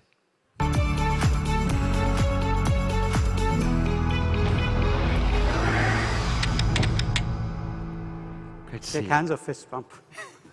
Keep it official. Keep it official, absolutely. Yeah, so to kick off the second part of our Global Disruptors series, I'm here with Sumit Jamua, Chairman and CEO of Global Gene Corp. It's a genomics data, therapeutic, insights, and applications company. Its ambitious vision is to enable genomics for 2.5 billion people in Asia and the Middle East region. It's looking to do this by building the deepest and most comprehensive genomics data sets for these populations. Global Gene Corp is solving for the existing global data bias, where 80% of all existing genomic data comes from populations of European ancestry. It's very technical, Sumit. I mean, to be honest with you, what I like about the term genomics is very, very close to economics, which I know a lot about. Genomics, I'm not so hot on, but that's why we've got you here at the India Global Forum. It's great to have you with us. Fascinating work you do, from what I've been reading up. You've said, Sumit, that the future of healthcare is accessible, diverse, and genetically personalized. But tell us a bit more about what you mean by that. Sure. I think, look, we are going through one of the greatest technological breakthroughs in terms of healthcare at this point of time. And it's a confluence of two forces. The first is our ability to understand what's within each one of our cells, which is our DNA. And the second is the AI, machine learning, compute revolution. And when you combine the two, it's actually disrupting cross industries. So what I mean by that is, look, the DNA, think of it very simply as the book of life. It's our instruction manual for each one of us, which is personalized. And the possibilities are about what we can do with it if we understood what was written in the book of life are incredible. And that's what fascinates me about the work that we do, and that's what fascinates me about the industry that we're in. So tell us sort of more specifically about some of the work you're doing at the moment. Sure. So look, the promise, let me take 30 seconds just to step back and give you, if you think about the DNA and the book of life, It's the instruction manual. It's got just over 3 billion words. And those words are basically just 4 letters, A, T, C, and G. And depending on which letter appears at what position in that 3 billion sequence, it can give you indication of whether you're going to have blue eyes, brown eyes, to whether you have a predisposition for a particular kind of disorder. And now what is fascinating about it is if I'm able to find that, then I'm able to predict things for me as an individual, or for you, Greg, as an individual, which is totally personalized to you, and which means that you have a possibility that you may never fall sick with that disease because you can ward off and take the steps to ward it off in time. And if you do fall sick, then you have an opportunity to make sure that the medication that you take is personalized to you, or medication in the future that will be created is personalized to you, right? So that's what it is. Now, the work that we do is very simple. All this works on reference data. So I need to understand what a good Sumit looks like, or what a good Greg looks like, to be able to give recommendation to someone like Sumit who comes in later, when I just look at the DNA. Now, the good news for you is you're well represented. So 80% of the world is people of European ancestry, the data that we have right now. Whereas, the Indian subcontinent, for example, is 20% of the world's population. It's less than 2% of genomic data and insight, which means that when you look at India and the Indian subcontinent, or you look at Asia, there are about, Asia has about 6,000 to 7,000 ancestries. India has 4,500 ancestries. If I don't have the reference, I cannot be giving a precise solution, and that's where genetics breaks down. So how far down the line are you in to research and development into this? Well, we've been going at it for a few years. So we are the largest in India, right? And it's a great segue that we had Deepak right there, because Deepak and his team have been a phenomenal supporter of our work. And so we're very grateful for Invest India, and for all that Invest India brings together in terms of supporting that work. We are well on our way to map out the 4,500 different ancestries in India. We are well on our way to map out certain specific diseases, to find innovative, what you call targets, to find solutions for which have impact on global diseases like diabetes and other things. So that's something we're well on our way. We're looking at other Asian countries, having built that in India, and how we can take it out into other markets to make sure that people from different parts of the world can benefit from genomics. But Sumit, is it lab work? Is it mostly in the lab doing all this analysis, or is it computer-based with a lot of data that's gathered over years? Well, you'd love it. It's lab work. It's also a lot of compute, because when you create a book, a virtual book of life, which has got 3 billion words, it takes a lot of bioinformatics horsepower to be able to understand what those things means. And then you take it forward, which is where it's in pipeline, is to say, if I have that insight, if I have the signal for what is causing a disease, for example, for diabetes, if I have a signal, then I need to work with partners to make sure that I can create a medicine which can do something about that signal. Has that happened yet? Is there a medicine? It is, absolutely. So the first bit about the mapping, the lab work, as well as the bioinformatics and sequencing and creating the digital footprint, that has happened. But we still have a way to go. How do you find research and developers who know enough to get the information you need at the particular time? Well, the good thing is we have a great scientific team. That they are some of the leading people in the world of genomics. So having that scientific scope is really important. I think it also is very helpful that India has clear governance as well as parameters around this research. As well as the talent pool and the infrastructure, where you can tie up to move that forward. You mentioned diabetes. What about cancer, let's say? Would it move on to that? Well, look, cancer is something which, genetics has had a huge impact in treatment. If you look at a general class, about 5 years ago, I looked at a study which said 3 out of 4, chemotherapy as a class, 3 out of 4 cancer patients, it was ineffective. That is a staggering number. And cancer is one of the biggest spend areas and one of the biggest distress causes for human beings. So when you turn that around, what has happened is that right now, if you go for cancer treatment, people do the genetic profiling of the tumor, they do the genetic profiling of the individual to see which treatment is likely to work or which combination of treatment is likely to work for that particular individual.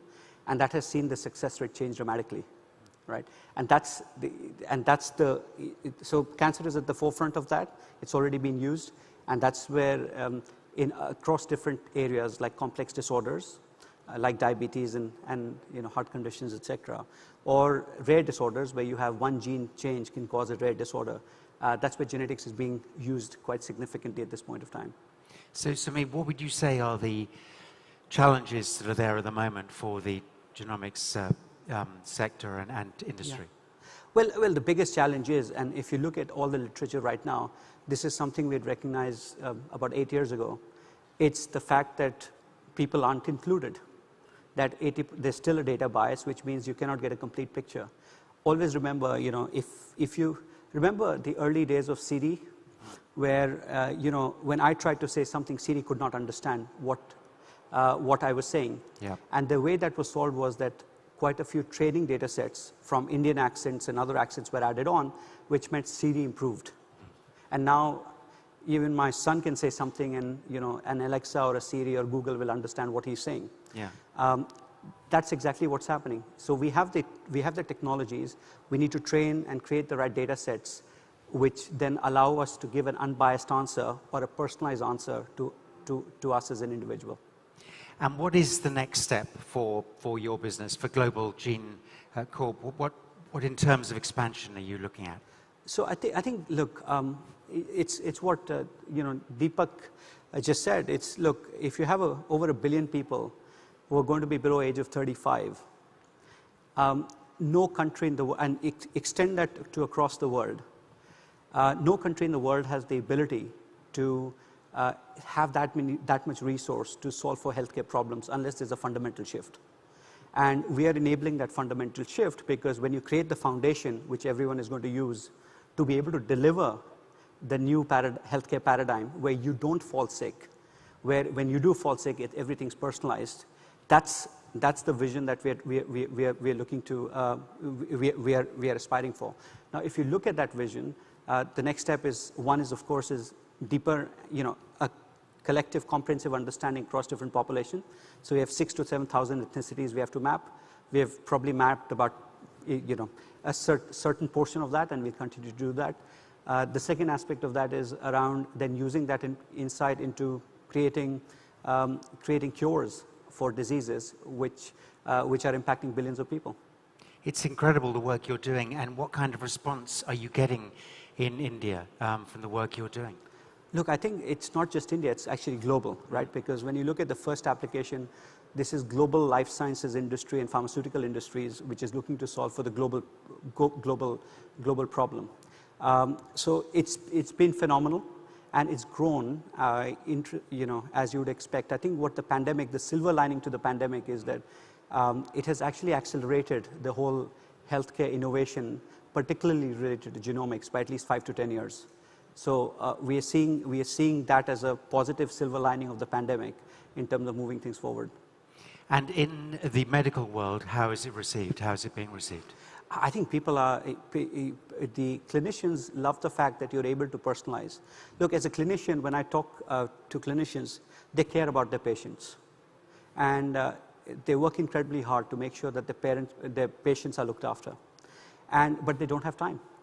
And if I say, look, you got to read these 500 things which are coming in every month, they do not have the time. Whereas if I give them a technology-led solution, which says all you need to do is type in the medicine you're about to prescribe Greg and see if it's suitable for him or not based on his genetics, they love that. And immediately, because it makes them more effective in caring for their patients. Is this something in 5 years, in 2 years, 3 years, 5 years, or in our children's time that they'll benefit mostly? It's happening now. It's happening right now. It's happening right now. Incredible. That's really brilliant. Well, listen, Sumit Jamil, we've run out of time, sadly, but really good to hear what you're doing and with genomics. And long may you be successful in working towards this amazing goal. Thank you. And again, thanks to Manoj and team as well, and congratulations to them for an incredible forum. Brilliant. Thanks a lot. Great. Thank you. Well, we do this. Perfect. Thank you very much, Sumit Shamir. All right, well, ladies and gentlemen, we'll be back in a second.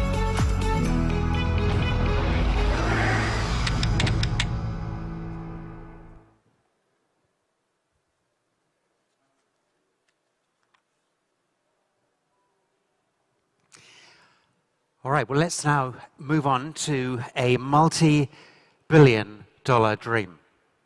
And what am I talking about? Well, Nykaa Beauty and e-commerce, CEO of Beauty and Commerce is Anshit Nair.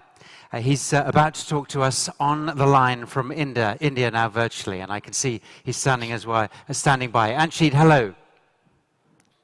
Hi, Greg. How are you? I'm fine. How are you doing? I'm well, thank you. Now, you are one of India's newly minted unicorns. You've had a recent stock market smashing debut, the journey towards building a billion-dollar brand and in turn making history. Your company, founded in 2012, it's headquartered in Mumbai. Your motto is, "Your beauty is our passion." This year, in fact, you made your debut at the Indian National Stock Exchange, and you're now offering more than 2,500 beauty brands, both online and at your brick and mortar stores. So a real success story. What would you say is Nykaa's outstanding innovation? And how has it offered something completely new, Anshit? Yeah, so I think that's a good question, Greg. And it's a couple of different things. One is, in our opinion, what we've done differently is we've democratized access to beauty and personal care in India. And what I mean by that is, historically, it was something that people consumed when they traveled either internationally or into major Indian cities where they had access to department stores.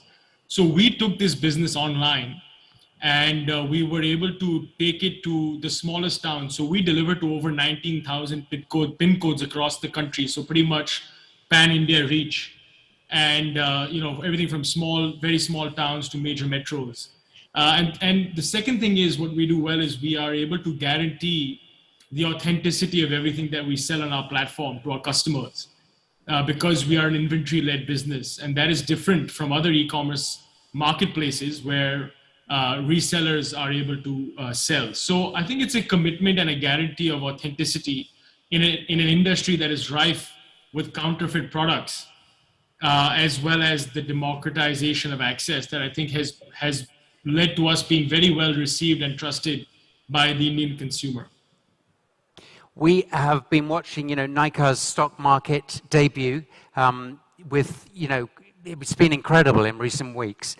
What do you see as being the key factors for underpinning that? So I think a couple of things. One is I think it's culturally in our DNA that we have always respected capital and our investors. So Nykaa has raised, all of 70 or 100 million US dollars, through its life as a privately listed, as a private company to get to where we are today. And that too, we are a profitable as well as a high growth consumer tech company in the e-commerce space, which many people say is rare. And I think it's, again, back to this culture of frugality, culture of respect for capital. So I think that's been one of the reasons for success, is building a company in the right way, and one that is built for the long-term success and not short-term gains. I think that's one. I think the second thing is, and most importantly, is the fact that we are actually offering a differentiated value prop to the consumer. And I touched upon that earlier when I said it's that guarantee of authenticity, as well as what we like to call bringing the art of retailing into the e-commerce space. Historically, e-commerce was all about discounts and liquidation of old stock. We are, as a retailer, do not fund any discounts above and beyond the discounts that brand partners like to pass along. So we respect our brand partners, and we also respect our customers, as well as the broader ecosystem. And I think that's gone a long way in allowing us to remain profitable and sustainable, build a sustainable business. I think finally, we're an Indian-owned and Indian-managed company. And we are very proud of that we've been able to build an Indian e-commerce consumer technology company built by Indians for Indians. And I think that's something that motivates us every day and has, again, been a large part of why we believe that the public markets in India have accepted us the way they have. Thanks for that. Now, how would you say that you have used, in a way, the UAE as a springboard for your global growth? So I think we're still a very young company, and there is a long way for us to go. There are plans. We are always looking at other markets outside of India as well. What we love about the UAE is that we have an admiration for the entrepreneurial spirit, as well as some of the cultural similarities that the UAE has with India. And we think it is a fantastic place for us to build what we would say as kind of the springboard, or also the focal point of any international expansion that we look to do in the future. So I think it's still early days for us. We're hardly an 8-year-old company, and India has been a very large market where we've been focused on really catering to our Indian consumers. But yes, I think you will see some focus on international, and any international expansion. It's very logical to look at the UAE as a springboard for that leg of growth in the future. So at the moment, you would say you're a firmly Indian brand focused on the Indian market, but in the future, we need to watch this space. Absolutely. Nykaa is obviously it's notable for being the first Indian unicorn set up headed by a woman. How is Falguni Nair, your founder, an inspiration to you and also to other entrepreneurs, male and female, in India and beyond, Amshit? So I think, she always says that before she got into this business, she didn't know beauty, technology, nor retail. And she is actually an ex-investment banker. With very little understanding of the sector, she identified a market gap and decided to take the plunge and left a long-term career as an investment banker to become an entrepreneur.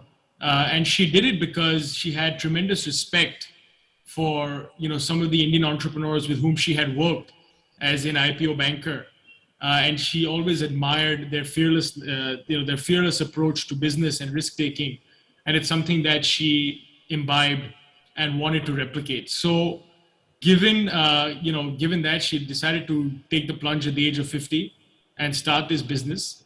So I think I have tremendous respect for the risk-taking ability that she has. But equally important, in my opinion, is her measured approach towards execution. And that goes back to being, having that respect for capital that I spoke about, respect for shareholders, respect for investors. And that's been since day one. Never has she discussed, valuation or even, growth at any cost. At Nykaa, we say it's all about sustainable growth and delivering profitability is and has always been important to us. So she's building a business for the long term, and it comes from understanding that we have millions of customers who depend on us and thousands of employees who depend on the firm, and not taking undue risk, taking the right risks, but executing in a very measured way. And I think that has been something, again, that I admire. And finally, she lives by these words that actually are there in the Bhagavad Gita, which is the holy text in India, that says, do your duty, but don't expect the rewards. And that is, again, something that has meant a lot to me, because I think being an entrepreneur, there are many ups and downs, and being able to weather the storm requires one to be very level-headed and not expect immediate gratification and success. And as an entrepreneur, she had many years of failures and issues. So, but she never gave up. So I think that's because she strongly believes in that ethos, and I draw inspiration from that as well. Now, what does the future hold in store for innovative company like Nykaa? Can you tell us what we might be looking out for in the future? So I think, we have always said that we are a lifestyle retailer. And so there are lots of opportunities for us within the lifestyle space itself. Today we are in beauty and fashion. Potentially there are other spaces that could be of interest. I touched a little bit upon international expansion. As I said, India is a massive market. We understand our consumers here well, and we want to cater to them in the best way possible. And we will continue to do that. But as and when there are opportunities to do business in similar markets, and we think the Gulf and especially the UAE are similar in many ways, then you might see something on that front. Otherwise, I think it's day-to-day execution. We say retail is about detail, so just always being focused on being better. I think staying hungry and trying to stay on top and competing with some of the best global firms, but doing it in a different way. As I said, focused on customer first, building the right experience for the customer, delivering the right quality product, and building a business that is in India for the long term. And we hope that one day Nykaa will be a household name in India, just the way that some of the bigger, consumer companies are today. So I think that's a longer term plan, and we will work tirelessly to get to that final goal. And how would you say that you actually, deal with motivation within your company so that you do keep moving forward? So I think, as I said earlier, for us, we're immensely proud, and it's not just a few of us, but I think it really runs deep throughout the company. We're very proud of, as I said, being an Indian-owned and managed company, having created a consumer brand that has appealed across the length and breadth of this country, and not to any particular demographic, but really to all Indians. And it's that sense of purpose to build, to continue to build on the initial success that we've had, and to build an example of a successful consumer tech e-commerce company out of India that can stand on the global stage and show that in India here we have some of the best engineering talent. We are very cutting edge when it comes to some of the things we're doing around live streaming technology and virtual reality that is becoming big in the online shopping space. So I think that's the biggest motivator for us, is to continue to create a new age company, a new age successful company out of India that we can all be proud of. I mean, how do you keep competition going? Because obviously, there's obviously social media, which is so important now. I've seen you're on Twitter, Instagram. Are these still the core markets for you, or are you finding the landscape changing completely, almost day by day? I think for us, social media remains an important tool in terms of creating influence. We are an influencer in our space of beauty and fashion, so we're able to leverage social media efficiently for that. But yes, I think things are changing. As I said earlier, we believe live streaming and watch and buy commerce is going to be a very large play in the coming years. And we've seen it very successfully done in other markets. And we think India is going to go down a similar path. So I think you'll see us continue to evolve, continue to innovate. What we do is we are specialists in what we do, right? We are not a horizontal platform. We are focused on beauty and fashion. So we're a vertically specialized retailer. Now, what that allows us to do is remain extremely focused on the categories to which we cater, and always have an understanding for what is the consumer looking for. And I think that we always say, when we do our meetings and any discussions we have, we say, assume the customer is sitting here on the table with you, and take a decision based on their best interest. So I think with that focus, you'll see us continue to innovate, and we hope to stay ahead. And look, we believe that competition is good. It keeps everyone on their toes. It keeps everyone improving. The only thing we don't want to see, of course, is online, that heavy discounting approach to retailing that sometimes online marketplaces do, because we think that's detrimental to the overall ecosystem. But beyond that, we're very open to competition, and we think it makes us better, makes us do better every day. And just to wrap it up, Amjid, I mean, as I said in the introduction, you're a multi-billion-dollar dream. Can one ever anticipate that kind of success of being you know, quite literally what a unicorn means, you know, in the market? So yeah, it's something that we never discuss. It's not something that is you know, what I would say discussion topics. We are more focused on building the business, and so most conversations revolve around day-to-day execution, strategic planning, but never really discussion on what's the number, what's the market cap. You know, even as especially as a private company, that was not really a discussion that was had. And I think again, you know, as I said earlier, it goes back to the Hindu philosophy of, you know, you do your duty, you do your job, but don't have any expectations. And as a result, we never had any expectations of what would be the market cap of this company. And, you know, it's a very long innings. And we plan to be around for many, many decades, if not centuries to come. And we would, you know, in the market, all this valuation and things will, you know, as long as we're focused on the customer and we're focused on doing the right thing and building this business the way we always have, which is in a sustainable fashion, then hopefully the results will speak for themselves. Brilliant. Well, listen, we'll wrap it up there, but Amshit Nair, CEO, Beauty and E-commerce at Nykaa, thank you very much for joining us today at the India Global Forum from the UAE. Thank you. Thank you very much, and a big thank you to, of course, Manoj and the team at IGF for having us, albeit virtually. Hopefully we can be there in person soon enough. Hopefully next time we'll see you in person. Many thanks. Thank you. Bye-bye. All right, ladies and gentlemen, we will continue now, and we want to say, bring Laura back onto the stage, continuing with the supply solutions segment of today's running order. Thank you very much.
Well, ladies and gentlemen, we move on now to supplying solutions, the Moglix journey. Now, Moglix has been described as an unlikely unicorn, and we're about to find out why. By way of background, very quickly, Moglix is an industrial B2B marketplace in India, and also became the 13th firm in India to achieve unicorn status this year. And it's a great pleasure to introduce to the stage the founder and CEO. Please give a very warm welcome to Rahul Garg, the founder and CEO of Moglix.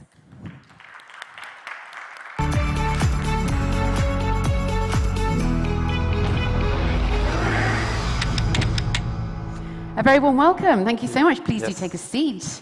Join me here, Rahul Garg, founder and CEO of Moglix. Thank you so much for joining us. Great to have you here. I've given you a very, very brief introduction, so maybe in this sort of first question you could give us a little bit more insight into exactly what your platform does and a bit more of a background. But also in the meantime, you've been described as this unlikely unicorn. So tell us a little bit about why that is. So quick on Moglix firstly. So Moglix is today becoming the operating system for manufacturing and infrastructure sector. In simple words, you can think of what the consumer commerce companies are doing, delivering products every day in and day out to consumers. We are trying to transform that experience for manufacturing and infrastructure sectors, which are almost, in the case of India, 25% of the country's GDP. And relating to the question which you asked about being an unlikely or not so very well understood unicorn, I would say we touch in our consumer lives every day, food delivery, grocery delivery, mobile delivery, so on and so forth. But it's not in everyday life we realize that a cell phone that was manufactured, a cloth that was manufactured, a car that was manufactured, a helicopter, anything that is manufactured is basically coming from some manufacturing plant. And when you start to map out all of those transactions, they become almost 3 to 4x bigger than every single consumer transaction. There are close to 100,000 components that go into building a car, right? That is the scale of what the manufacturing happens on the back end before you get a single consumer transaction of buying a car. So when I started in 2015, I remember a story that consumer commerce in India was already large. There were fairly multi-billion-dollar unicorns that existed. And when we said that we want to do this for manufacturing and infrastructure sector, it was largely, I would say, not very well understood.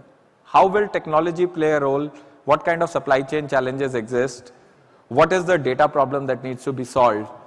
And I think there was no corresponding example that you could quote that somebody has done this in X market and we are trying to do that for India. So it was a very first principle, solving for India, attacking 20-25% of country's GDP, and with my background of having spent 5 years with Google and before that in technology, I said, we got to go out in this market, add technology layer, add our supply chain capabilities, and we can add value. And we became the first unicorn in B2B commerce, and I'm sure there will be more that follows. Huge congratulations. Very, very interesting. But I think that deserves a round of applause. So what do you see as Moglic's sort of center of innovation and the sort of keys to its success then? So I think Moglic's was pretty much centered around how can we take a very, very large sector which might have very less technology and start to think as a technology first.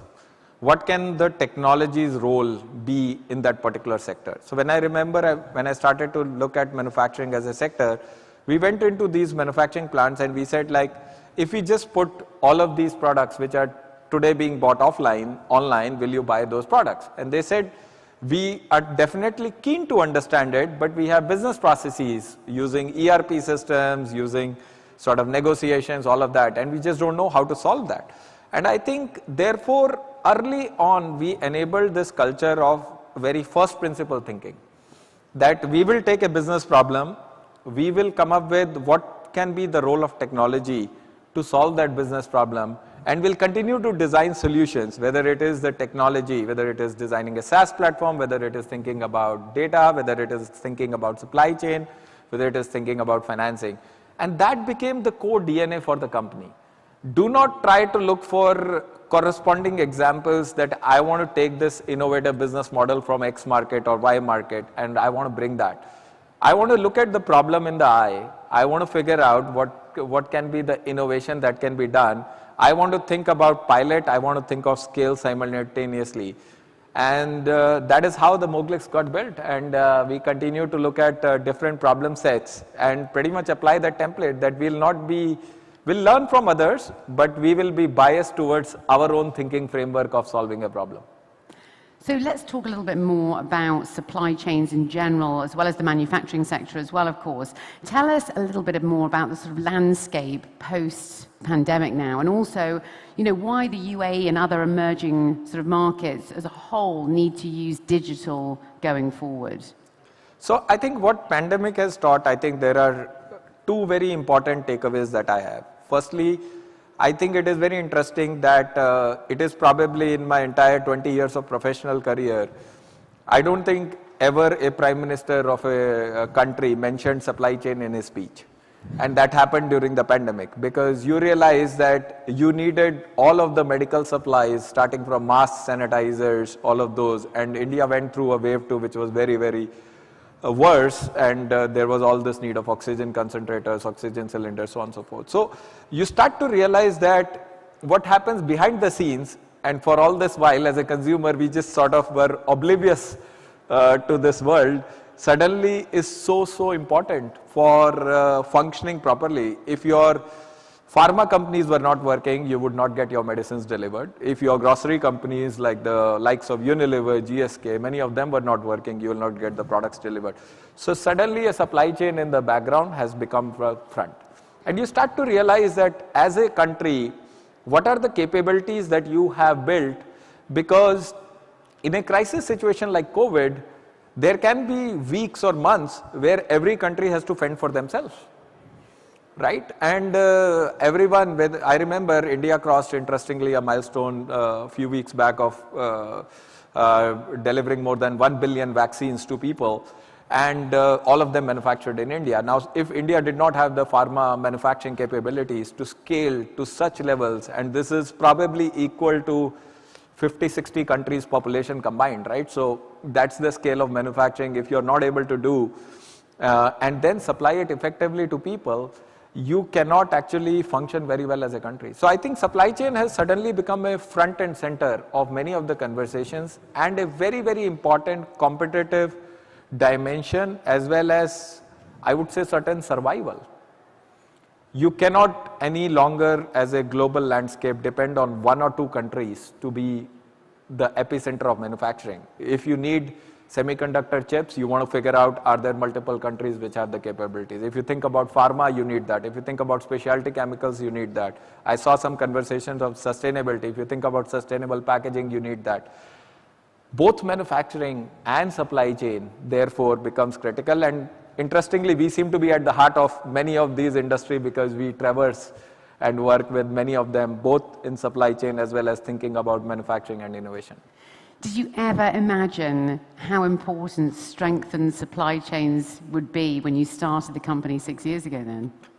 So I think as an entrepreneur, you always start with a dream. And I think definitely the dream was that this can become very large. What has happened in consumer commerce, I always believed that this is 3 to 5x bigger.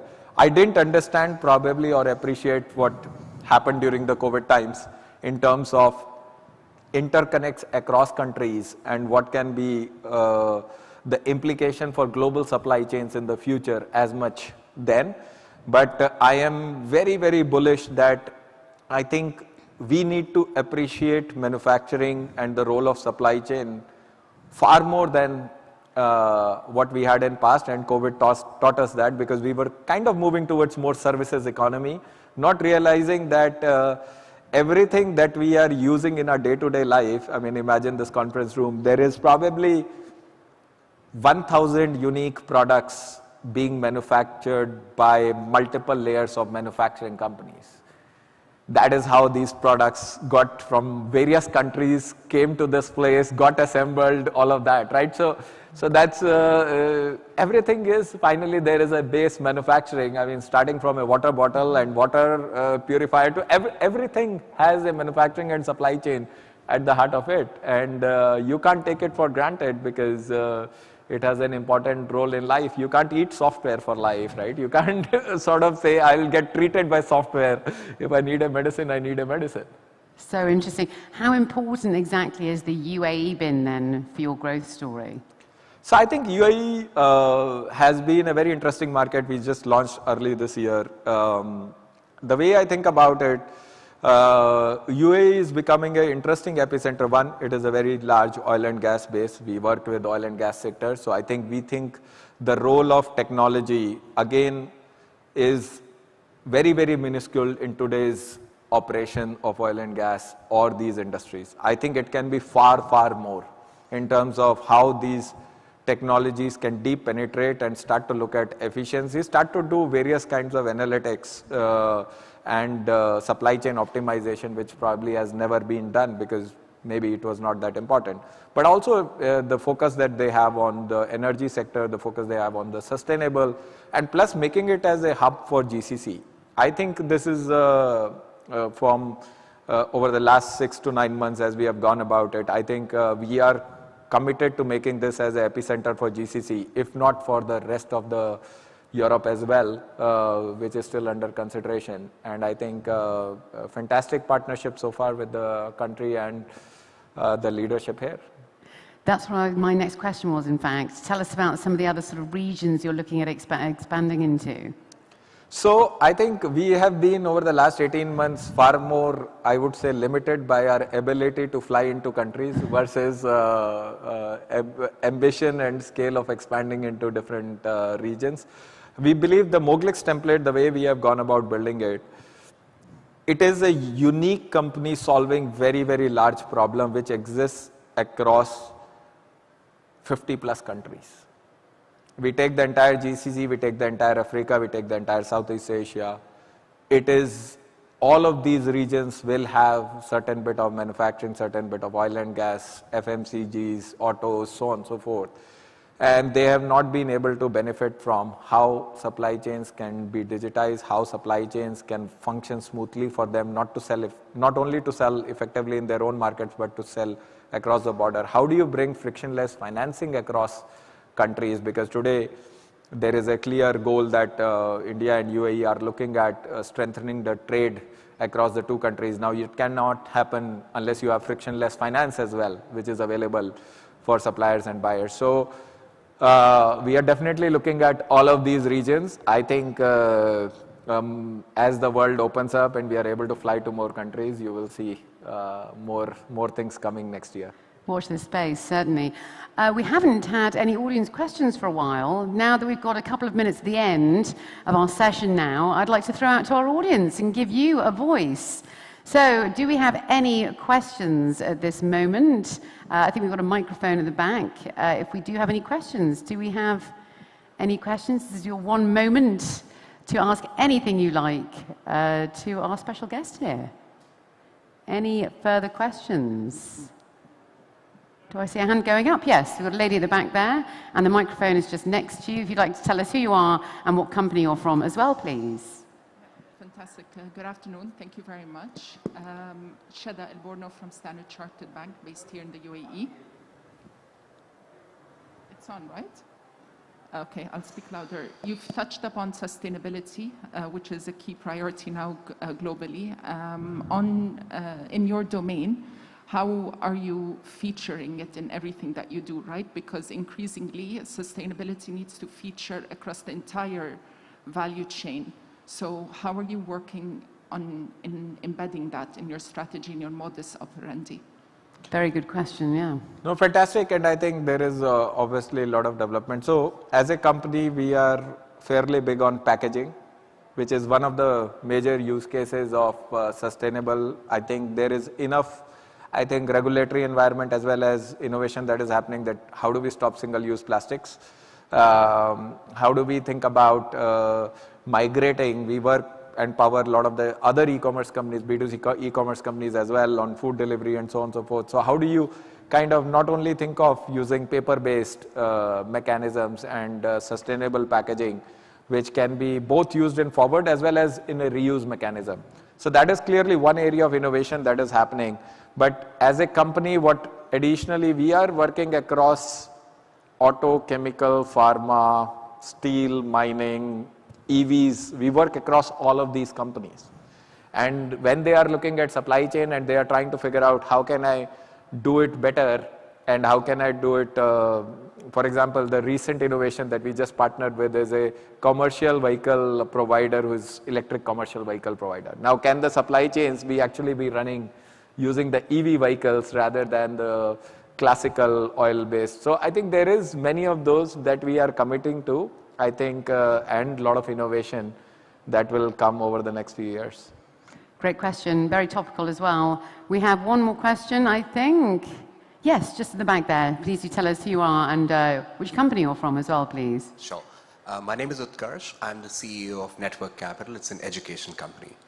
My question is that when you look at your entire business model, have you considered like starting brands of your own, just the way sort of Amazon did, certain kind of products, maybe manufacture it yourself and then supply it?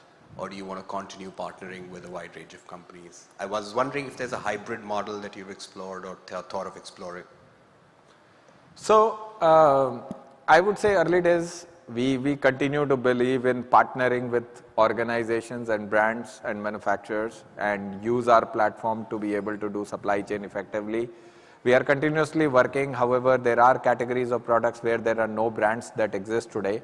And we are working with the manufacturers and suppliers in those categories of how do you start to get better certification so that they are able to really testify the quality of the products. Because there are almost 30% of the products which are unbranded, so to say, on the platform. And you need to determine what are the quality benchmarks before they can sell effectively on the platform. And help them probably create their own brands or maybe become a Moglik certified product quality that can be sold on the platform. Thank you so much. Sadly, that is all we have time for. Thank you so much, Rahul Garg. Fantastic speaking with you. Thank you so much for being with us here today. Thank you. Let's hear it for Rahul Garg there, please. Thank you. Founder and CEO of Moglik. Yeah, thank you. Thank you so much. Fantastic speaking with you. Ladies and gentlemen, please do not go away as we will be back with our next session. Thank you.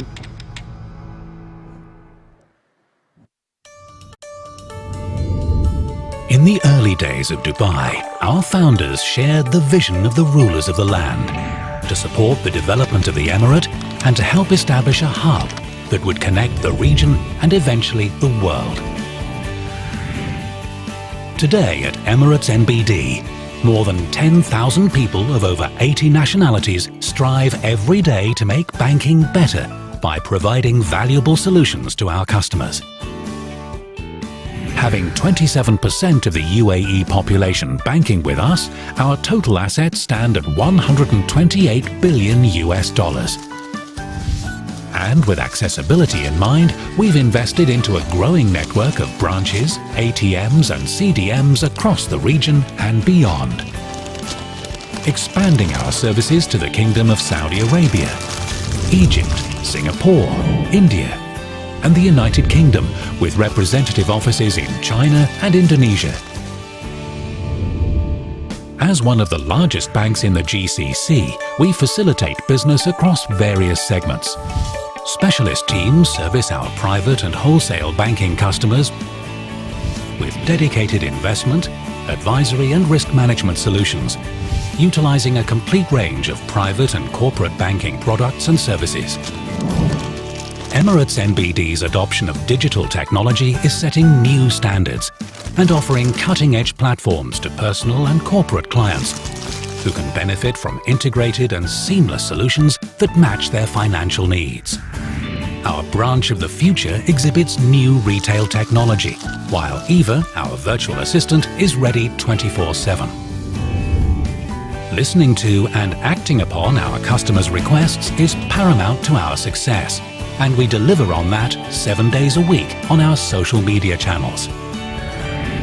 Our responsibility to our customers, shareholders and employees goes hand in hand with our social investment commitments. We're proud to contribute to the communities we serve through our strategic CSR initiatives. So far, 30% of Emirates NBD employees have volunteered for our award-winning volunteering program. With the mission to welcome global business to Dubai, Emirates NBD Group takes pride in being named the official banking partner for Expo 2020 Dubai. This, along with key recognitions, is a testament to fulfilling the vision laid out by our leaders for future generations.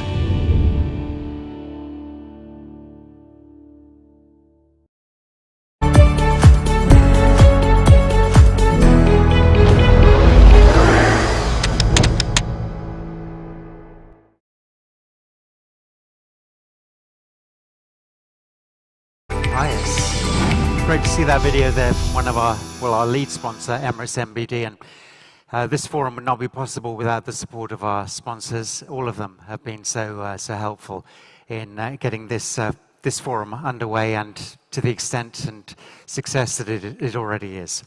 So I hope you'll agree with us. Thank you very much. Great to see so many of you still here. Just a quick reminder that when you do leave, if you want to drop your badges off, just in the form of sustainability, it means we can then issue them again tomorrow when you come back. We're now joined by the co-founder of one of India's most successful travel platforms. Amidst global COVID pandemic turbulence, he's expanded his travel business, working with family and expanding to the UAE. Please welcome to the stage Prashant Pitti, co-founder of Ease My Trip.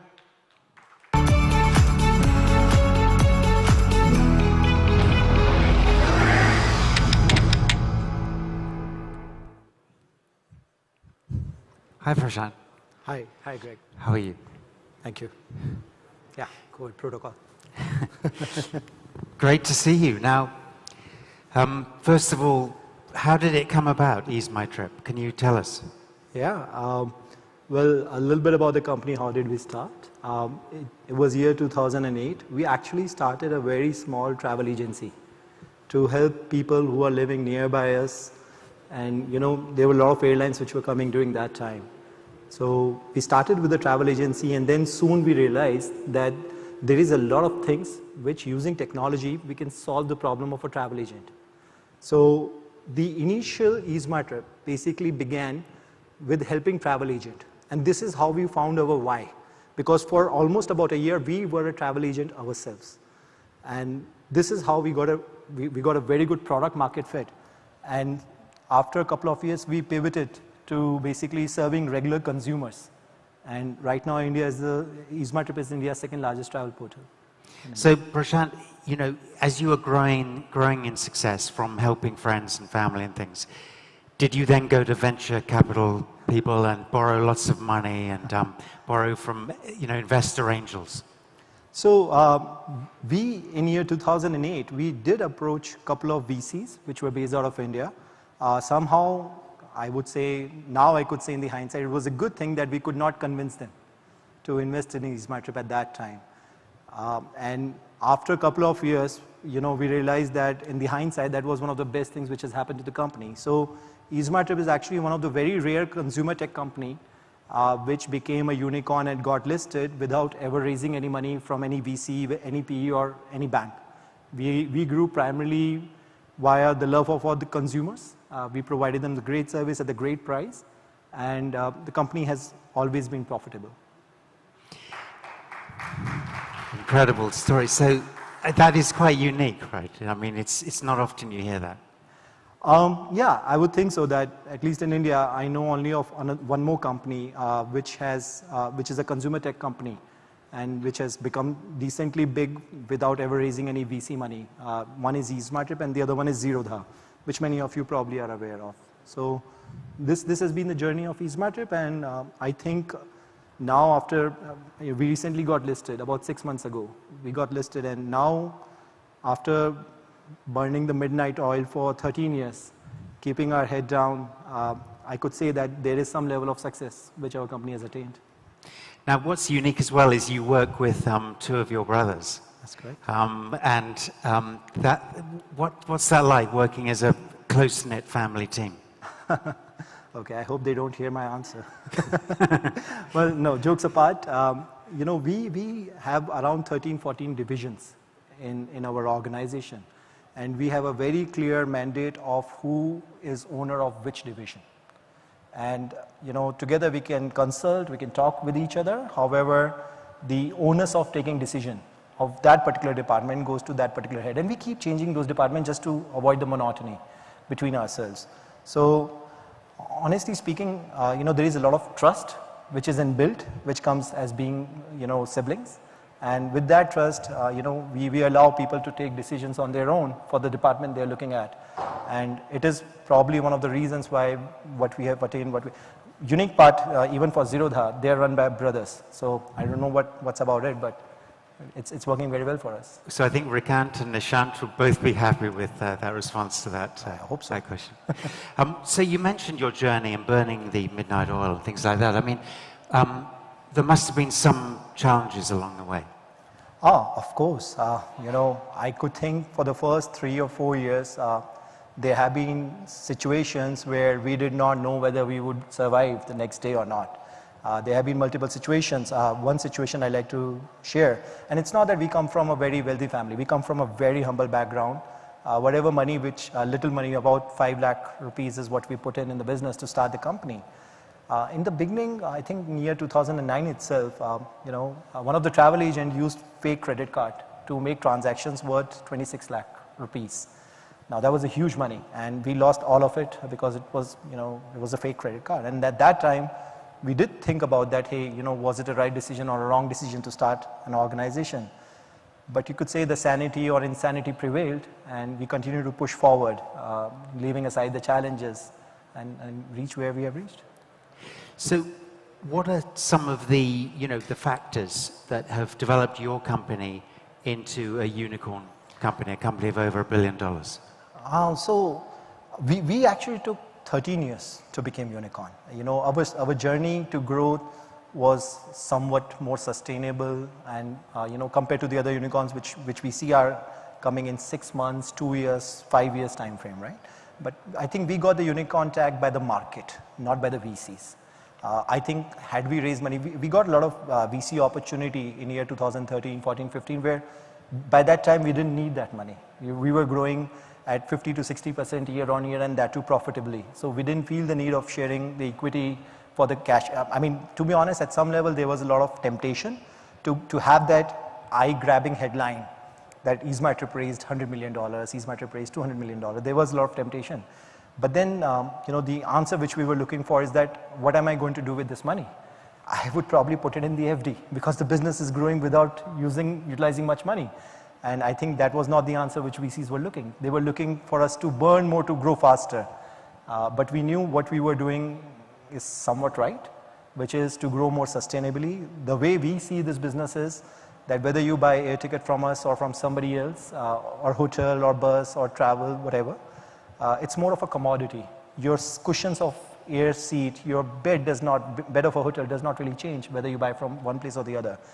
And the basic of a commodity business is, you keep your costs extremely low, you provide value to the consumers, provide service to the consumers, and if you are doing so on a sustainable fashion, then you don't have to spend money on marketing.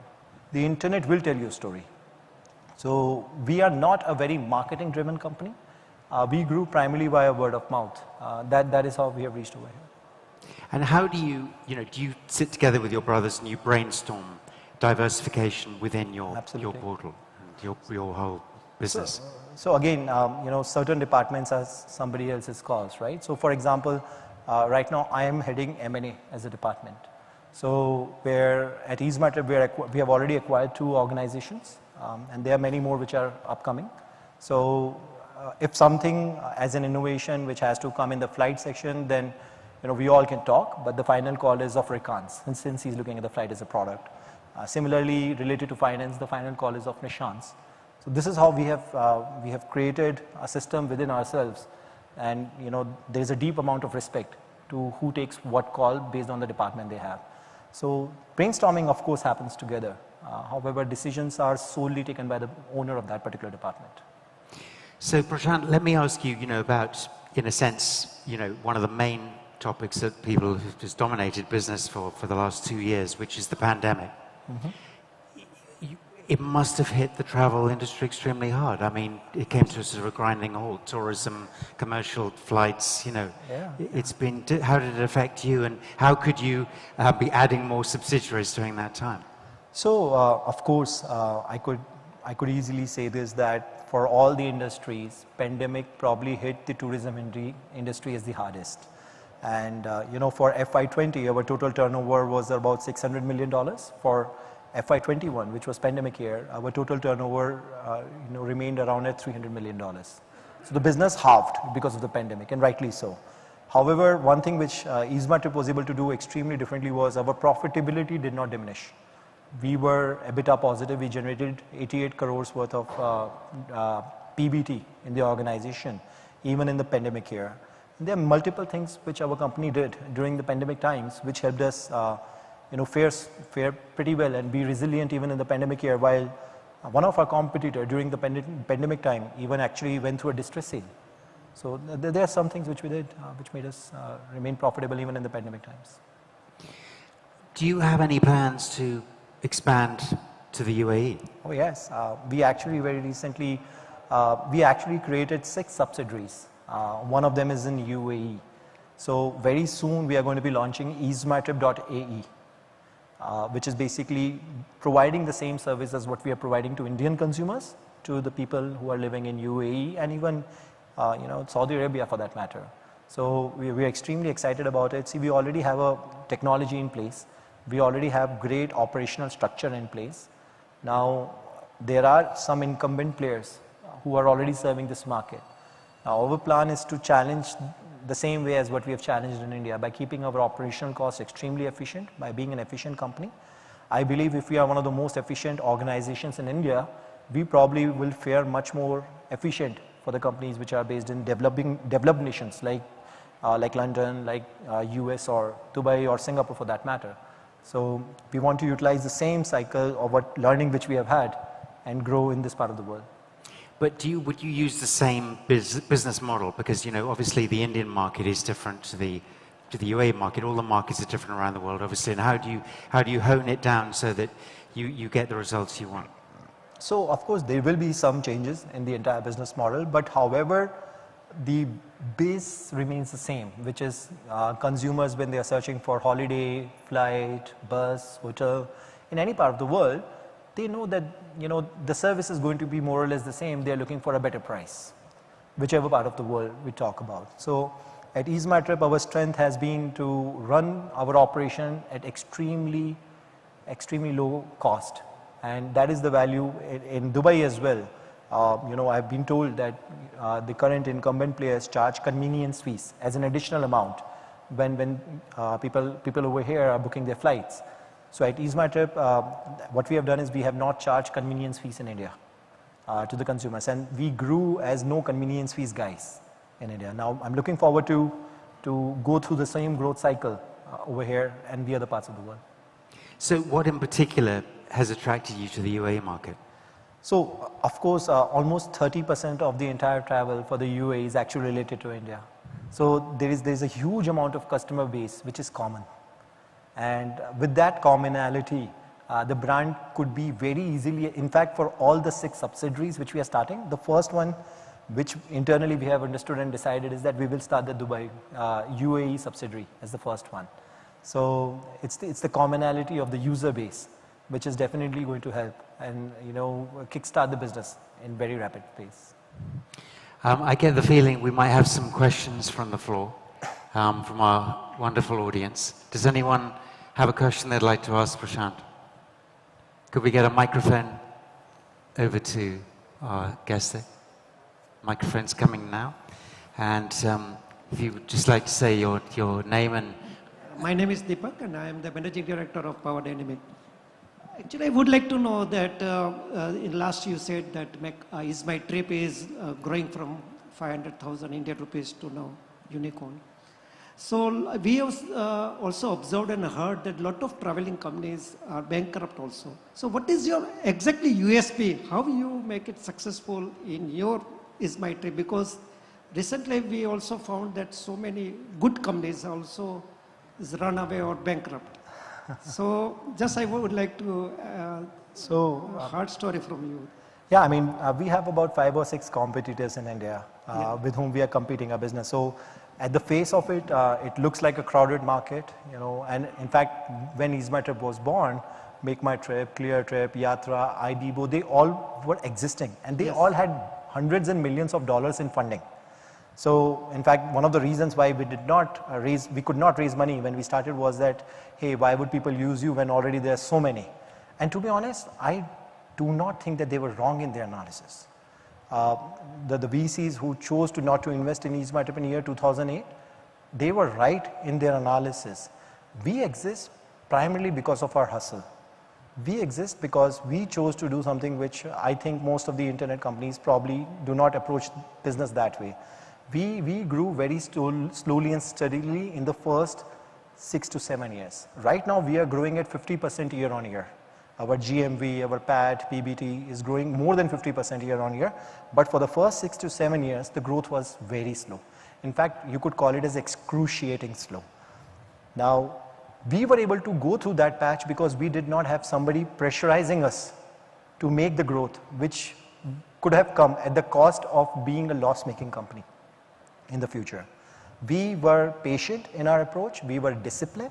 For example, we in the last 13 years have spent 70 crores on marketing put together, right? While our biggest competitor spends 1300 crores every year on marketing. And yet we are growing at triple the pace of them. The reason of the growth is primarily because we are known in the market as no convenience fees guys. Now, and it's not that the money which our competitor is burning, they of course offer a lot of discounts to the consumers, right? So at times they are cheaper than us. Now this is what we really believe in, that consumers who are using eSmartTrip, it's not that they are not aware of the discounts my competition is offering. They of course know all the brand names we're talking about, right? And the days when our competition is offering crazy discounts, I'm also happy that my customer goes and utilizes those discounts. I'm fine with that. But we think that our consumers think of us as a comfort food. They may go and have Italian one day. They may go have a fancy Chinese one day. But they think of eSmartTrip as a comfort food where at least they will not be paying convenience fees ever whenever they come to eSmartTrip. So this is what is the strategy we have been following since last 13 years. And I think the patience is what has paved the way for eSmartTrip. Great. Thank you for that question. We have another question coming up right now. Thank you very much. We just get a microphone to you. Thank you. Good evening. I am Dr. Pawar from Rajasthan, Jaipur, presently Chancellor of a university, Very nice. but having served as Secretary Tourism Government of India. My simple question is that with the pandemic, our industry, that is tourism industry, has been the worst hit. Absolutely. Especially the foreign tourist arrivals into India. They are almost all-time low. Absolutely. Now, as a travel service provider, what steps you intend to take to promote what you call interstate tourism, promoting that segment of Indian tourism so that we don't have to depend on foreign tourist arrivals for our industry to be buoyant and to be... No, thank you for presenting that question. To be honest, it is of extreme importance to a company like ours, knowing that there are so many tour guides, there are so many vendors whose livelihood is dependent on tourism, right, in many places of the India. So at eSmartTrip, as soon as the first pandemic hit, this is the first thing we did. We actually created a pledge page at eSmartTrip. And since we know who are the people who actually travel abroad on frequent basis, so we personally approached those about 1.5 million user base and made them take the pledge. We presented them with the list of 500 ideas which India is not told yet. For example, one of the places is Javai, very close to Jaipur. Not many people know about Javai, the leopards which are roaming freely in Javai.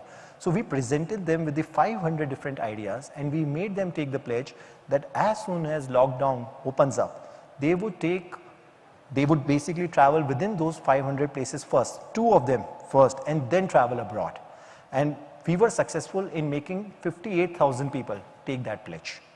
Now this I think was something we did in the month of June, and so people have taken pledge. I don't know how many of them are going to be sticking to that, but this is the best we could do in educating people about the places which they may not have heard about India. See, when you're traveling, what you're looking for is actually novelty, right? Now there is so much of novelty which is present in India, it's just that we are not aware of. And those are the novelties which we are trying to propagate during the pandemic times. Great, thank you very much.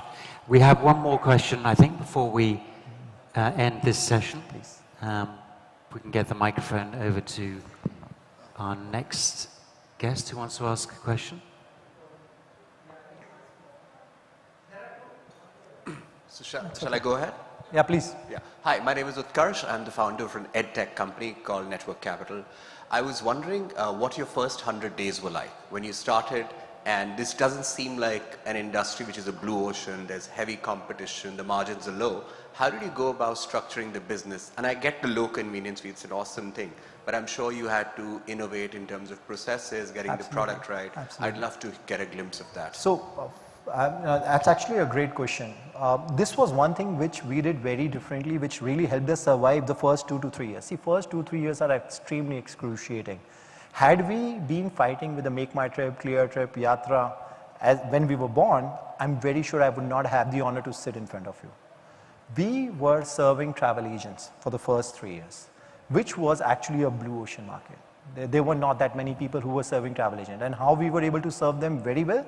As for the first year, we were a travel agent ourselves. We knew the exact pain point a travel agent goes through, and we were solving those pain points using technology. So thankfully, we had a very strong product market fit. And for the first, not just 100 years, I would say for the first 1,000 days, no, not just for the first 100 days, for the first 1,000 days, which is 3 years, there were only 3 salesmen in the company, we 3 brothers. So we divided the area within ourselves. I personally must have visited 2,000 odd travel agents personally to tell them our story, what our product is, and get their businesses on board on eSmartTrip. So it was a lot of running around. We heard a lot of no's, of course. No denying we had to wait hours to meet a travel agent just to get to meet them. So the business was, of course, tough. There was no easy thing which was handed to us over the platter. But good thing was that we were not fighting the big guns during the first 100 days or even 1,000 days. Great. Ladies and gentlemen, thank you very much for your questions. We've run out of time, I'm afraid. But Prashant, Spiti, really appreciate the time with you today. Thank you. Thanks a lot. Really good. Pleasure's all mine. Thank you. And thank you very much. Thank you, everyone. Thanks. Thank you. Don't go away. We're back with our final session of the day on boosting trade ties to the next level with my colleague Laura. That's just in a moment.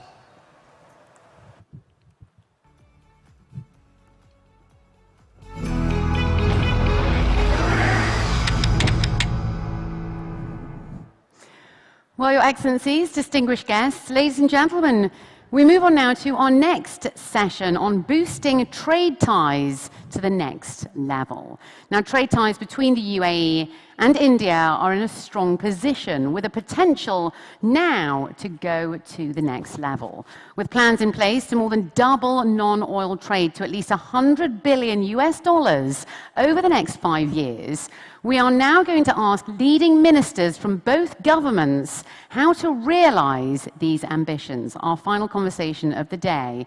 We move on, and I'd like to give a very special welcome to our final guest. We've got 2 final guests this session, our final panel of the day. And joining us online is Piyush Goyal, Minister of Commerce and Industry for the Government of India. A very warm welcome to Piyush Goyal. Your Excellency, a great pleasure and a great honor, in fact, to have you here with us. Thank you so much for joining us here today. Now, joining us a little later on is His Excellency Dr. Thani bin Ahmed Al Zayudi, the Minister of State for Foreign Trade for the Government of the UAE. He is going to be joining our conversation in just a moment. So, Your Excellency, Piyush Goyal, I thought we'd like to start off with just a general overview of the India and UAE economies at present. What is the current status of the economy over there in India? I'm hoping you can hear us okay.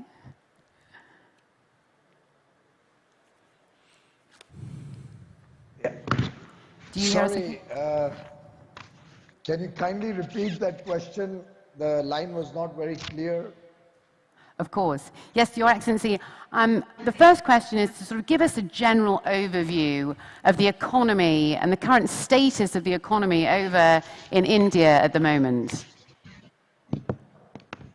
Thank you very much, ma'am, for giving me this opportunity to participate in the India Global Forum, UAE, and I wish your program great success as we go forward. I'm sure the dialogue and discussions will be extremely useful.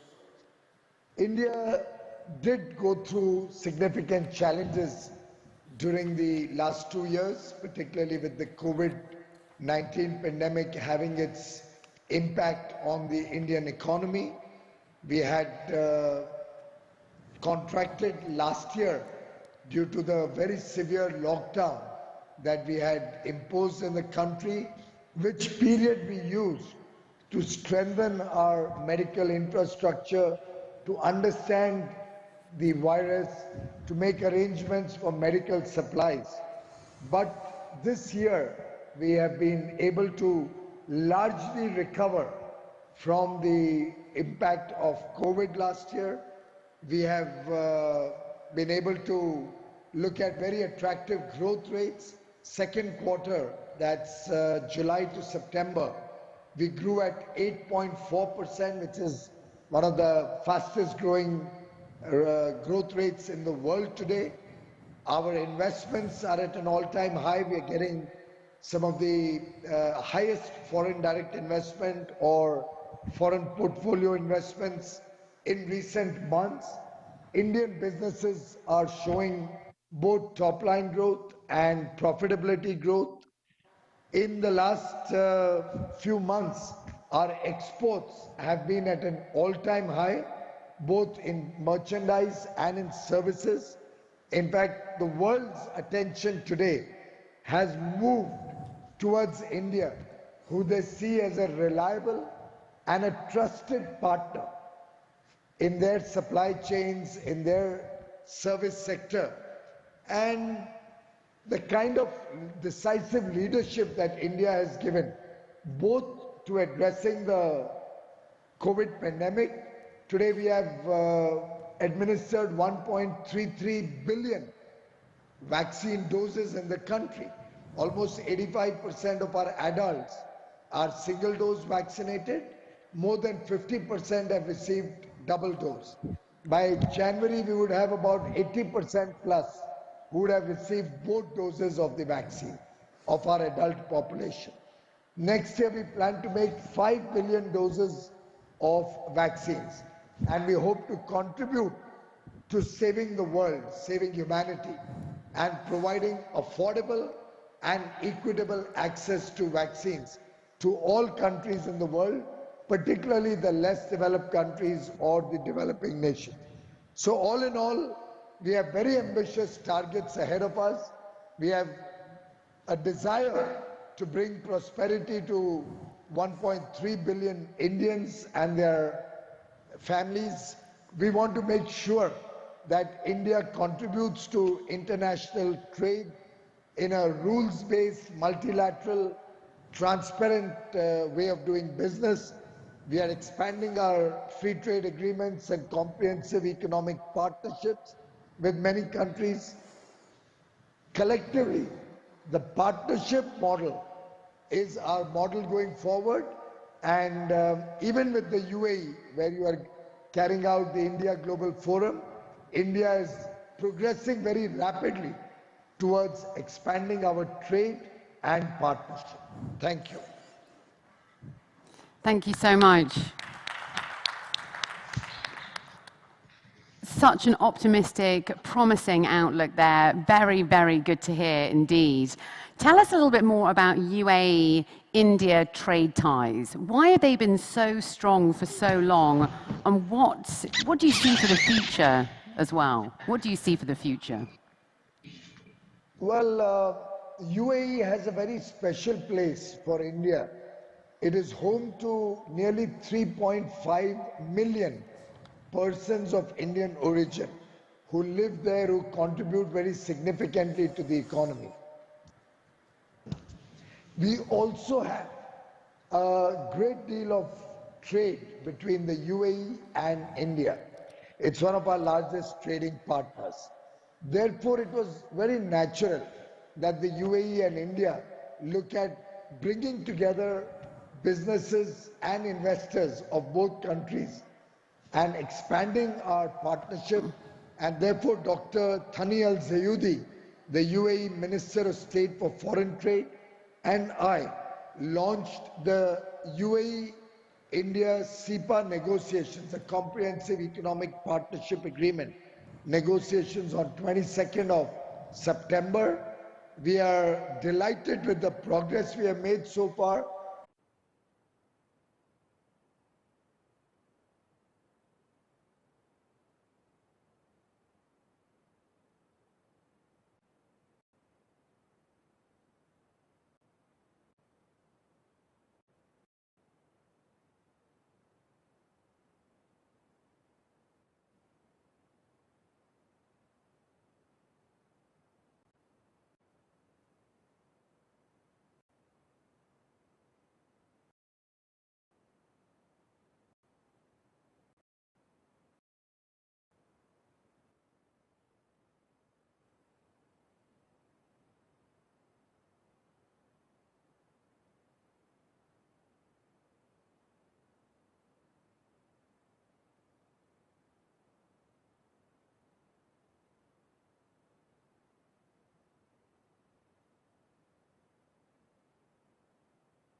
Well, ladies and gentlemen, we do apologize for that very swift power cut that we just had. We do apologize.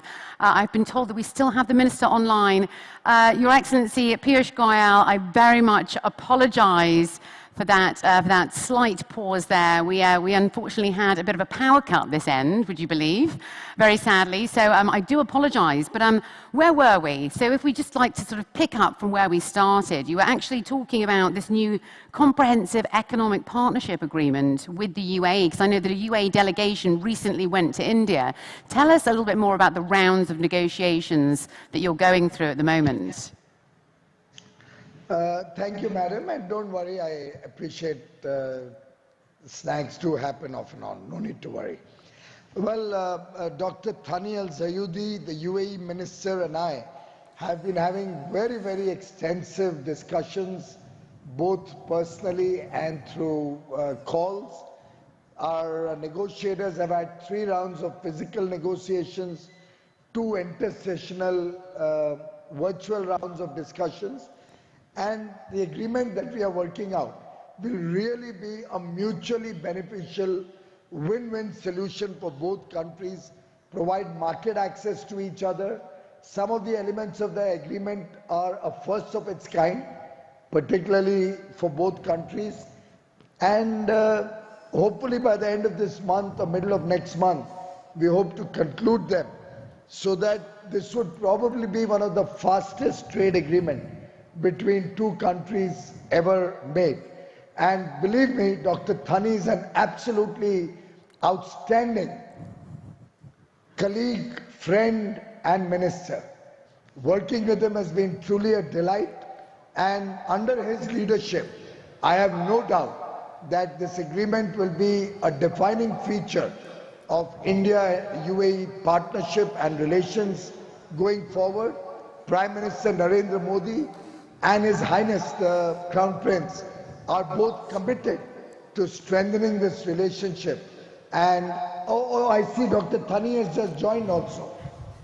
Yes, I just wanted to say I think let me leave it for him to conclude. Thank you. Thank you so much. Yes, I was just going to say, I'm so glad you said some good things just as he walked through the door. Ladies and gentlemen, I'd like you all to give a very warm welcome to His Excellency Dr. Thani bin Ahmed Al-Zayudi, Minister of State of Foreign Trade for the government of the UAE. Thank you so much for making time for us. We really, really do appreciate it. Now, we very briefly had a conversation here with His Excellency Piyush Goyal, and we started off with the current state of the economy over in India, and it was a very sort of positive outlook with lots and lots of different opportunities. Why don't you tell us a little bit more about the sort of landscape here in the UAE then? First of all, it's really a pleasure and honor to be here. And thank you so much, my friend Piyush Goyal, for being with us. And it's really a pleasure to be in 2 sessions in a row with you at the same day. I was talking to colleagues from India. They said it's an Indian day. It's always an Indian day here. So it's going to be a pleasure to work with you guys. Speaking about the landscape of our economy has been increased toward the right direction this year. We're talking about a growth, an increase in non-oil trade by 27% in comparison to last year. Export has climbed. In the first 8 months, we had almost 1/3 of the previous numbers. We issued an excellent number of as well work permits, 1.15 million work permits in the first 3 quarters of this year. And we welcomed around 10 million tourists, which means that tourism as well is coming back to norm. Absolutely, it's going to be, it has been supported by the Expo and the visitors who's coming to Expo. And we are one of the top countries ranked when it comes to the COVID resilience ranking. As you all saw in the media in the last few weeks and 2 months, we start preparing our economy for the upcoming 50 years. So we've been injecting so many new policies, initiatives. We started with the 50 project of the 50s, with the new 50 projects, sending strong messages to the ecosystem and to the economy communities that the UAE's ecosystem is going to be more agile and more open to the business communities. A few things as well is worth to be highlighted.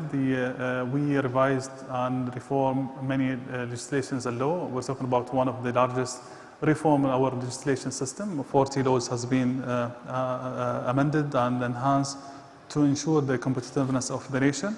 And we're going to align the work with the global markets by shifting the weekends so we can have more alignments between us and the global financial markets throughout the upcoming years. One last thing which has been highlighted by my dear friend, the comprehensive economic partnership agreements with many countries, and one of them, and the key one, is going to be with India. We're very excited, we're very pleased, we're very as well grateful for the excellent partnership agreements. I know Minister Boyosh, he was talking about me, but the credit goes to him with his positivity and his always attitude. I know him for quite some time now, for a few years, not even before when he was the Minister of Power. He did a fantastic job and was giving example of the work that he has been doing in the last few jobs he has been doing. And I'm sure with his role now in this field, will take the relation between both of us forward. Excellency, we were talking to Sheikh Hamad as well before the session. He's looking forward for the call with you tomorrow. So all the best on that. And I'm sure there's so many fantastic things will come out from the call between you and His Highness later tomorrow, inshallah. Thank you so much. It's going to be so interesting. You mentioned this weekend change to align with the global markets. I mean, that's been huge news this week, hasn't it? So it's going to be very interesting to see how that plays out, and very clever move actually as well. Well, it's, the change has been studied in different ways. For sure, the financial markets and the global markets is going to be aligned. And at the same time, we're going to have more time for the families as well, because having half day of Friday is going to encourage people to go out to the market, to spend more into the economy. At the same time, the families who wants to spend more time with themselves is going to be more social aspect. So for sure, that is one of the way which we've been always looking at how we're going to continue being more attractive to the globe and the investors. One of the things which was difficult to many of the foreigners and expatriates who come here, shifting the mindsets of the weekends from Saturday and Sunday to Friday and Saturday. But the feedback which I got from my friends and colleagues who were living here said, yes, finally we'll go back to norms. We'll go back to the weekend that we used to have in our countries. Yeah, it's going to be strange trying to adjust, but I'm sure we'll get through it nicely. And now we were... Madam, excuse me, may I ask a supplementary? Of course, please do. In Parliament, we are allowed a supplementary question. I want to know whether ministers are also allowed this 4.5-day week, or ministers will continue to work 7 days a week.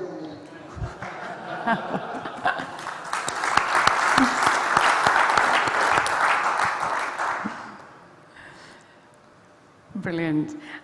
So, Your Excellency, we were actually, just before you came in, we were talking about this new agreement between India and the UAE, the Comprehensive Economic Partnership Agreement, in fact. And I know you've been to and fro, there have been a lot of negotiations going on. What's the current status at the moment? Well, the negotiation, I'm sure we shared the same feedback with His Excellency Boyosh.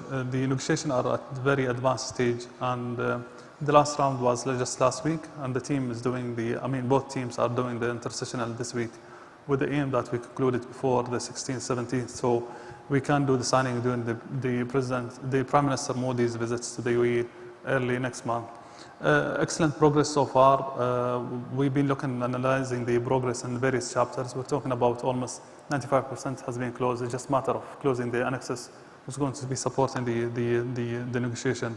And in fact, we launched and we announced 8 comprehensive economic partnership agreements with many countries. But now in the last 3 weeks, we've been focusing on India.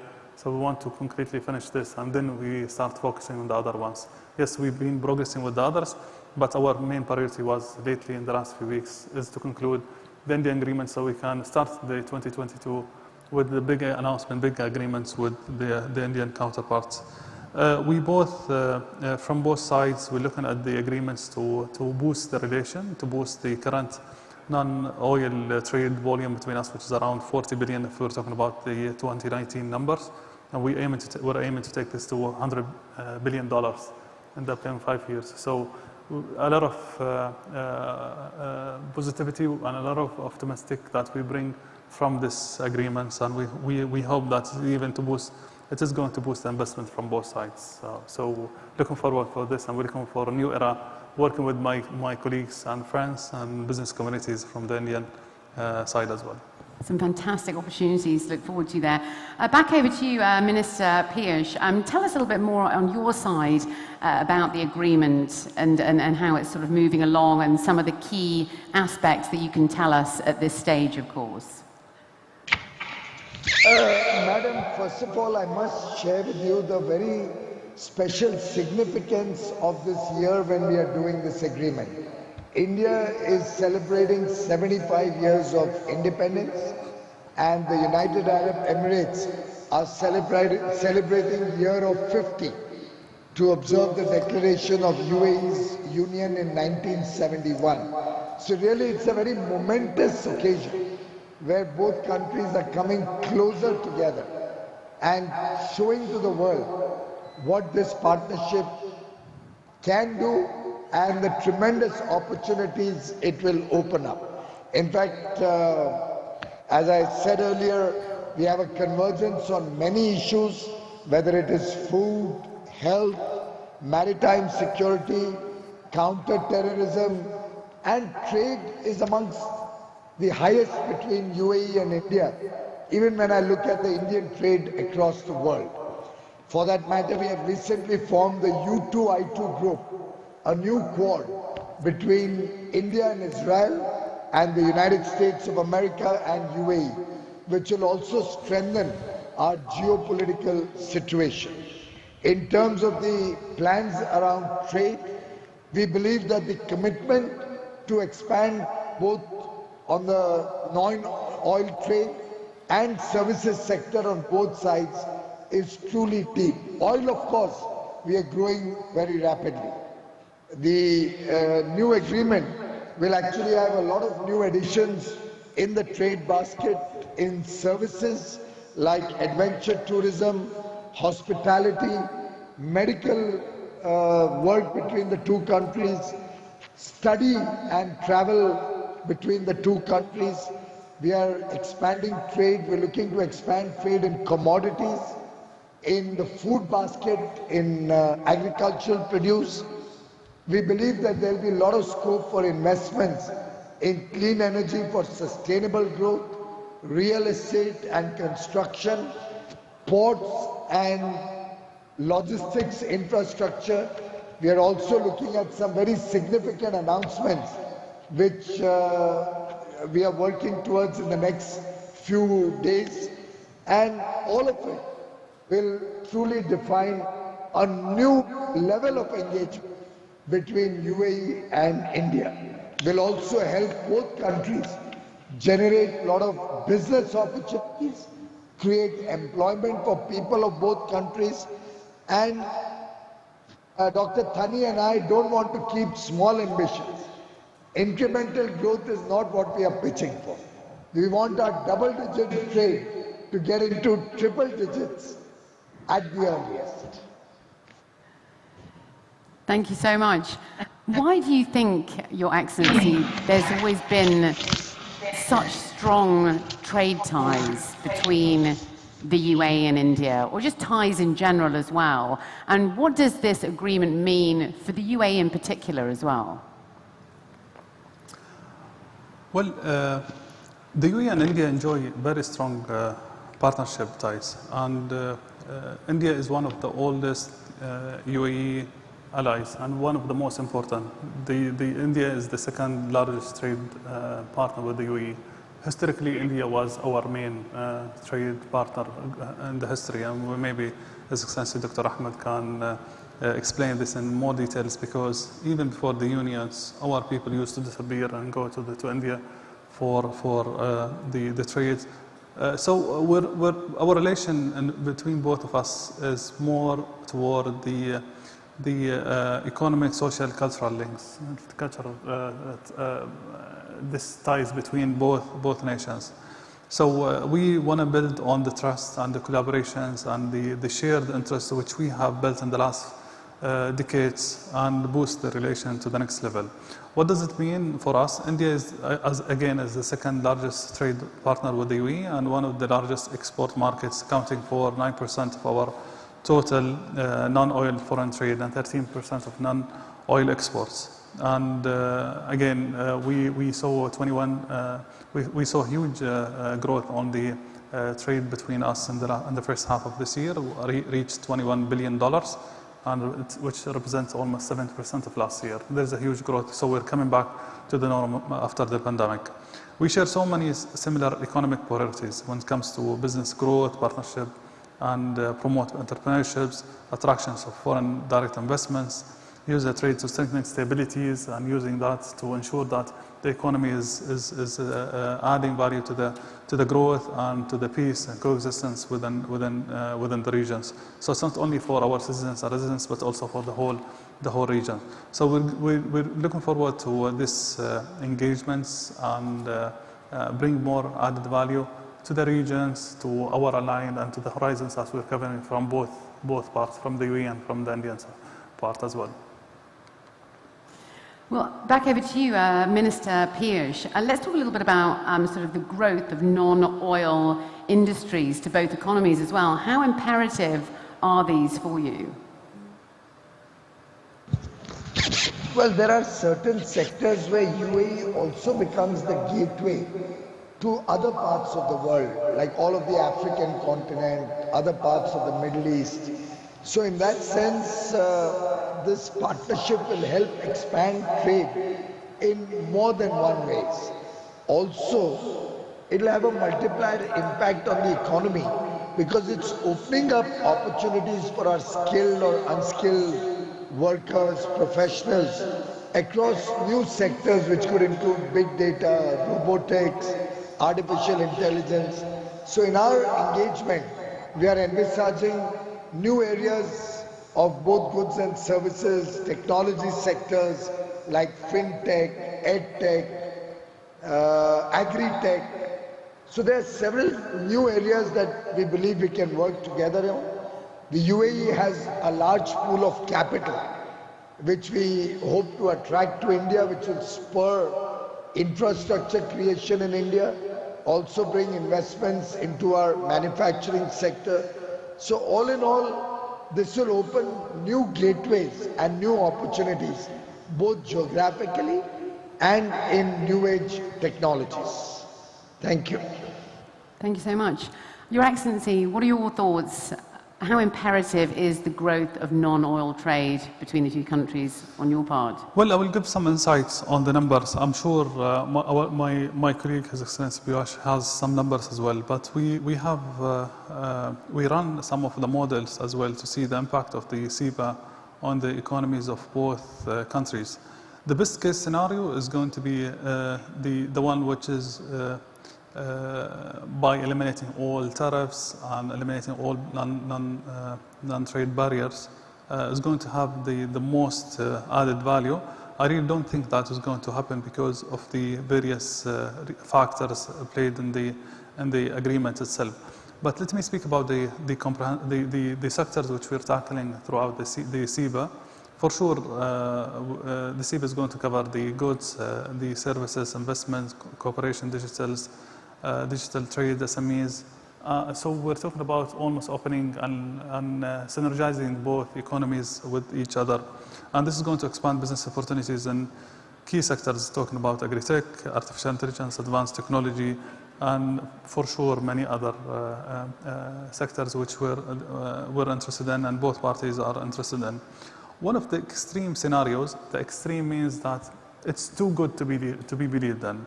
But this is going to have a huge impact on the overall exports. Talking about in the 10 years, the CEPA is going to add almost $14 billion in our export volume and around $24 billion to the Indian exports in the upcoming 10 years. In terms of the GDPs, it's going to add around 20 billion to the UAE GDP and around $54 billion to the Indian GDP in the upcoming 10 years. Most conservative scenarios says that the additions to the GDP is going to be around 3.5 around $4 billion to the UAE and around $7 billion to the Indian side. And this is the worst case scenario. So we're talking about a range from $4 billion to $54 billion additions to the current growth in our GDP. So no matter what we do, in all cases, there will be an added value from the SIBA to both the GDPs as well as to the exports from both sides. For sure, the other aspects which has been as well run through the models, the job creations from the SIBA. We're talking about almost over 300,000 jobs going to be created in the UAE and around 3.5 million jobs created in India. So no matter what we do and no matter how we explain, sometimes there is some resistance to CBAS because it reduces the custom fees for sure and customs revenue. But the added value on the economy is really huge. And in most of the scenarios, there will be a positive impact on the economies and export and trade volumes between both nations. Back over to Mr. Puyesh. Do you think that the pandemic has sort of, in effect, sort of strengthened ties with the UAE? Has that changed the relationship in any way? Well, our relationship has always been time-tested. The COVID only reinforced the belief that we have in this relationship. I mean, I remember when we had the second wave of COVID earlier this year, the UAE was absolutely forthcoming. And without hesitation, whatever we needed, they were a phone call away. And we had the comfort of knowing that we have friends across in the UAE, and when we needed oxygen or any other support, they were right there. And in our own way, whatever we could do whenever required in the UAE, even during our lockdown, which was a very, very strict lockdown that we had in India, we ensured that the food supply lines to the UAE continued to operate so that at no point of time there would be any shortages there or in their neighborhood. So both countries have had a time-tested relationship. It was only further strengthened and demonstrated to the world during COVID-19, but that has given a lot of lessons to both countries and the people of both countries, and we are using this opportunity of, or rather how we can convert this crisis into an opportunity by formalizing the comprehensive economic partnership with the UAE, and therefore I believe that COVID spurred us into action and will help us going forward. Thank you so much. Your Excellency, do you feel the same? Do you think the pandemic has sort of strengthened your ties?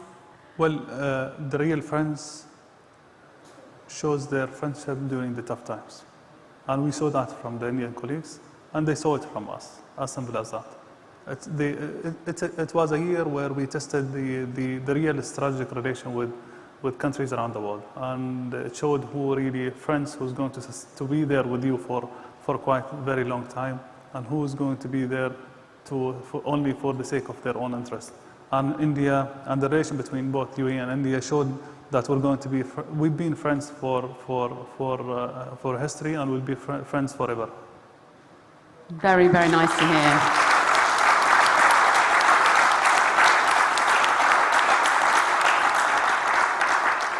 Well, as we near the end of our discussion... Thank you for your very, very warm comments. Well, as we near the end of our discussion, I'd like both our guests to just leave with their final key message to our audience. What would you like our audience to go away with from our discussion? Minister Piyush, why don't you start us off? Well, I think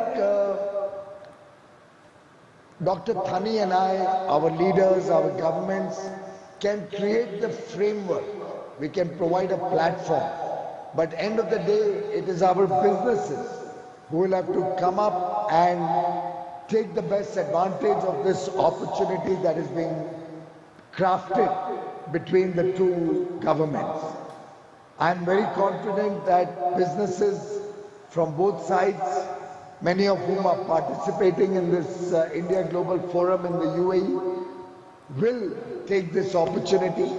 I'm sure going forward our people-to-people connect is only going to get strengthened, And we see that in some form being demonstrated at the wonderful Dubai Expo that has been put together under the leadership of His Highness the Crown Prince and his colleagues, Dr. Thani and all the other leadership of the UAE. And in some sense, the next decade is going to be a defining decade in this relationship. Let's go for it. Let's work in the spirit of partnership.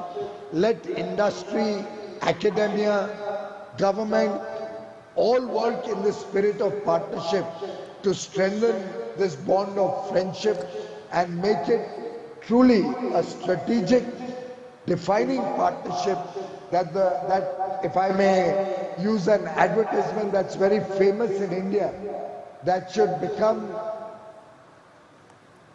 neighbors' envy and owners' pride, and will become the pride of the people of UAE and India.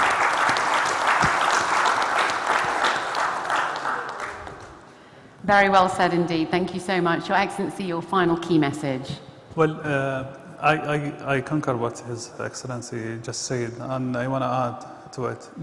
We're inviting everyone, all stakeholders, regardless of their government or private sector, to capitalize on this strong relation between both leaders and both governments, so we can bring the prosperity and the added value to our people in general and to the people of the globe in general.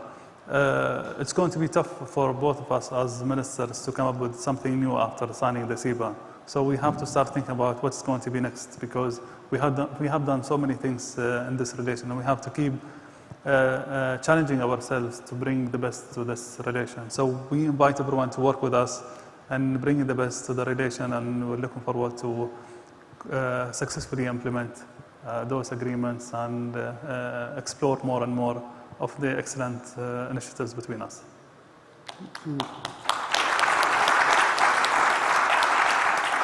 Well, we very much look forward to seeing that signature very soon. So thank you so much, Your Excellency, Minister Piyush Goyal and His Excellency Dr. Thani bin Ahmed Al Zayudi. It's been an absolute privilege to share the stage with you here today and to finish off the final conversation here at the India Global Forum. Ladies and gentlemen, let's hear it for our guests there. Thank you.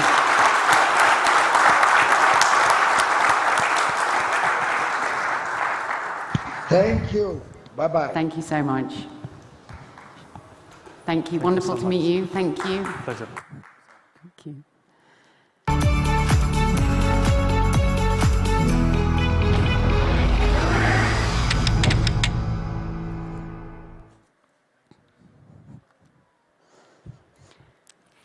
Well, what an incredible day, full of inspiring conversation and vision as well. Many thanks to our esteemed guests and for you, the audience as well, and to our viewers at home as well.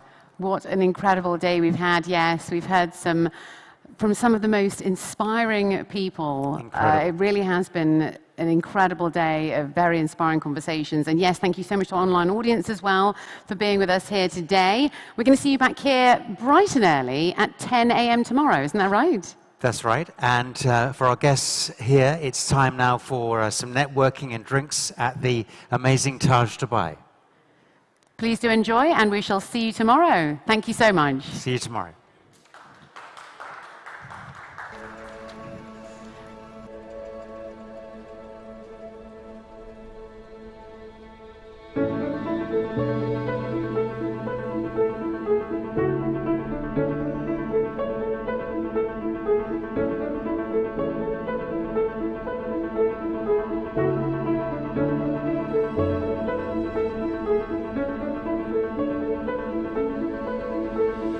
Thank you.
Welcome to India Global Forum UAE, where India meets the world and the world meets India. Hear from the most dynamic business leaders and technology disruptors as they share their insights and secrets of success. Meet and network with the most influential, the most innovative, and the most enterprising. India Global Forum is the agenda-setting platform. Are you ready to start building those dynamic alliances? Visit www.indiaglobalforum.com.